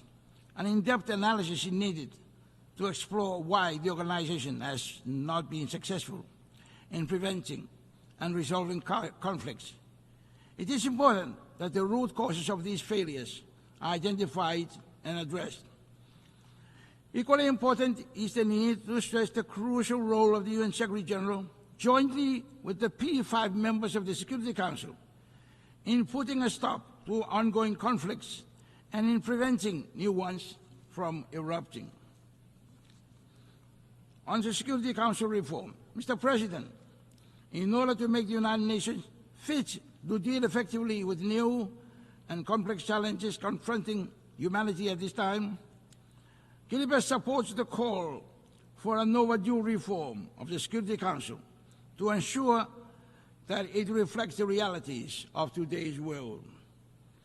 We believe that permanent membership of the Council should be expanded to be more inclusive and representative, including allowing seats for small island developing states and the other vulnerable countries, so as to ensure that the perspectives and needs of the most vulnerable nations are heard and addressed.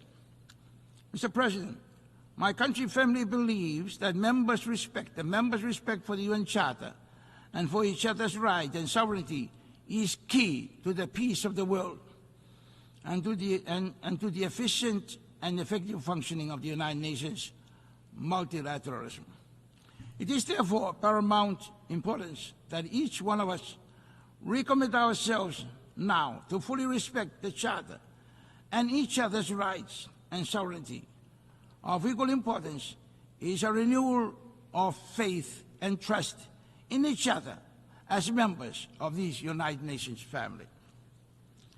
On peacekeeping and international security, Mr. President, peacekeeping remains a cornerstone of international cooperation for maintaining global security and stability. Kiribati is grateful to have contributed to this effort by deploying police personnel to support the United Nations peacekeeping mission in South Sudan. Kiribati remains steadfast in its belief that global peace can only be achieved through collective action, and we will continue to play our part in this regard.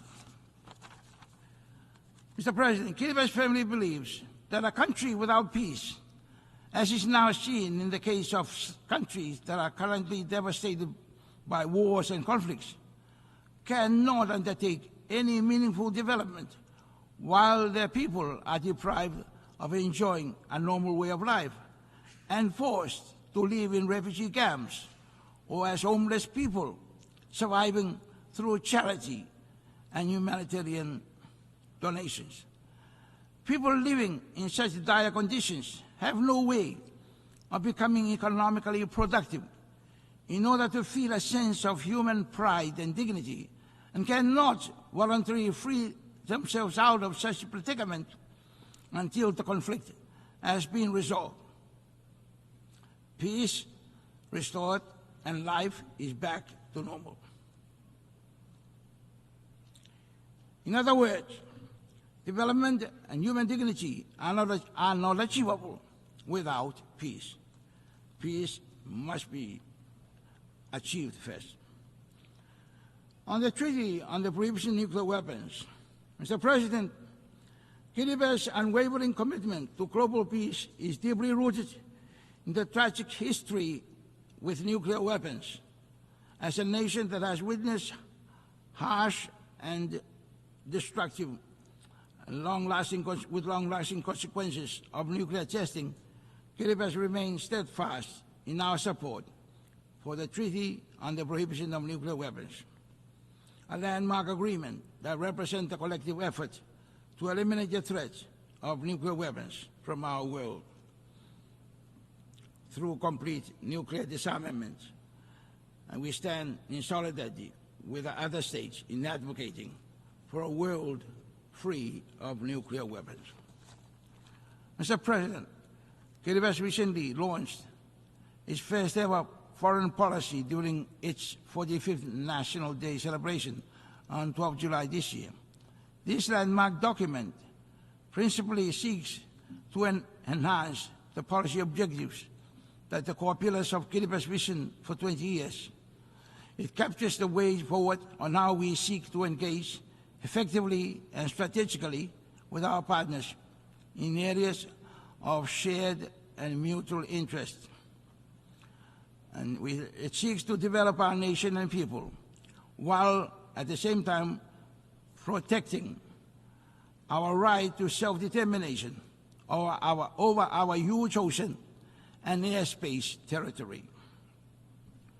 Mr. President, let me at this juncture highlight Kiribati's views and perspectives on some pertinent issues for small islands, such as climate change and sea level rise, the 2030 Sustainable Development Goals, marine conservation and protection, and the Pact of the Future, and on the crucial link between peace, sustainable development, human dignity, and the concept of leaving no one behind, as highlighted in the theme. Mr. President, Kiribati's designation as a least developed country reflects not only our economic challenges, but also our acute vulnerability to climate change. Kiribati's geographical isolation from world major markets, coupled with the volatility of global commodity prices and the increasing frequency of extreme weather patterns, exacerbates our development challenges. The high cost of imports, limited export opportunities, and reliance on fluctuating external markets further strain our efforts to achieve sustainable growth and development. Our graduation status from the LDC category, which had been deferred to a later date, remains at the back of our minds and what it would mean for us in the future, given these unprecedented challenges. It is for this reason, Mr. President, among others, that we recognize the Multi-Dimensional Vulnerability Index, MVI, potential as a more fitting measure of vulnerability for all developing states. On climate change, Mr. President, we believe that humanity must be well informed about the riches and the resources of the planet that are finite and must not be overexploited to the extent that the planet's Earth's health and wealth is compromised, as is now evident in the climate crisis caused by the overexploitation of the planet's resources during the past century of industrialization. While the international dialogue on climate change has been extensive, Kiribati urges that we move beyond words to concrete action. The commitments made in the international forums, including the COP meetings, must translate into tangible results on the ground. As we continue to advocate for mitigation, it is clear that adaptation and resilience building are critical for low-lying atolls like Kiribati. Coastal protection remains a priority for Kiribati, and while adaptive measures such as the planting of mangroves and demarcating of seagrass continues, there is a dire need for interventions in hard infrastructure such as resilient seawall. Climate change is undeniably the driving force behind sea level rise. Kiribati continues to grapple with the challenges posed by sea level rise, which endangers our land, agriculture, and our way of life. The IOC's declaration on sea level rise and statehood encourages our dedication to building resilience against climate impacts and emphasizes the urgent need for global action. The United Nations recognition of the profound impacts of climate change and sea level rise through the establishment of high-level platform to address sea level rise during this session is a notable and welcome step. It reflects the urgency of addressing climate change and its devastating consequences on vulnerable communities worldwide.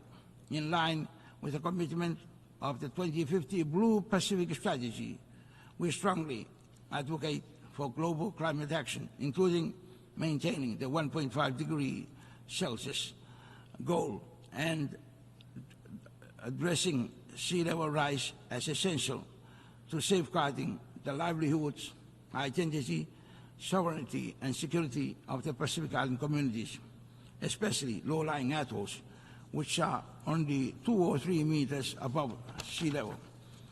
On sustainable development goals, Mr. President, as we continue our journey towards achieving sustainable development goals by 2030, Kiribati has localized SDG in a 20-year development roadmap or vision called KV20, with its primary aim to make Kiribati a healthy, wealthy, and most peaceful nation by 2036. This localization effort ensures that the SDGs are not merely theoretical goals that are embodied in our national policy projects and initiatives. Sustainable development is crucial for the long-term resilience and prosperity of Kiribati and other small island developing states.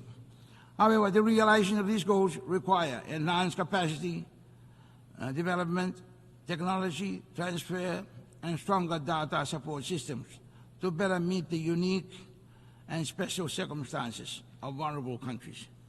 Kiribati also commits and looks forward to the implementation of the Antigua and Barbuda Agenda, ABAS, focusing several key areas aimed at promoting sustainable development, resilience, and addressing the unique challenges faced by small and developing states, such as climate change, resilience, sustainable economic development, access to financing, biodiversity, conservation, to name a few.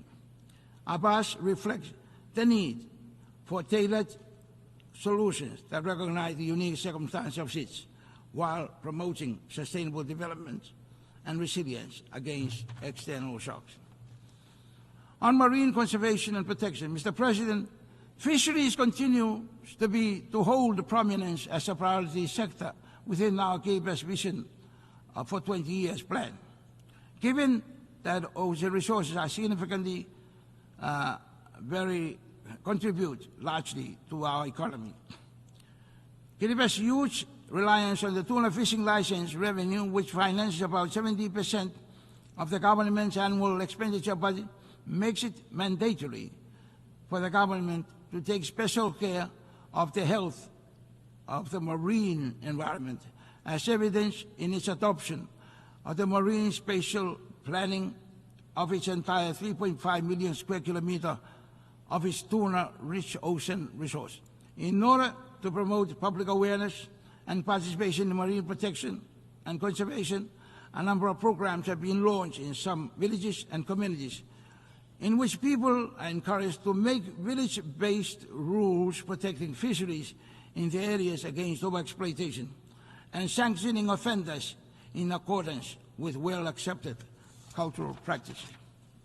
However, our limited capacity in monitoring the surveillance of our large economic zone are highly susceptible to illegal, unregulated, and unreported fishing, IUU, fishing expeditions. Considering our heavy reliance on our fisheries for livelihood and revenue, Kiribati remains deeply committed, concerned about the ongoing challenge of IUU, which undermines not only our national effort to sustainably manage marine resources, but also global progress towards achieving the Sustainable Development Goals. IUU fishing significantly impacts our national economy by depleting fish stocks, undermining sustainable fishing practices, and reducing revenue for local fisheries. This threatens the economic stability and the livelihood of our people dependent on fishing. We acknowledge the assistance of our partners rendered in addressing this gap and in providing the surveillance support. Kiribati calls upon the international community to strengthen cooperation and action to combat IUU fishing, ensuring that sustainable fisheries management become a reality for all nations. especially those most vulnerable to its impact. Kiribati is acutely aware of the profound significance of the ocean to our livelihood, culture, and environment. And this is why we invest a lot of effort in the preservation and protection of our marine environment. On the Pact of the Future, Mr. President, Kiribati applaud the Secretary General for his great initiative for bringing the whole world together to re-energize the United Nations as it approaches its 80th year anniversary, so that it remains relevant and vital for the peace, progress, and prosperity of humanity in the future. The proposed Pact for the Future offers an essential roadmap strengthening global cooperation on key issues including climate change, digital transformation, and peace building. We fully support the development of the Global Digital Compact, which will help bridge the digital divide and ensure that small island developing states like Kiribati are not left behind in the digital age. It is vital that the international community takes bold steps to strengthen global governance mechanisms, fostering inclusive multilateralism that benefits all countries, particularly the most vulnerable. We believe that the success of these initiatives will be key to achieving sustainable development, peace, and security for future generations. Mr. President, as I conclude, I express our hope for the future. Kiribati family believes that together we can unite in action and commitment, ensuring that no country is left behind in our pursuit of a more sustainable and in a world where peace, sustainable development, and human dignity are advanced for the present and future generations. Let us make the 79th session a time to renew our unity, solidarity, and togetherness for the advancement of peace, sustainable development, and human dignity for present and future generations. We believe that together we can make it, and together we can do it. Thank you.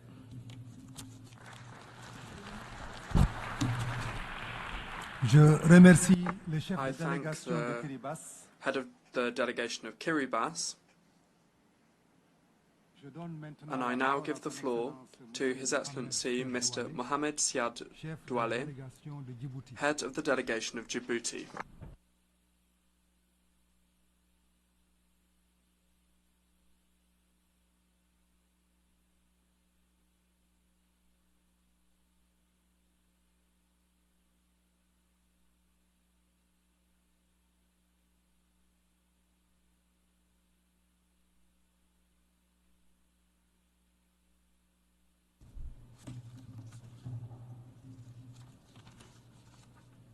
Monsieur le Président, Mr. President, at the outset, I wish to very warmly congratulate His Excellency Mr. Philemon Yang, President of the General Assembly, for the 79th session, and I assure him of the full support of the Republic of Djibouti as he implements his mandate.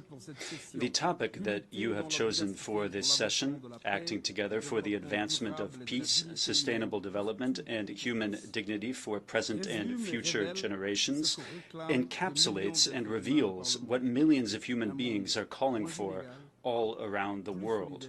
A world that is less unequal, more cohesive, more peaceful and prosperous. A world where unity is not mistaken for the negation of individuality, and where the recognition of a common destiny channels everyone's energy into forging a better common future. We reiterate our gratitude to your predecessor, Mr. Dennis Francis, for his outstanding work as well. Mr. President, the world is undergoing a perilous period, a period characterized by disorder and uncertainty. We see the crisis at several levels. conflicts have proliferated and have become increasingly violent. The conflicts in Ukraine and in Gaza continue to rage without us being able to agree on the conditions to conclude a ceasefire agreement. Terrorism has gained ground in several parts of the world, including on the African continent, where the way that it has metastasized is a source of concern for us. The deficit in annual financing for the SDGs has deepened dangerously every day, and many countries are facing a financially difficult situation, which is aggravated by multiple external shocks and the burden of debt.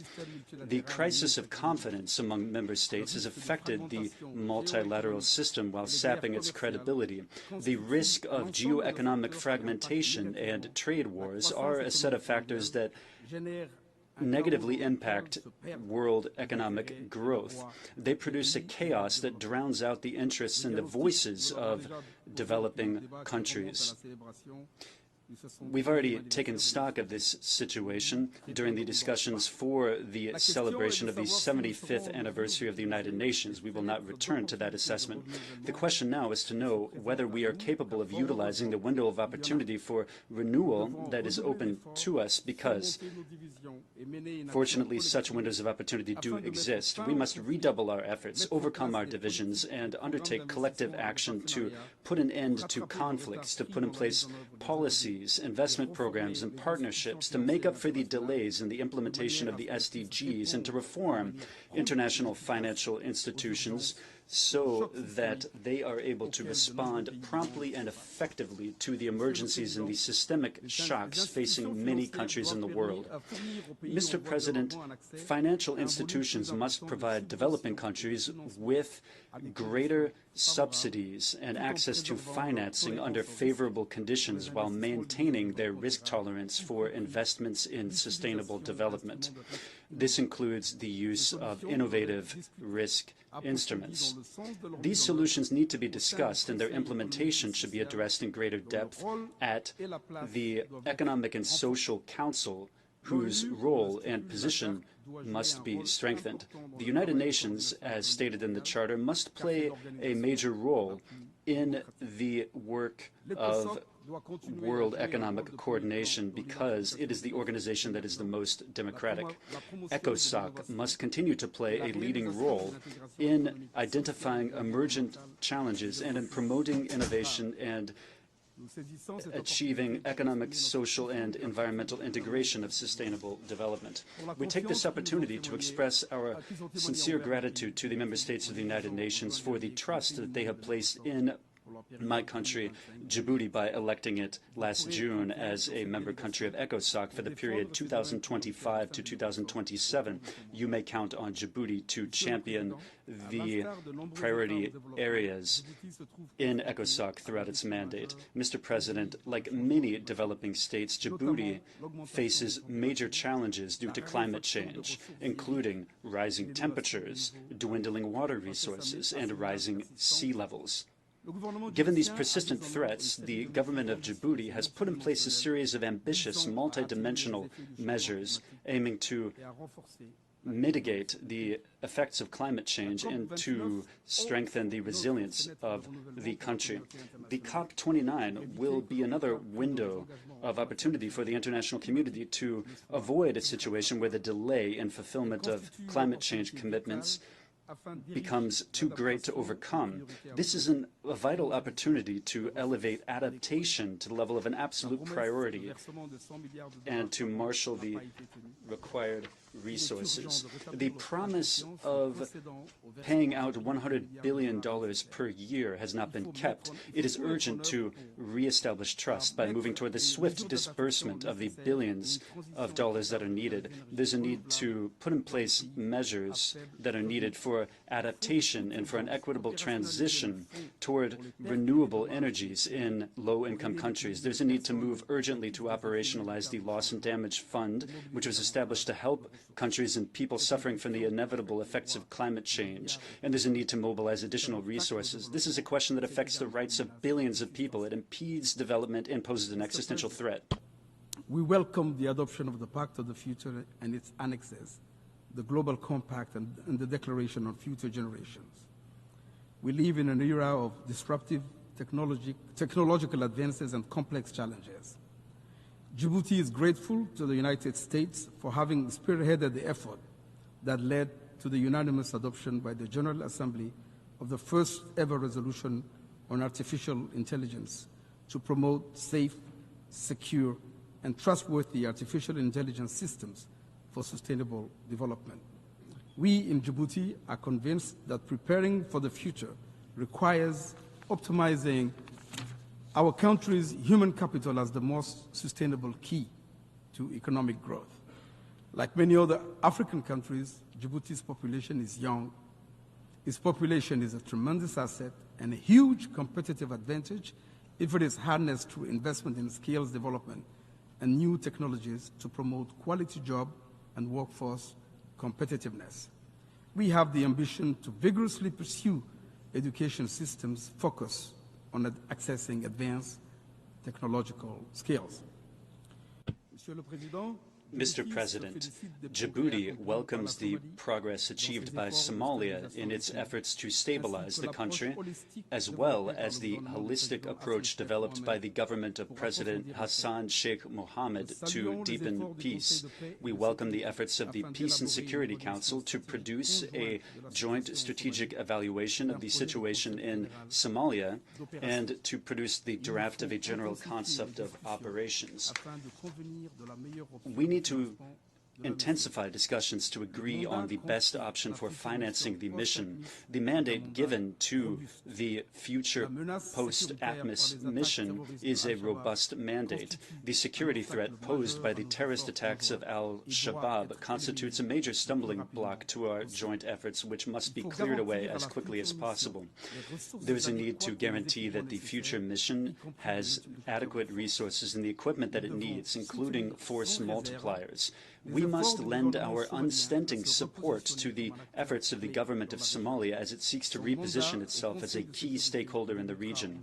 Its mandate in the its term in the Security Council, which will begin next January, will certainly serve as a platform for it to share the lessons it has learned and the experience it has gained throughout these decades of conflict. Djibouti remains disturbed by the attacks carried out by the Houthi against merchant and commercial shipping. These attacks are a disturbing disruption of maritime traffic and commercial flows. This crisis has already brought about an exponential increase in maritime transport costs, which is reflected in the price index for consumer goods. If this situation continues, the impact on the economy of Djibouti, as well as the environmental repercussions of these repeated attacks, will be devastating.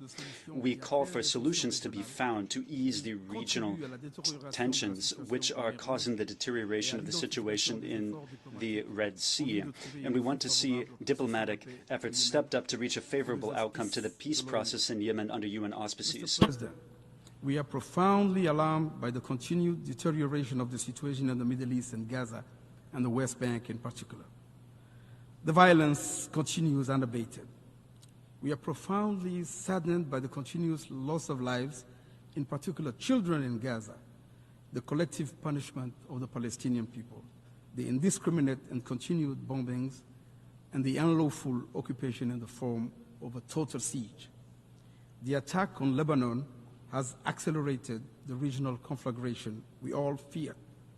We express hope that the parties would agree to the 21-day ceasefire called for by the US and France. We must avoid at all costs an all-out war. We welcome the resolution recently adopted at the General Assembly 10th Emergency Special Session by an overwhelming majority. The solution demanded by the Security Council, the General Assembly, the Arab Peace Initiative, and by all the 140 states that already recognize the state of Palestine is a two-state solution. It is the only solution that can lead to lasting peace and security. And this is the very solution that has been blocked by Israel's defiant insisting on maintaining its occupation of Palestinian territory in perpetuity. Mr. President, we are troubled by the continued deterioration of the situation in Sudan, the third largest African country and a founding member of IGAD. We are saddened by the tragic loss of lives, the destruction of infrastructure, and the devastating humanitarian catastrophe that it has caused. Djibouti, under the leadership of President Gele, current chairman of IGAD, has held many meetings at summit level to explore avenues for a peaceful resolution of the conflict. Djibouti reaffirms its commitment to the territorial integrity, sovereignty, political independence, and unity of Sudan.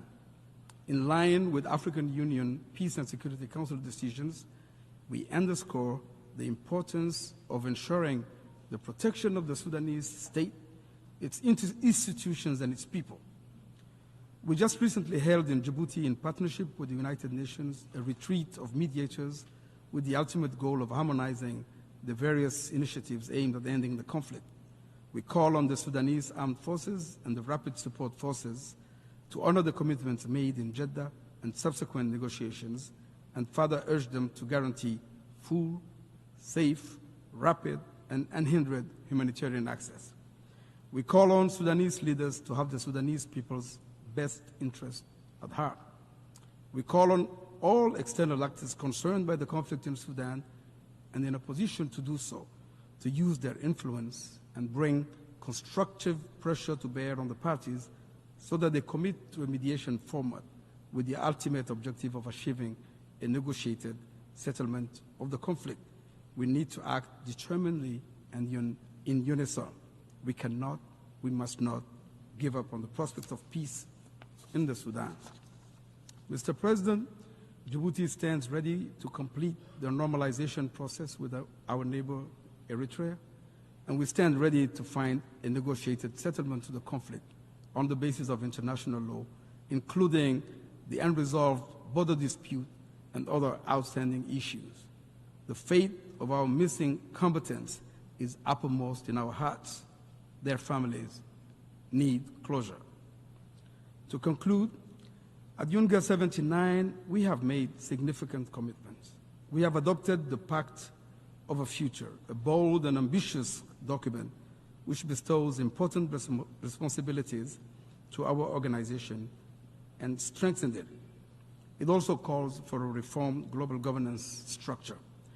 We did it to reject the return to an order devoid of justice, where the strong do what they can and the weak suffer what they must, where there is no rule of law and might triumphs over right. We did it for our own sake and for the sake of our posterity, because we have no choice but to stand up and stand together to prevent a descent into the morass. We now have to honor the commitments made. The stakes are high, because if you don't, the United Nations will continue to be reduced to a symbolic space where non-binding commitments are made but never implemented. Thank you for your attention.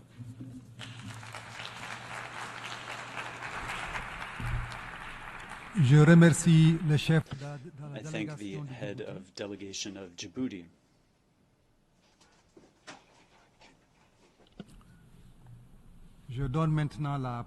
And I'll give the floor to His Excellency, Mr. Ernest Roy Musio, head of the delegation of Rwanda.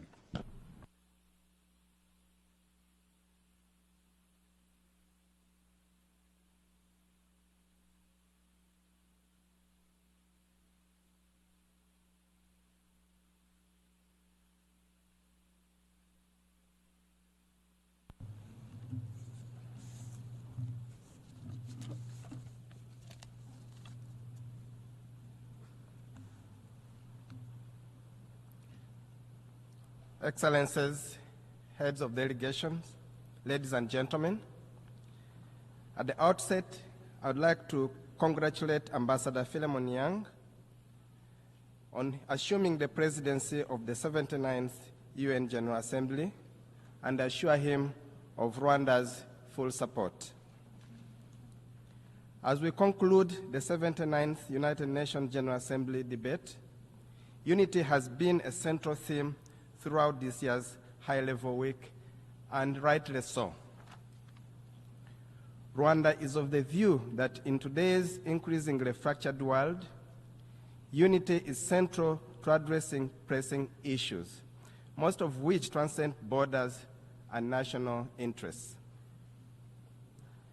Contemporary challenges require ambitious and coordinated action that paves the way for equal access to opportunity, ensures sustainable development, and contributes to global peace and security. As we approach the second half of this decade, solidarity is key to achieving targets under Agenda 2030 and the Sustainable Development Goals. Rwanda strongly endorses the UN Secretary General's stimulus package as a timely and necessary intervention to address the pressing challenges facing the global economy and the most vulnerable populations. The package represents a crucial step towards creating a more equitable and resilient global financial system, particularly as developing nations continue to grapple with the impacts of climate change and widening inequality.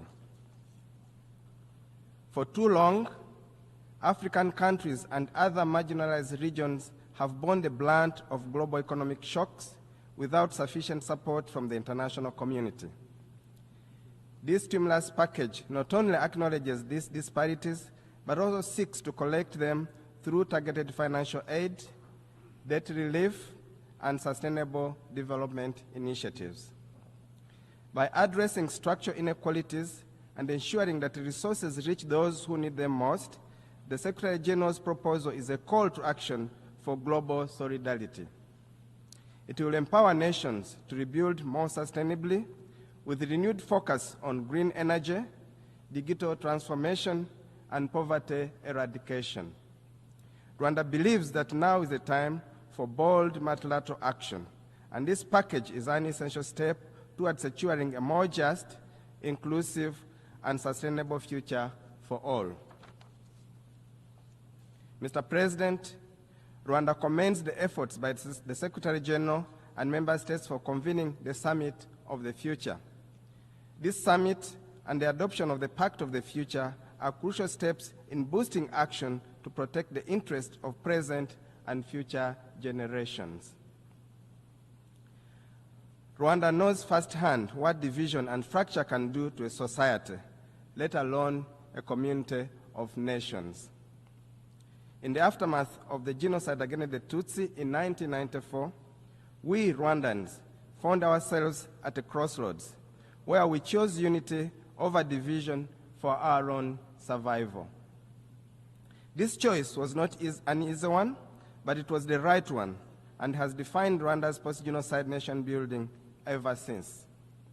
The world now stands at a similar crossroads with a choice to make, to choose unity for the collective good.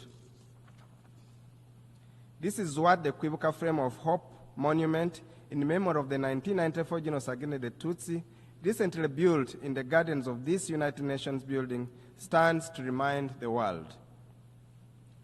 Excellencies, ladies and gentlemen, reports show that Africa is set to be the engine of future global growth in the decades to come. With the world's fastest growing middle class, estimated to encompass 1.1 billion people by 2060, Africa will take the center stage of global affairs. However, this feat cannot be achieved without the adequate tools to both finance the decarbonization of our economies and mitigate the effects of climate change. Building resilient economies in the global south is an urgent priority, which goes hand in hand with increased solidarity from those who are most responsible for carbon pollution. The pay-to-pollute model is not a viable option. Solidarity and investment are. Consequently, advanced economies should reduce their emissions faster and invest more in African autonomous transition. In a few weeks, the world will gather in Baku, Azerbaijan, for COP29. The international community should seize this opportunity to pledge more green investments in Africa. Additionally, Rwanda encourages nations to join hands and conclude an ambitious global plastics treaty based on a comprehensive approach that addresses the full life cycle of plastics at the upcoming INSC5 in Busan. We have a historic opportunity to demonstrate our collective resolve to end plastic pollution for the benefit of current and future generations. Rwanda stands ready to play a positive role in that direction. Excellencies, esteemed delegates, the year 2024 marks 2 decades since Rwanda's first deployment of troops under the United Nations peacekeeping banner. Today, Rwanda is among the top contributors with deployment in missions across Africa. And yet, insecurity in our region has reached unprecedented levels. This is evidenced by the rising threat of radicalized insurgency in the southern part of the continent, terrorism in the Sahel, or the presence of state-sponsored genocide militias right by our border. Mr. President, no more than ever, cosmetic fixes must be avoided in favor of long-term solutions addressing the root cause of these conflicts. Security is not only achieved by silencing the guns, it is also achieved by building a fit-for-purpose global governance system capable of quickly adapting to crises. Reform of multilateral financial institutions is complementary to the reform of the United Nations Security Council, as both are crucial for creating a more equitable and effective global governance system. The financial institutions which shape global economic policies and the UN Security Council, which ensures peace and security, must evolve to better address the diverse needs of today's world. Without reform, these bodies risk perpetuating inequalities, particularly for Africa, which has historically been underrepresented in decision-making processes. Reforming both the financial institutions and the UN Security Council is vital to ensure fair representation, foster trust among nations, and effectively respond to the pressing challenges of the modern era, such as economic instability, climate change, and conflict. In this regard, Rwanda fully supports the reform of the UN Security Council to enhance its effectiveness and efficiency. Such reforms are necessary to address long-standing injustices faced by Africa, ensuring that the Council becomes more responsive to contemporary global challenges and dynamics. Only through these changes can we build a system grounded in equitable rules, unity, and solidarity. As we conclude this General Assembly, let us remember that history will judge us not by the challenges we face, but how we respond to them. The reforms we seek are not just necessary, but inevitable to ensure a future grounded in justice, equity, and solidarity. Rwanda stands ready to work with all nations, and we believe together we can build the world we want, one where no nation or continent is left behind. Let us seize this moment, for the future of humanity depends on it. I thank you for your kind attention.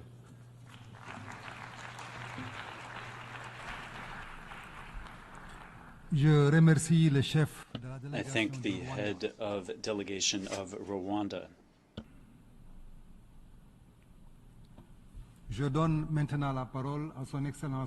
And I'll give the floor to His Excellency Jose de la Gasca, head of delegation of Ecuador.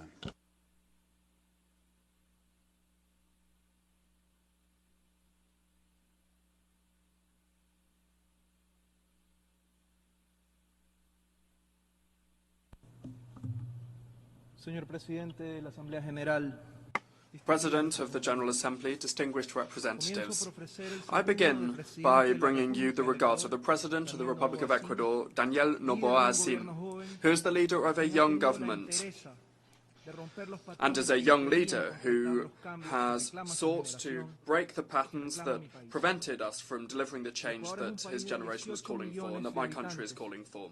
Ecuador is a country of 18 million inhabitants with huge potential in which young people are fighting on a daily basis for a better future, changing the reality that they inherited. They believed in the transformational project that President Noboa put forward, and now they see a country of opportunities and progress, based on the respect for human rights, in which there is a firm commitment to root out corruption and impunity.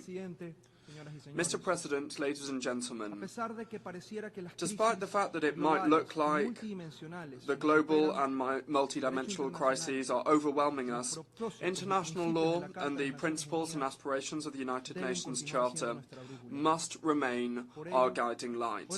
Therefore, I reiterate Ecuador's commitment to multilateralism, peace and sustainable development, the peaceful resolution of disputes and respect of individual freedoms and human rights. I reaffirm the unshakable commitment and respect of Ecuador to the ideals and principles that gave life to nations. We must implement the Pact for the Future, the Global Digital Compact, and the Declaration on Future Generations that were adopted last week. This will help the UN from moving on, from no longer being a photograph taken 79 years ago, and rather for it to better reflect the contemporary world. Ecuador welcomes any initiative that encourages inclusive prosperity and democracy, because we know that its sustainability is closely linked to the peace of a nation, because there's an inextricable link between peace and development, and between development and peace.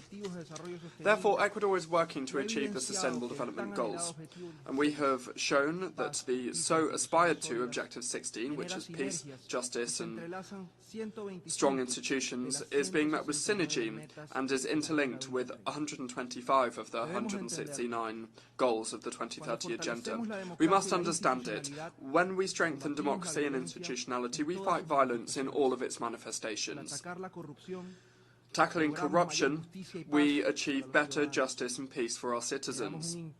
We bring about an impact on the reactivation of the economy and providing decent jobs, reduction of poverty, hunger and malnutrition. Mr. President, building a future of better prosperity and peace requires combating organised crime, transnational organised crime and drug trafficking that undermine institutionality and erode the social fabric of our democracies. In December 2023, President Noboa, in the framework of the Ecuadorian presidency of the Security Council, warned members about a wave of transnational and narco-terrorist organised crime threatening the rule of law, state control and border security.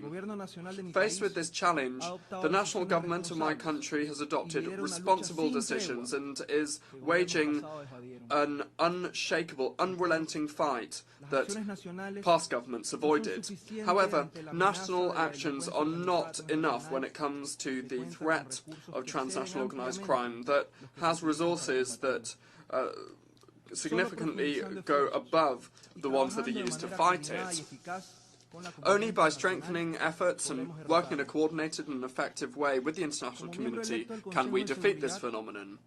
As an elected member of the Security Council, Ecuador has shown its commitment to international peace and security. We have risen to this historic challenge that pushed us to act with a sense of responsibility and consciousness in the face of the geopolitical tensions between large powers that are limiting compliance with the collective responsibility to act in response to situations of conflict that affect humanity.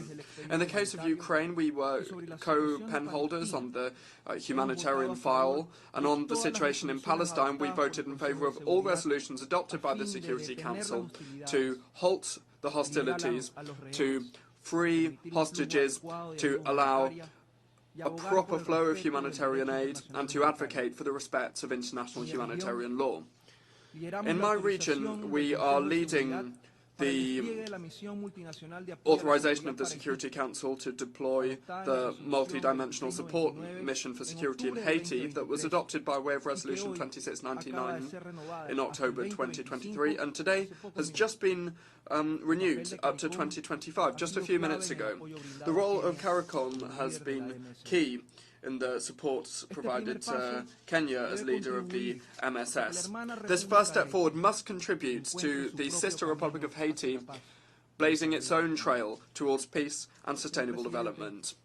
President, Excellencies, colleagues, to the very end of our term, we will honour the commitment made at this Assembly that elected us with 190 votes to promote the strengthening and maintenance of peace, keeping of peace, respect for the United Nations Charter, prioritising the peaceful resolution of disputes and democracy and dialogue, protection of civilians as the best way to honour the 75th anniversary of the Geneva Conventions, the fight against transnational organised crime and terrorism, the non-proliferation of and fight against the illicit trafficking of arms, the women, peace and security agenda to move to eliminate the stumbling blocks that prevent women from participating and making decisions in the whole cycle of prevention, construction and maintenance of sustainable peace.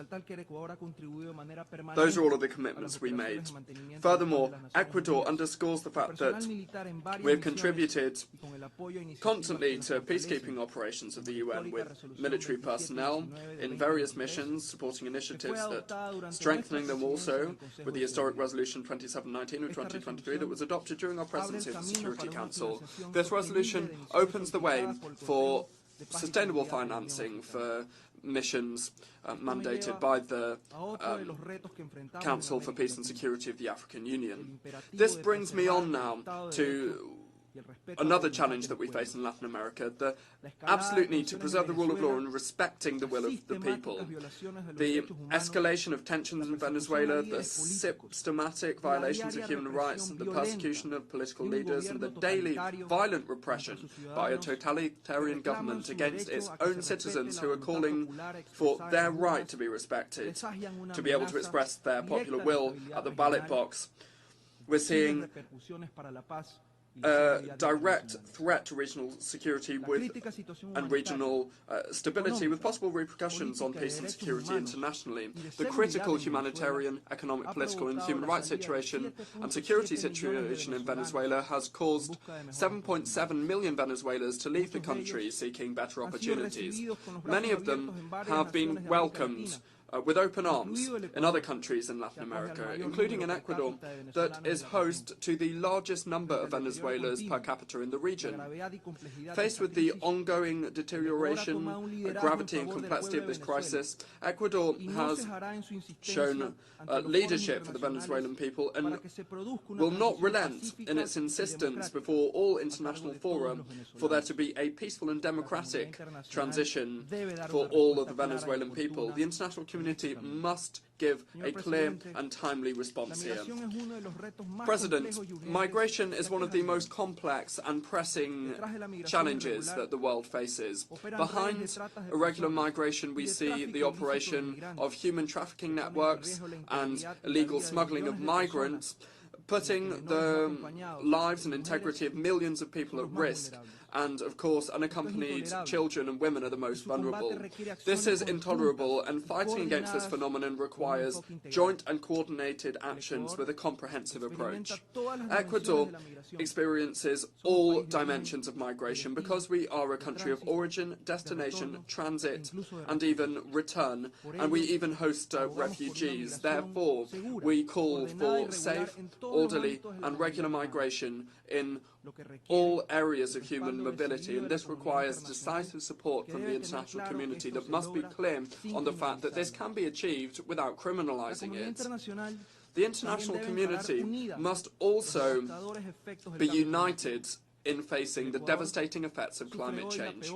Today, Ecuador is suffering from the worst drought in the most recent decades, and this shows how important it is to care for our ecosystems and to invest in infrastructure to deal with this issue.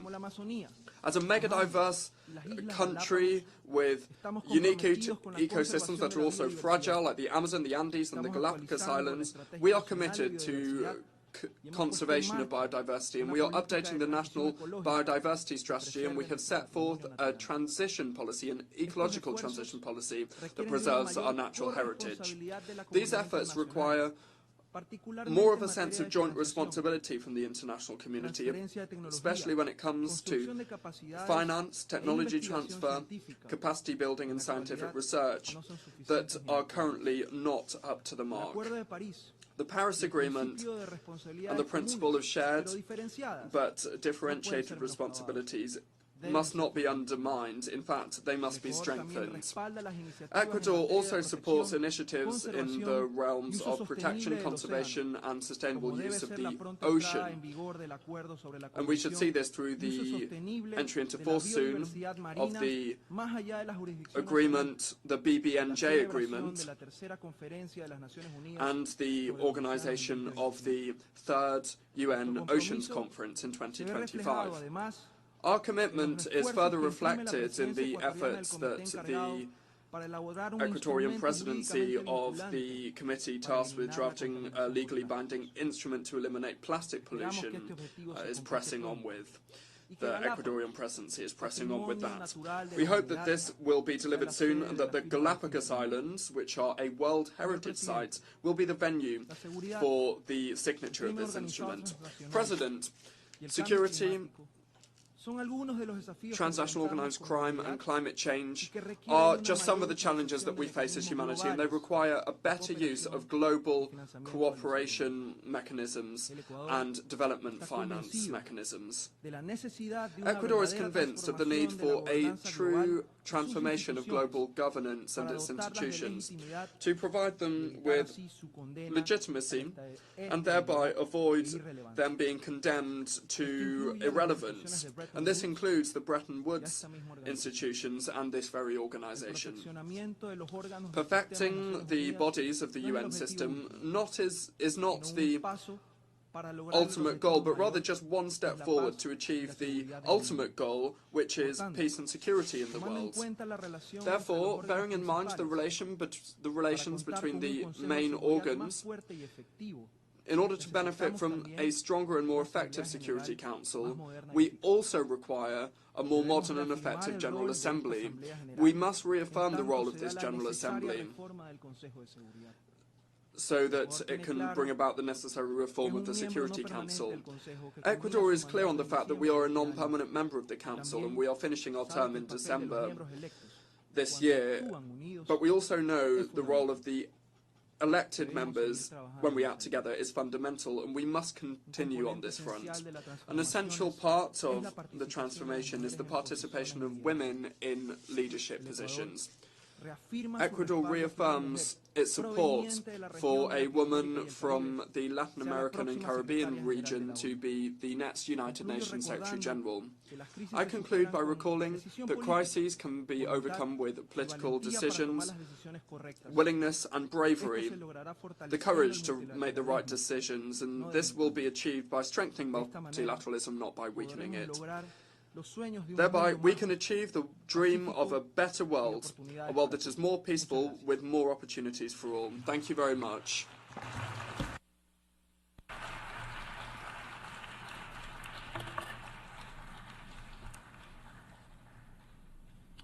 I thank the Chair of the Delegation of Ecuador.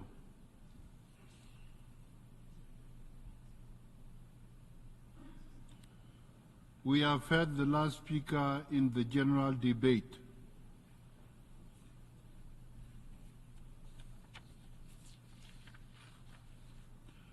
Excellences, Mesdames et Messieurs. Excellencies, ladies and gentlemen, as we conclude the general debate, I extend my sincere gratitude to all of the member states for their active participation in the debate. The discussions that we had this week show the importance of multilateral cooperation, which we need to overcome the challenges our world faces. In this month of September, we came together for the general debate in a period that was particularly tumultuous, delegations addressed the pressing challenges that face us, the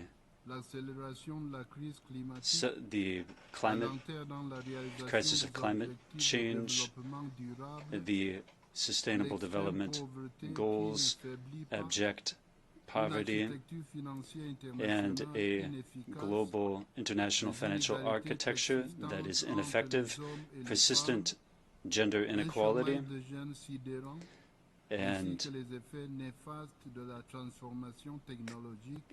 the adverse impacts of digital technology. These are the main challenges that have emerged from our discussions. We need to continue to build on the Summit of the Future.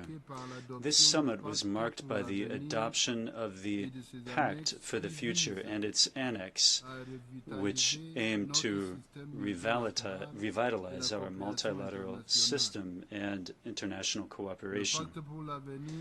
The Pact for the Future and the Global Digital Compact and the Declaration on Future Generations appear as a solid promise to galvanize our efforts toward the achievement of the 2030 Agenda for Sustainable Development. Our Pact for the Future essentially aims to address the challenges that are impediments to international cooperation and have been for many years. These challenges are what make it problematic to achieve solutions, which can be achieved through this agreement and its annex. I call upon all states and stakeholders to work toward effective implementation of the Pact for the Future and of its annex. My office has also instituted an awareness-raising program in this regard to be applied throughout the 79th session of the United Nations General Assembly. We stand ready to receive any advice or any assistance to facilitate our actions. Ladies and gentlemen, while we are meeting in New York, violent conflicts are raging in Gaza, Lebanon, Sudan, and Ukraine. This is unfortunately not an exhaustive list of the conflicts and crises affecting member states of the United Nations. In the last few days, the world has seen an extremely dramatic escalation of violence between Israel and Hezbollah in Lebanon. That escalation risks causing war in the entire Middle East region. As we speak, peace in the Middle East is hanging delicately on a shoestring.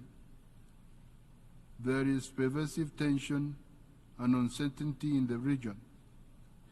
Thousands of people have lost their lives. Many others have been displaced. Infrastructure has been destroyed. This must stop, and it must stop now. The world must not allow an all-out war to happen in this volatile region. We call on all parties, Israel, Hamas, and Hezbollah, to urgently conclude a ceasefire and for all remaining hostages to be freed immediately and unharmed. I also call on all those with influence on the parties to demand an immediate ceasefire and dialogue. I further call on all states supplying weapons to the region to desist from such actions and give peace a chance. For no sustainable peace will be achieved militarily. Negotiations and diplomatic solutions must take precedence over brutal force. The Charter of the United Nations instructs that member states settle their disputes peacefully so as not to endanger international peace and security. As you heard me saying at the opening of the general debate, Only a two-state solution based on relevant UN resolutions can guarantee lasting peace and security for both the people of Israel and Palestine, and indeed for the rest of the region. Excellencies, during the general debate we heard from 190 member states, including contributions from 71 heads of state, 42 heads of government, 6 vice presidents and crown princes, 8 deputy prime ministers, 53 ministers, 3 vice ministers, and 7 chairs of delegations. Moreover, we heard from 3 observers. Ladies and gentlemen, during the general debate this September, it was disappointing and frankly unacceptable that only about 10% of the speakers were women. This glaring disparity speaks to a deeper issue that we cannot ignore. We must do far better on gender equality, and this cannot simply be a talking point. It must remain a priority on our agenda, demanding action, not just acknowledgement as we move forward. Excellencies, ladies and gentlemen, in my opening remarks of the general debate, I emphasized that only by working together, despite our differences, can we confront and overcome the complex and discouraging challenges before us. Only through dialogue, listening, and collective action can we find solutions that benefit all of us. The theme I chose for the 79th session, Unity in Diversity, for the advancement of peace, sustainable development, and human dignity for everyone everywhere, is not just a guiding principle, it is a call to action.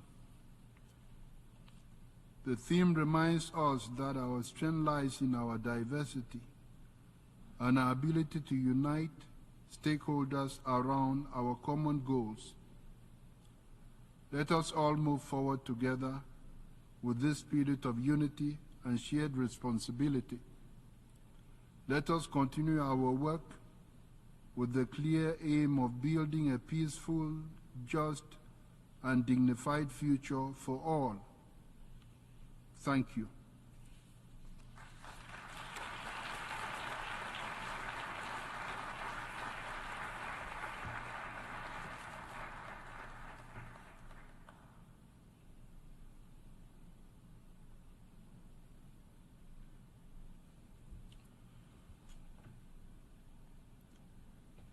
The exercise of the right of reply has been requested. May I remind members that statements in the exercise of the right of reply are limited to 10 minutes for the first intervention and to 5 minutes for the second intervention, and should be made by delegations from their seats. I call on the representative of Egypt.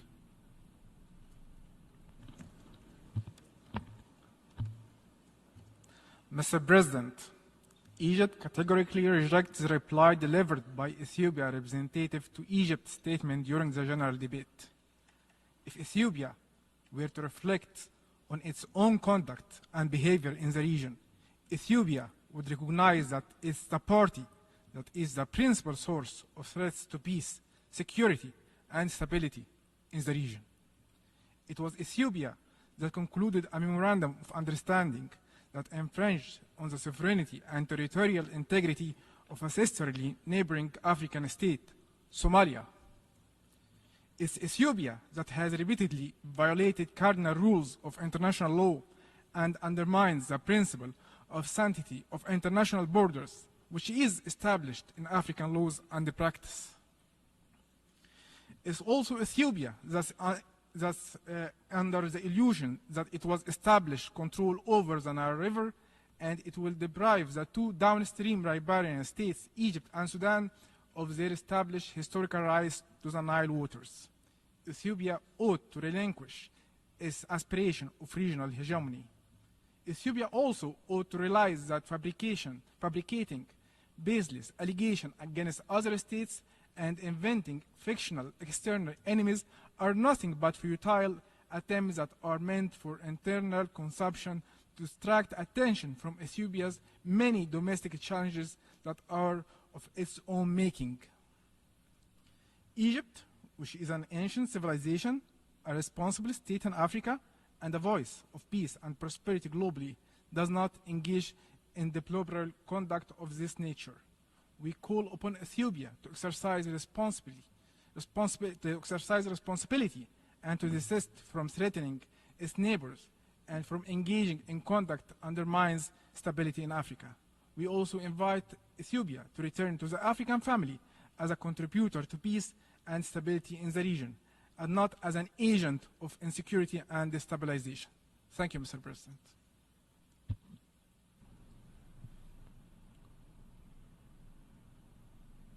I call on the representative of the Islamic Republic of Iran.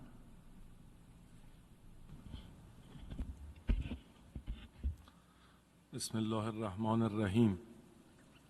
Mr. President, I take the floor to exercise the right of reply of my delegation in response to the disinformation and baseless statement delivered by the Prime Minister of the Republic of Albania during the general debate in this hall. The alleged refugees who have been sheltered by the Republic of Albania belong to the Terrorist People's Mujahideen Organization, also known as MKO, of which violence and terror form an integral element of their eclectic ideology.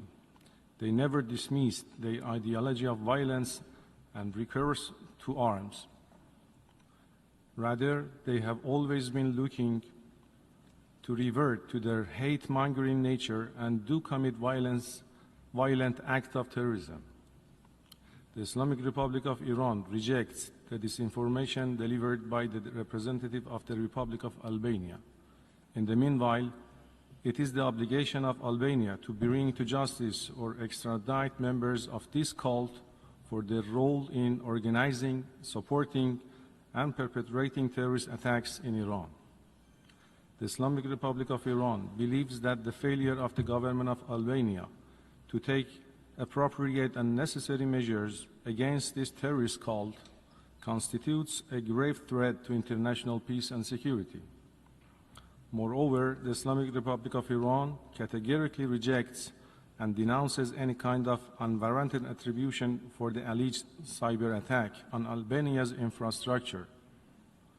This accusation is completely unfounded and is hereby rejected and condemned. We have already expressed our readiness to cooperate in enlightenment to Albanian government, and we repeat it once again. Mr. President, exercising our right of reply in response to the unfounded allegations and irrelevant reference to my country by the representative of the United Arab Emirates, while my delegation strongly rejects those baseless allegations, would like to reiterate its sovereignty over the Iranian islands of Abu Musa, the Greater Tom, and the Lesser Tom in the Persian Gulf.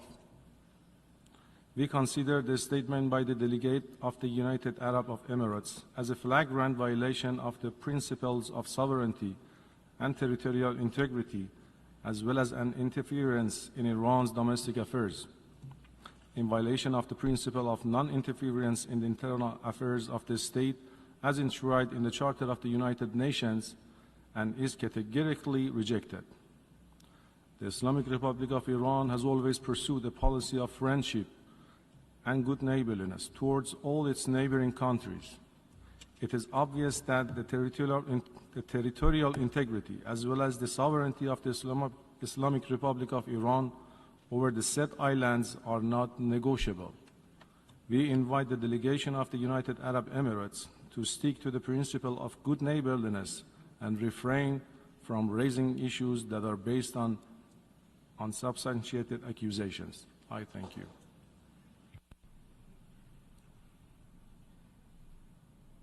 I call on the representative of the Republic of Korea. Thank you, Mr. President. My delegation takes the floor to exercise its right of reply in response to the statement by the DPRK. I vividly remember a year ago here in this hall that I did point out how preposterous and absurd the allegation the DPRK made in her statement, particularly on the situation in and around the Korean Peninsula. Today, having listened carefully to the DPRK statement and hearing no change made to their position, my delegation feels deeply distressed that we have to repeat our position so that every delegation this hall understands the facts and truth accurately. The DPRK in her statement demonized the US and its allies to justify their pursuit of nuclear weapons. To be short, it is totally groundless claim. The root cause of the problem is the DPRK's continued advancement of its unlawful nuclear and ballistic missiles in direct violation of relevant UN Security Council resolutions, threatening to undertake a preemptive nuclear attack, thus heightening tensions throughout the Korean Peninsula and in the region. It should not confuse the cause and effect or put the carts before the horses. As a responsible government, it is our duty, like any member state, to protect the lives and safety of our people from the DPRK's military threats by maintaining a robust Republic of Korea-US combined defense and deterrence posture. Again, contrary to the DPRK's claim, the Republic of Korea US defense and deterrence posture is in response to the DPRK's military threat. In the same context, on the recent Republic of Korea-US extended deterrence cooperation, the DPRK's ever-growing unlawful nuclear and missile threats are the very reason why we are strengthening extended cooperation with the United States, not the other way around. Let us make one thing clear. The DPRK's illegal nuclear weapons program is by no means maintaining the regional balance of power as they claim today. In fact, it is the very reason for the regional security turbulence. Lastly, my delegation would like to remind that it is the UN Security Council resolutions, all of which were unanimously adopted, that prohibit the DPRK's nuclear and ballistic missile program. The DPRK should respect and abide by the Security Council resolution as stated in the Charter if it genuinely wishes to be a responsible member of the United Nations. I thank you, Mr. President.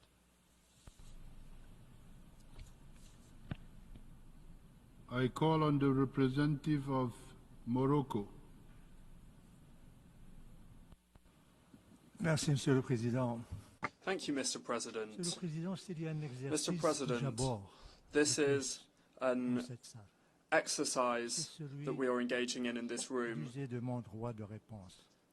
and I am exercising my right of reply. In particular, this is important when it comes to a brother country, a neighbouring country. You can't change your neighbours. However, at the same time, you cannot remain silent when you are accused of things that are not true. That's why I requested this right of reply to set the record straight on 3 mistruths and to make a comment. His Excellency, the Minister of Foreign Affairs of Algeria, stated this morning that the Sahara needed to be decolonized. I must say that Algeria needs to wake up from its sleep. They're still stuck in the Cold War. And they need to wake up to realize that Moroccan Sahara is independent in terms of its integration in the motherland, the Kingdom of Moroccan. And that has been the case for 50 years. Algeria has perhaps forgotten, or perhaps they're pretending to have forgotten, that in this very room here, a resolution was adopted in Algeria's presence, Resolution 345B, which was adopted almost half a century ago. And this attests to the end of the Spanish colony and the return of the Sahara to its motherland. It's the Madrid Agreement.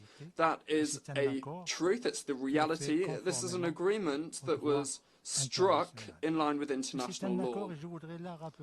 This is an agreement, I'd like to recall, historic agreement, and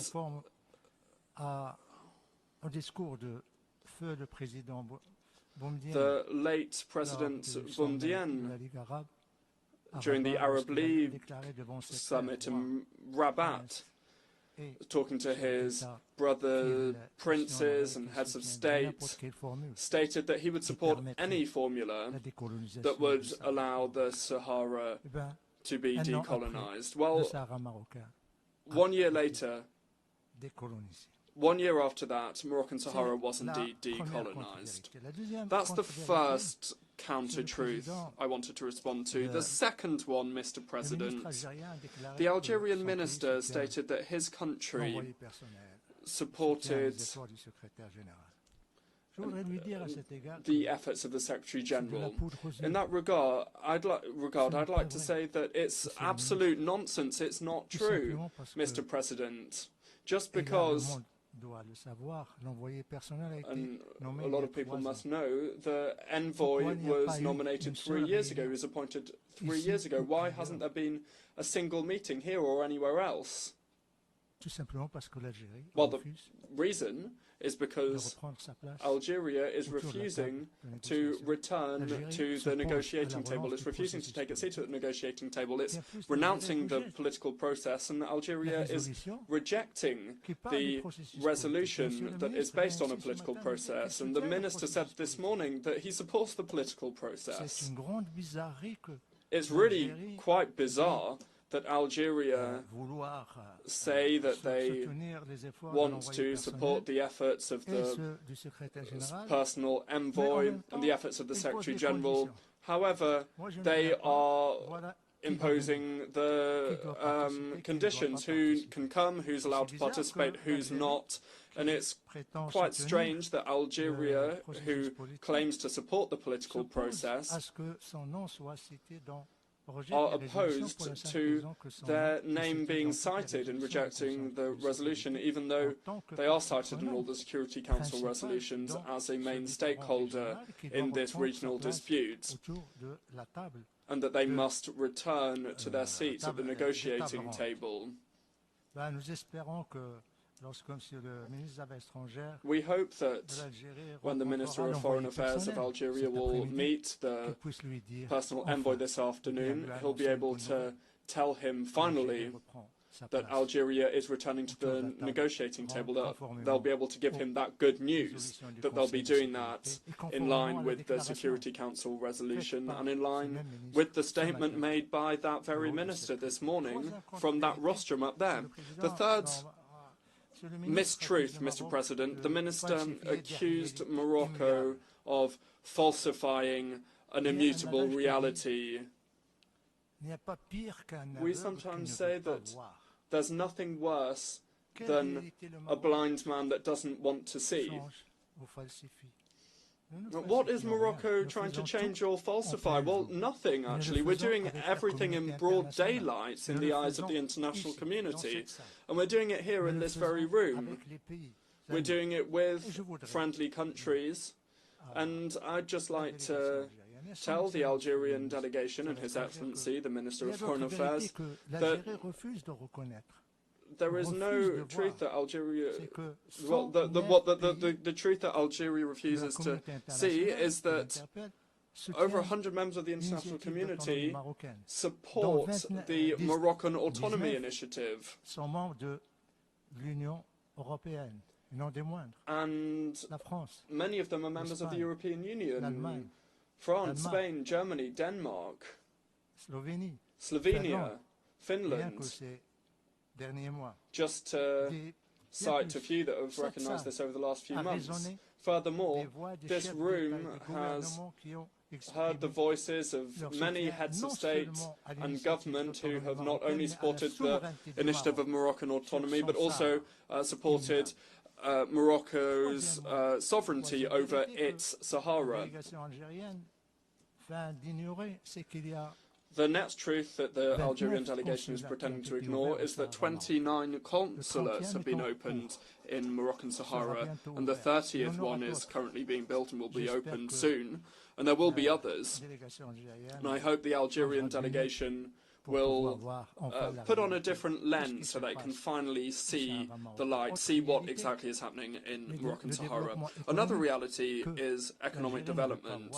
That's something that Algeria does not want to see in the Moroccan Sahara. Motorways, the longest bridge in Africa.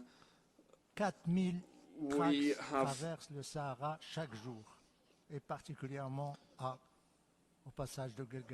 4,000 trucks crossing at the Gilgalet passage. We have hospitals, universities, excellent schools. We have foreign investment, solar energy. That is the reality that Algeria does not want to see.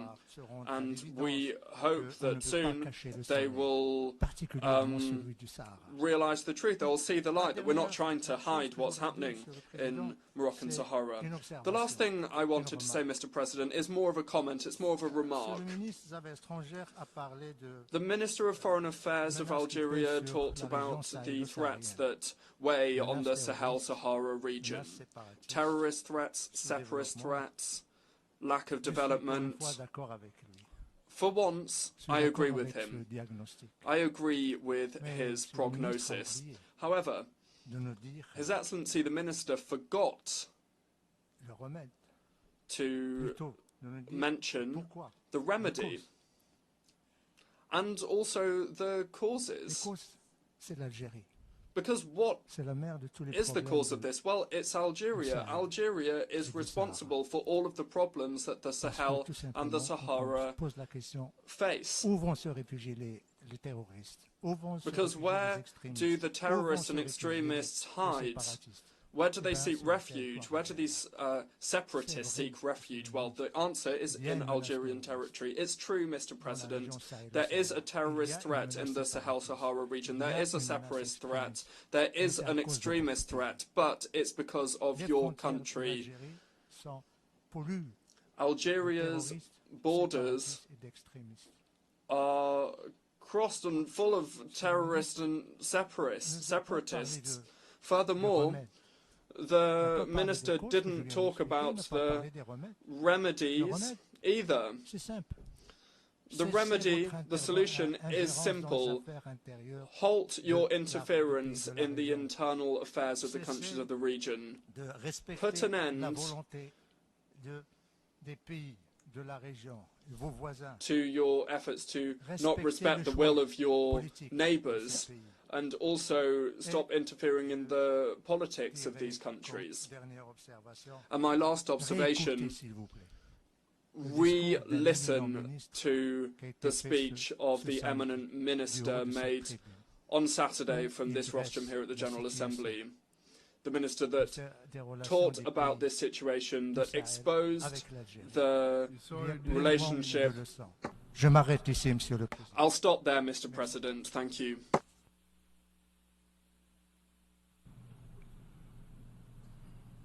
I call on the representative of the United Arab Emirates.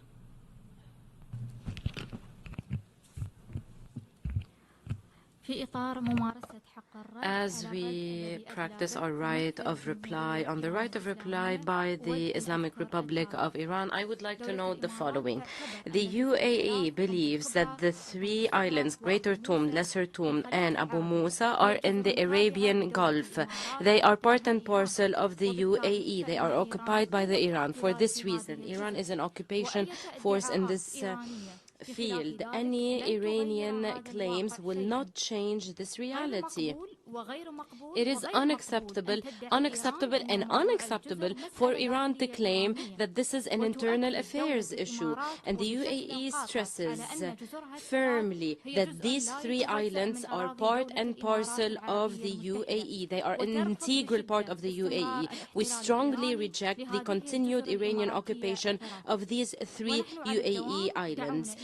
We have constantly called upon the UAE to resort to the United Nations Charter and international law to resolve this issue through bilateral negotiations or by resorting to the ICJ. And I would like to stress that the UAE has great relationships and has good relationships and close cooperation with the Iran. We would like to promote this cooperation and our bilateral cooperation. However, this issue, the three UAE islands, will remain a contentious issue until a good, peaceful solution is reached in line with international law and good neighborliness. Thank you, Mr. President.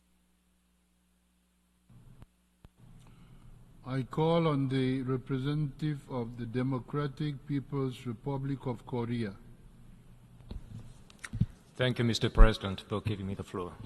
My delegation is taking the floor to exercise the right of reply in response to the provocative statement leveled against my country during the general debate and the right of reply.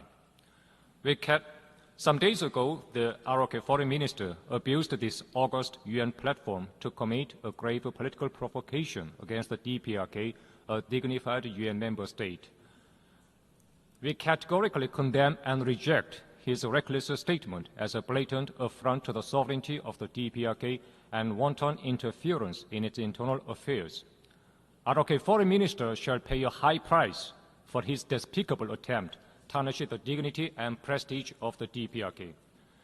It is an undeniable fact in history that the U.S. nuclear threat, which has lasted for more than half a century, triggered off the DPRK's access to nuclear weapons, and the hostile acts of military blackmail by the U.S. and ROK have been a decisive factor compelling the DPRK to steadily advance the enhancements of nuclear force.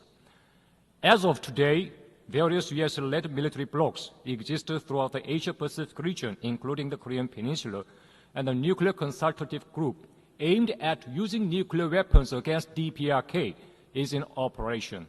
Furthermore, the U.S. and its vassal countries' aggressive war drills continue unabated. The whole world knows who are to blame for having turned the Korean Peninsula and the rest of the region into the world's hottest spot and a touch-and-go gunpowder depot by staging war drills of aggressive nature almost every day throughout the year while raving about the end of regime in the DPRK. ROK is frantically engaged in waging military drills and strengthening military alliance of aggressive nature with the U.S., thereby bringing closer a grave security crisis to the Korean Peninsula and the Northeast Asian region. Given the above fact, it is a mockery and trickery on regional countries and the rest of the international community that ROK is clamoring for the alleged threat as well as peace and stability. The ROK foreign minister's outburst clearly shows that it is impossible to exist or live together in the least with the forces distraught with inveterate hostility and repugnance towards the DPRK, and that the regional situation can never restore stability as long as there exists the U.S., the evil source and root cause of instability of the Korean Peninsula, and the ROK conniving to it. On the other hand, recently the U.S. and its followers are often holding confabs on the alleged human rights issues at the UN arena.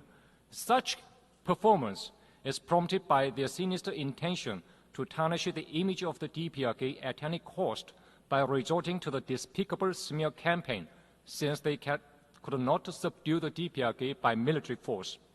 Moreover, ROK has no elementary qualification to talk about a human rights issue, and it is a cesspool of human rights abuses caused by its pro-US sycophancy, fascist dictatorship, and anti-people misgovernment. It is pressing for the ROK to clean its human rights garbage at home. ROK is seriously mocking and insulting our people by scattering political agitation rubbish of leaflets, defaming our ideology and system due to our people, and dirty notes and stuff. ROK scums deserve a counter-reaction accordingly.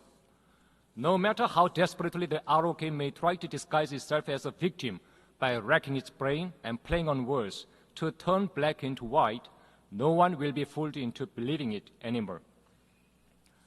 ROK, obsessed with the inveterate hostility towards the DPRK, is strongly urged to read carefully the UN Charter. Article 24 of the UN Charter stipulates that the Security Council shall act in accordance with the purposes and principles of the United Nations, namely principles of sovereign equality, self-determination, and refraining in the international relations from the threat or use of force against the territorial integrity. Accordingly, we have never acknowledged and will never do so the alleged Security Council resolutions which deny our rights, existence, and development and flagrant contravention of the UN Charter itself. Under the prevailing circumstances, it is a priority for the DPRK to preserve its right to security in terms of safeguarding and exercising its sovereignty. The DPRK will never connive at military hostile acts and strengthening of military blocs detrimental to the security environment of the Korean Peninsula and world and peace and stability. We remain firmly committed to fully safeguarding the sovereignty and security interests of the state and the regional peace through offensive and overwhelming counteractions. I thank you, Mr. President. I call on the representative of Algeria to take. Merci, Monsieur le Président. Thank you, Mr. President. Merci de me donner la possibilité Thank you d'exercer for giving me the possibility to exercise my right of reply after the allegations made by my Moroccan colleague following the speech of my minister this morning to you.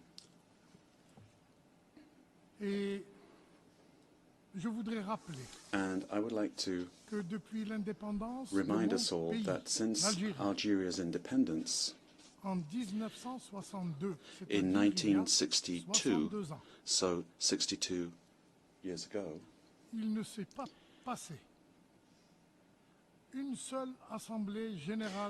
there has not been one General Assembly of the United Nations where my country has not claimed the inalienable right of self-determination of peoples still under colonial rule.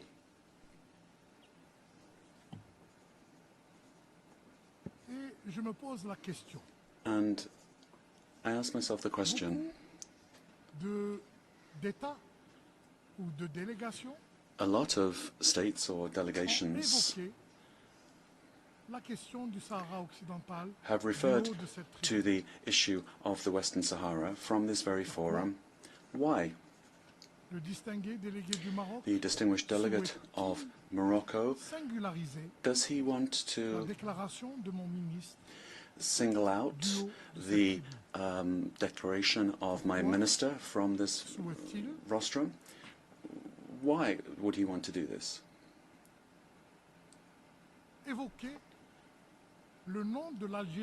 Why would he mention the name of Algeria more than 20 times in 10 minutes?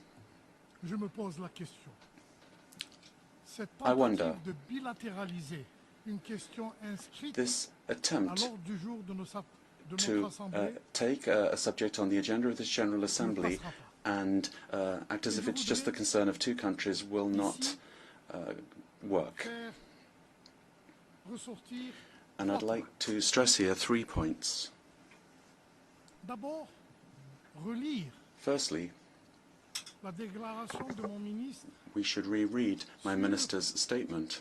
la question du Sahara occidental. on the issue of the Western Sahara. L'édification de The l'Assemblée générale, General Assembly might learn something, l'édification particulière and I think de mon collègue marocain. my Moroccan colleague might learn something in so doing. Je cite, And I quote, "My country à mettre fin à la aspires to put an colonisation end to de manière the définitive, colonization once and en for all tournant la dernière page by de turning ce chapitre, the final tel page qu'illustré of this malheureusement chapter, au Sahara occidental. as we unfortunately see in the Western Sahara."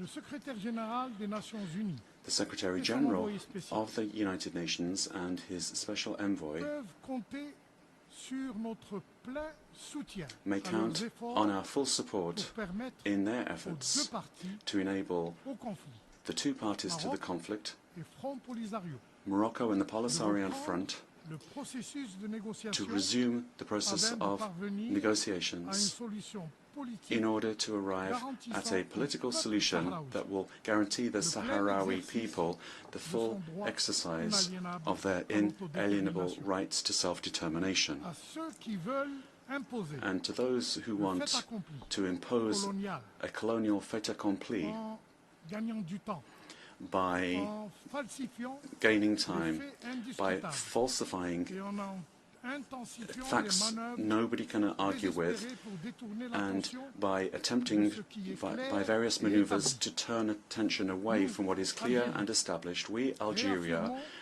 reaffirm that finira colonization tard par disparaître. sooner or later will end up disappearing, and the legitimate rights of the Sahrawi people Indéniablement will paraître undeniably reconnus. be Ceci recognized. est le premier point. That's the first point. Le deuxième point, The Monsieur le second Président, point, Mr. President, c'est que les Nations Unies, à travers is that l'Assemblée the générale, United à Nations, travers le through Conseil the de General sécurité, Assembly, through the Security ont Council, entamé cet ouvrage have de indeed décolonisation. begun this process of decolonization by creating La MINURSO, mission des Nations Unies the United pour le Nations référendum au Sahara mission for occidental. the referendum in Western Sahara. Cette œuvre But est that actuellement bloquée work is currently par la puissance being occupante, blocked by the qui est le occupying Maroc, power, which is qui Morocco, utilise toutes sortes de and manœuvres which uses all kinds of maneuvering to cette consultation, postpone y compris this referendum, par le projet fumeux including with the d'autonomie proposé rather shady project of supposed autonomy. And if that project was really such a hot deal, pourquoi ne le propose-t-on pas à la why consultation not des Sahraouis? put that forward for a referendum with the Avez-vous Sahrawis? peur Are you afraid de l'effet de l'appel de la liberté? of the call for freedom of the Sahrawi L'Algérie, people? pour sa part, Algeria, et tous ceux for qui its part, soutiennent le droit and à all those that l'autodétermination support the right du to peuple du Sahara self-determination of the people of appellent Western à Sahara, la consultation du peuple call for a consultation, a referendum of the Sahrawi people. Thirdly,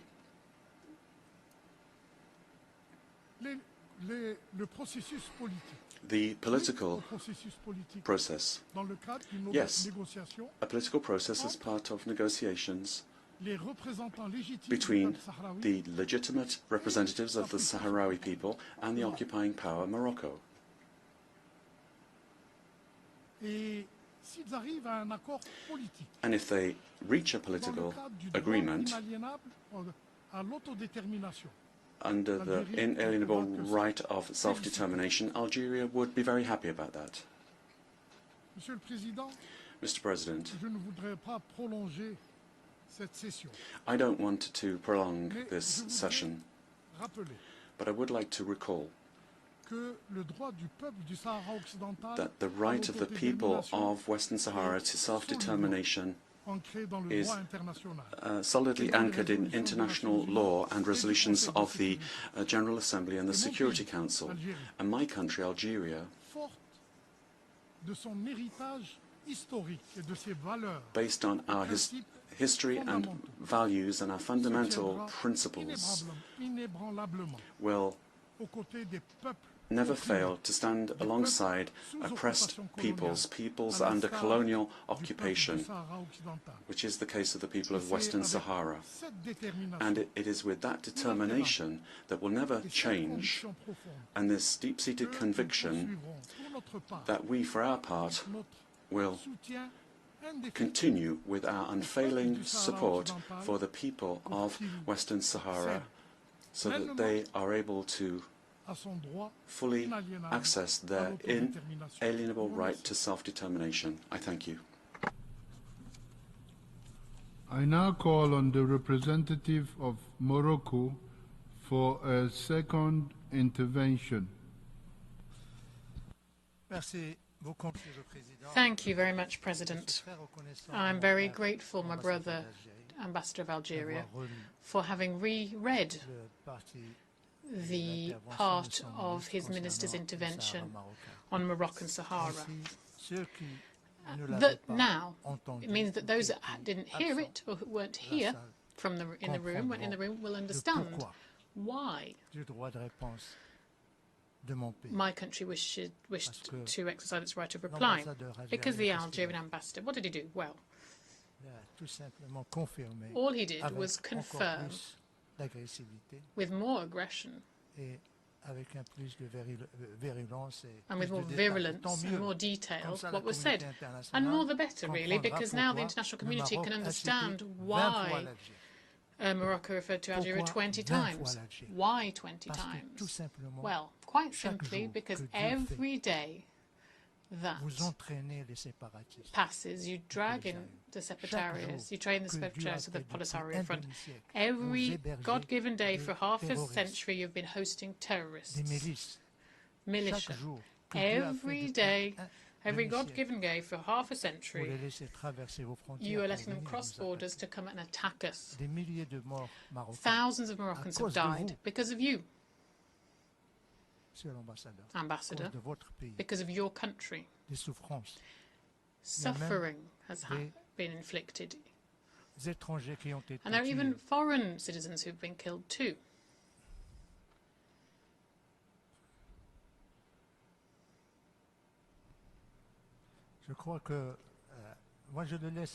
I think I respect the freedom of expression, of course. And if you would let me conclude, I will conclude. Now you understand why Morocco mentioned Algeria 20 times. And you asked a question, Ambassador, also. Why are we mentioning the name Algeria and not other countries? Well, the other countries, no other countries, because we're in a building here where there is law in place, where each country is free to express themselves, to say what they want to say. All, of course, respecting the others. The realities that I referred to should have been no injury to you. Algeria, point of order.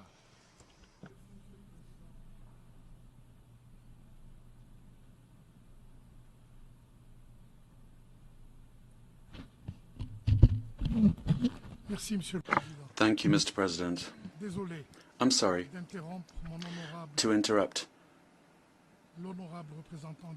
the distinguished representative of Morocco, but as President, could you please ask him to address himself to you as President of this meeting and not to me? Thank you.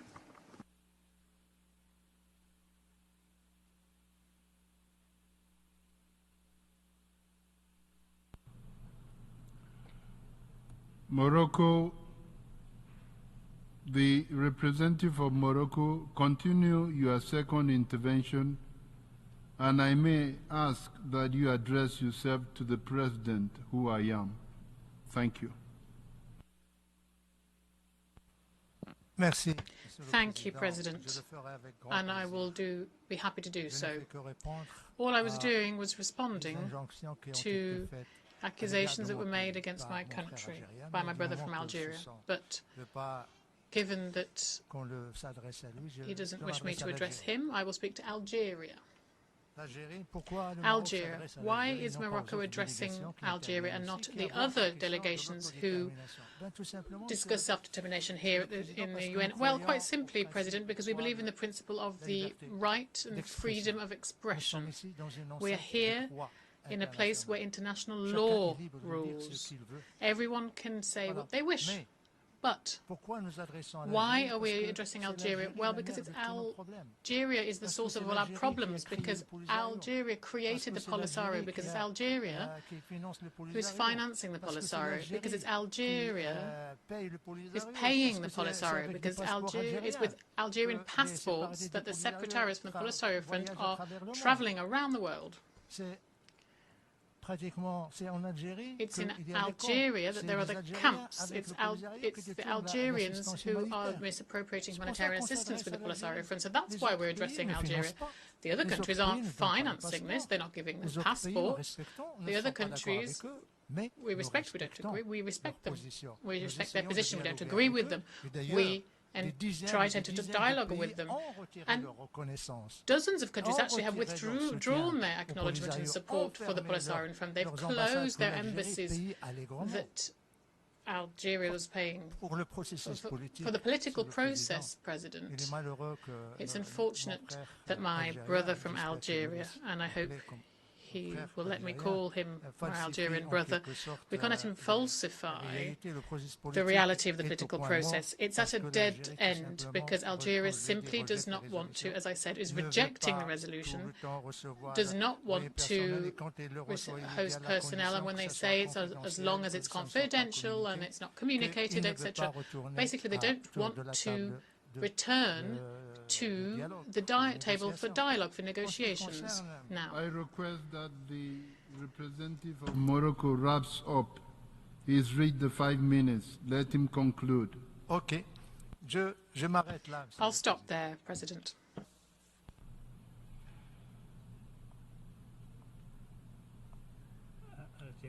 Algeria second intervention. I now call on the representative of Algeria for a second intervention. Thank you, Mr. President. I'll be brief. I've got two questions to put to my brother, the ambassador of Morocco. The first question is, if this territory of the Western Sahara is so unchangeably property of Morocco, why did the International Court of Justice not recognize it? And why has Morocco accepted to share it with the neighboring Republic of Mauritania? I ask myself that question. Why would you share what is your own? That's the first question. The second question is, why be afraid of democracy? Why are you afraid of the referendum? Why are you afraid of freely and frankly asking the population of Western Sahara what they feel? MINURSO is in Western Sahara, and it's waiting for authorization to organize this referendum for the good of the entire region. Thank you.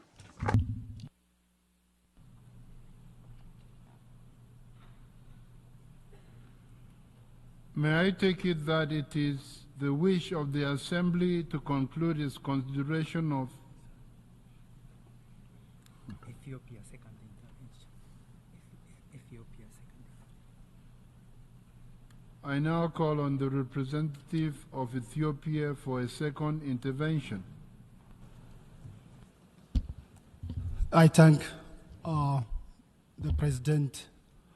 Mr. President, I'm exercising the right of reply on what the representative of Egypt has said just before. Egypt is dumping arms in the region, in the Horn of Africa, that could potentially fall in the hands of the terrorist groups, Al-Shabaab.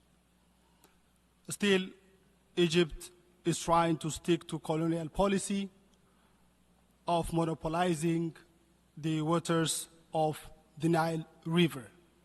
Ethiopia is known for respecting international principles, particularly equitable and reasonable use of its own natural resource.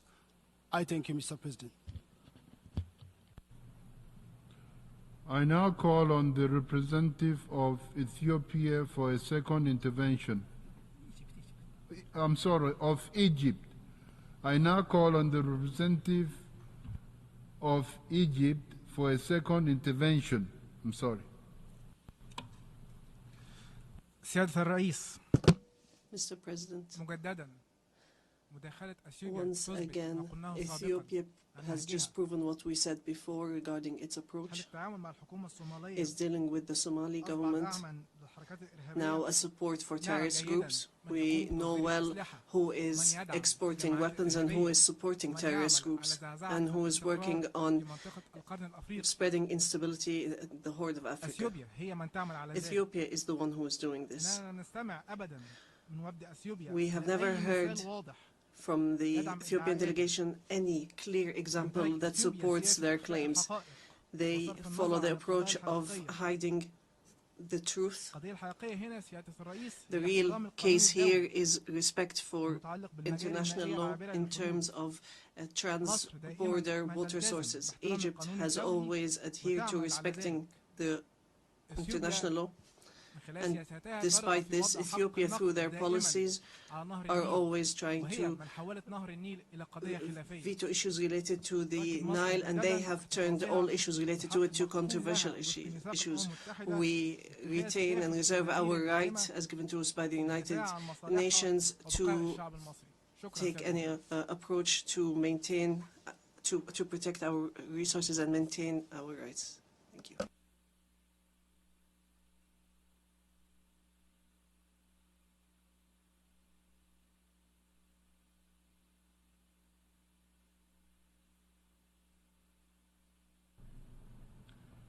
I call on the representative of Iraq.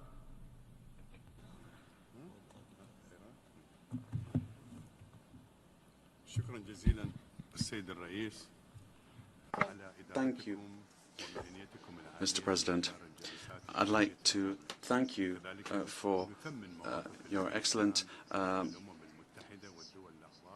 presidency of the General Debate. I'd like to thank the United Nations and member states. And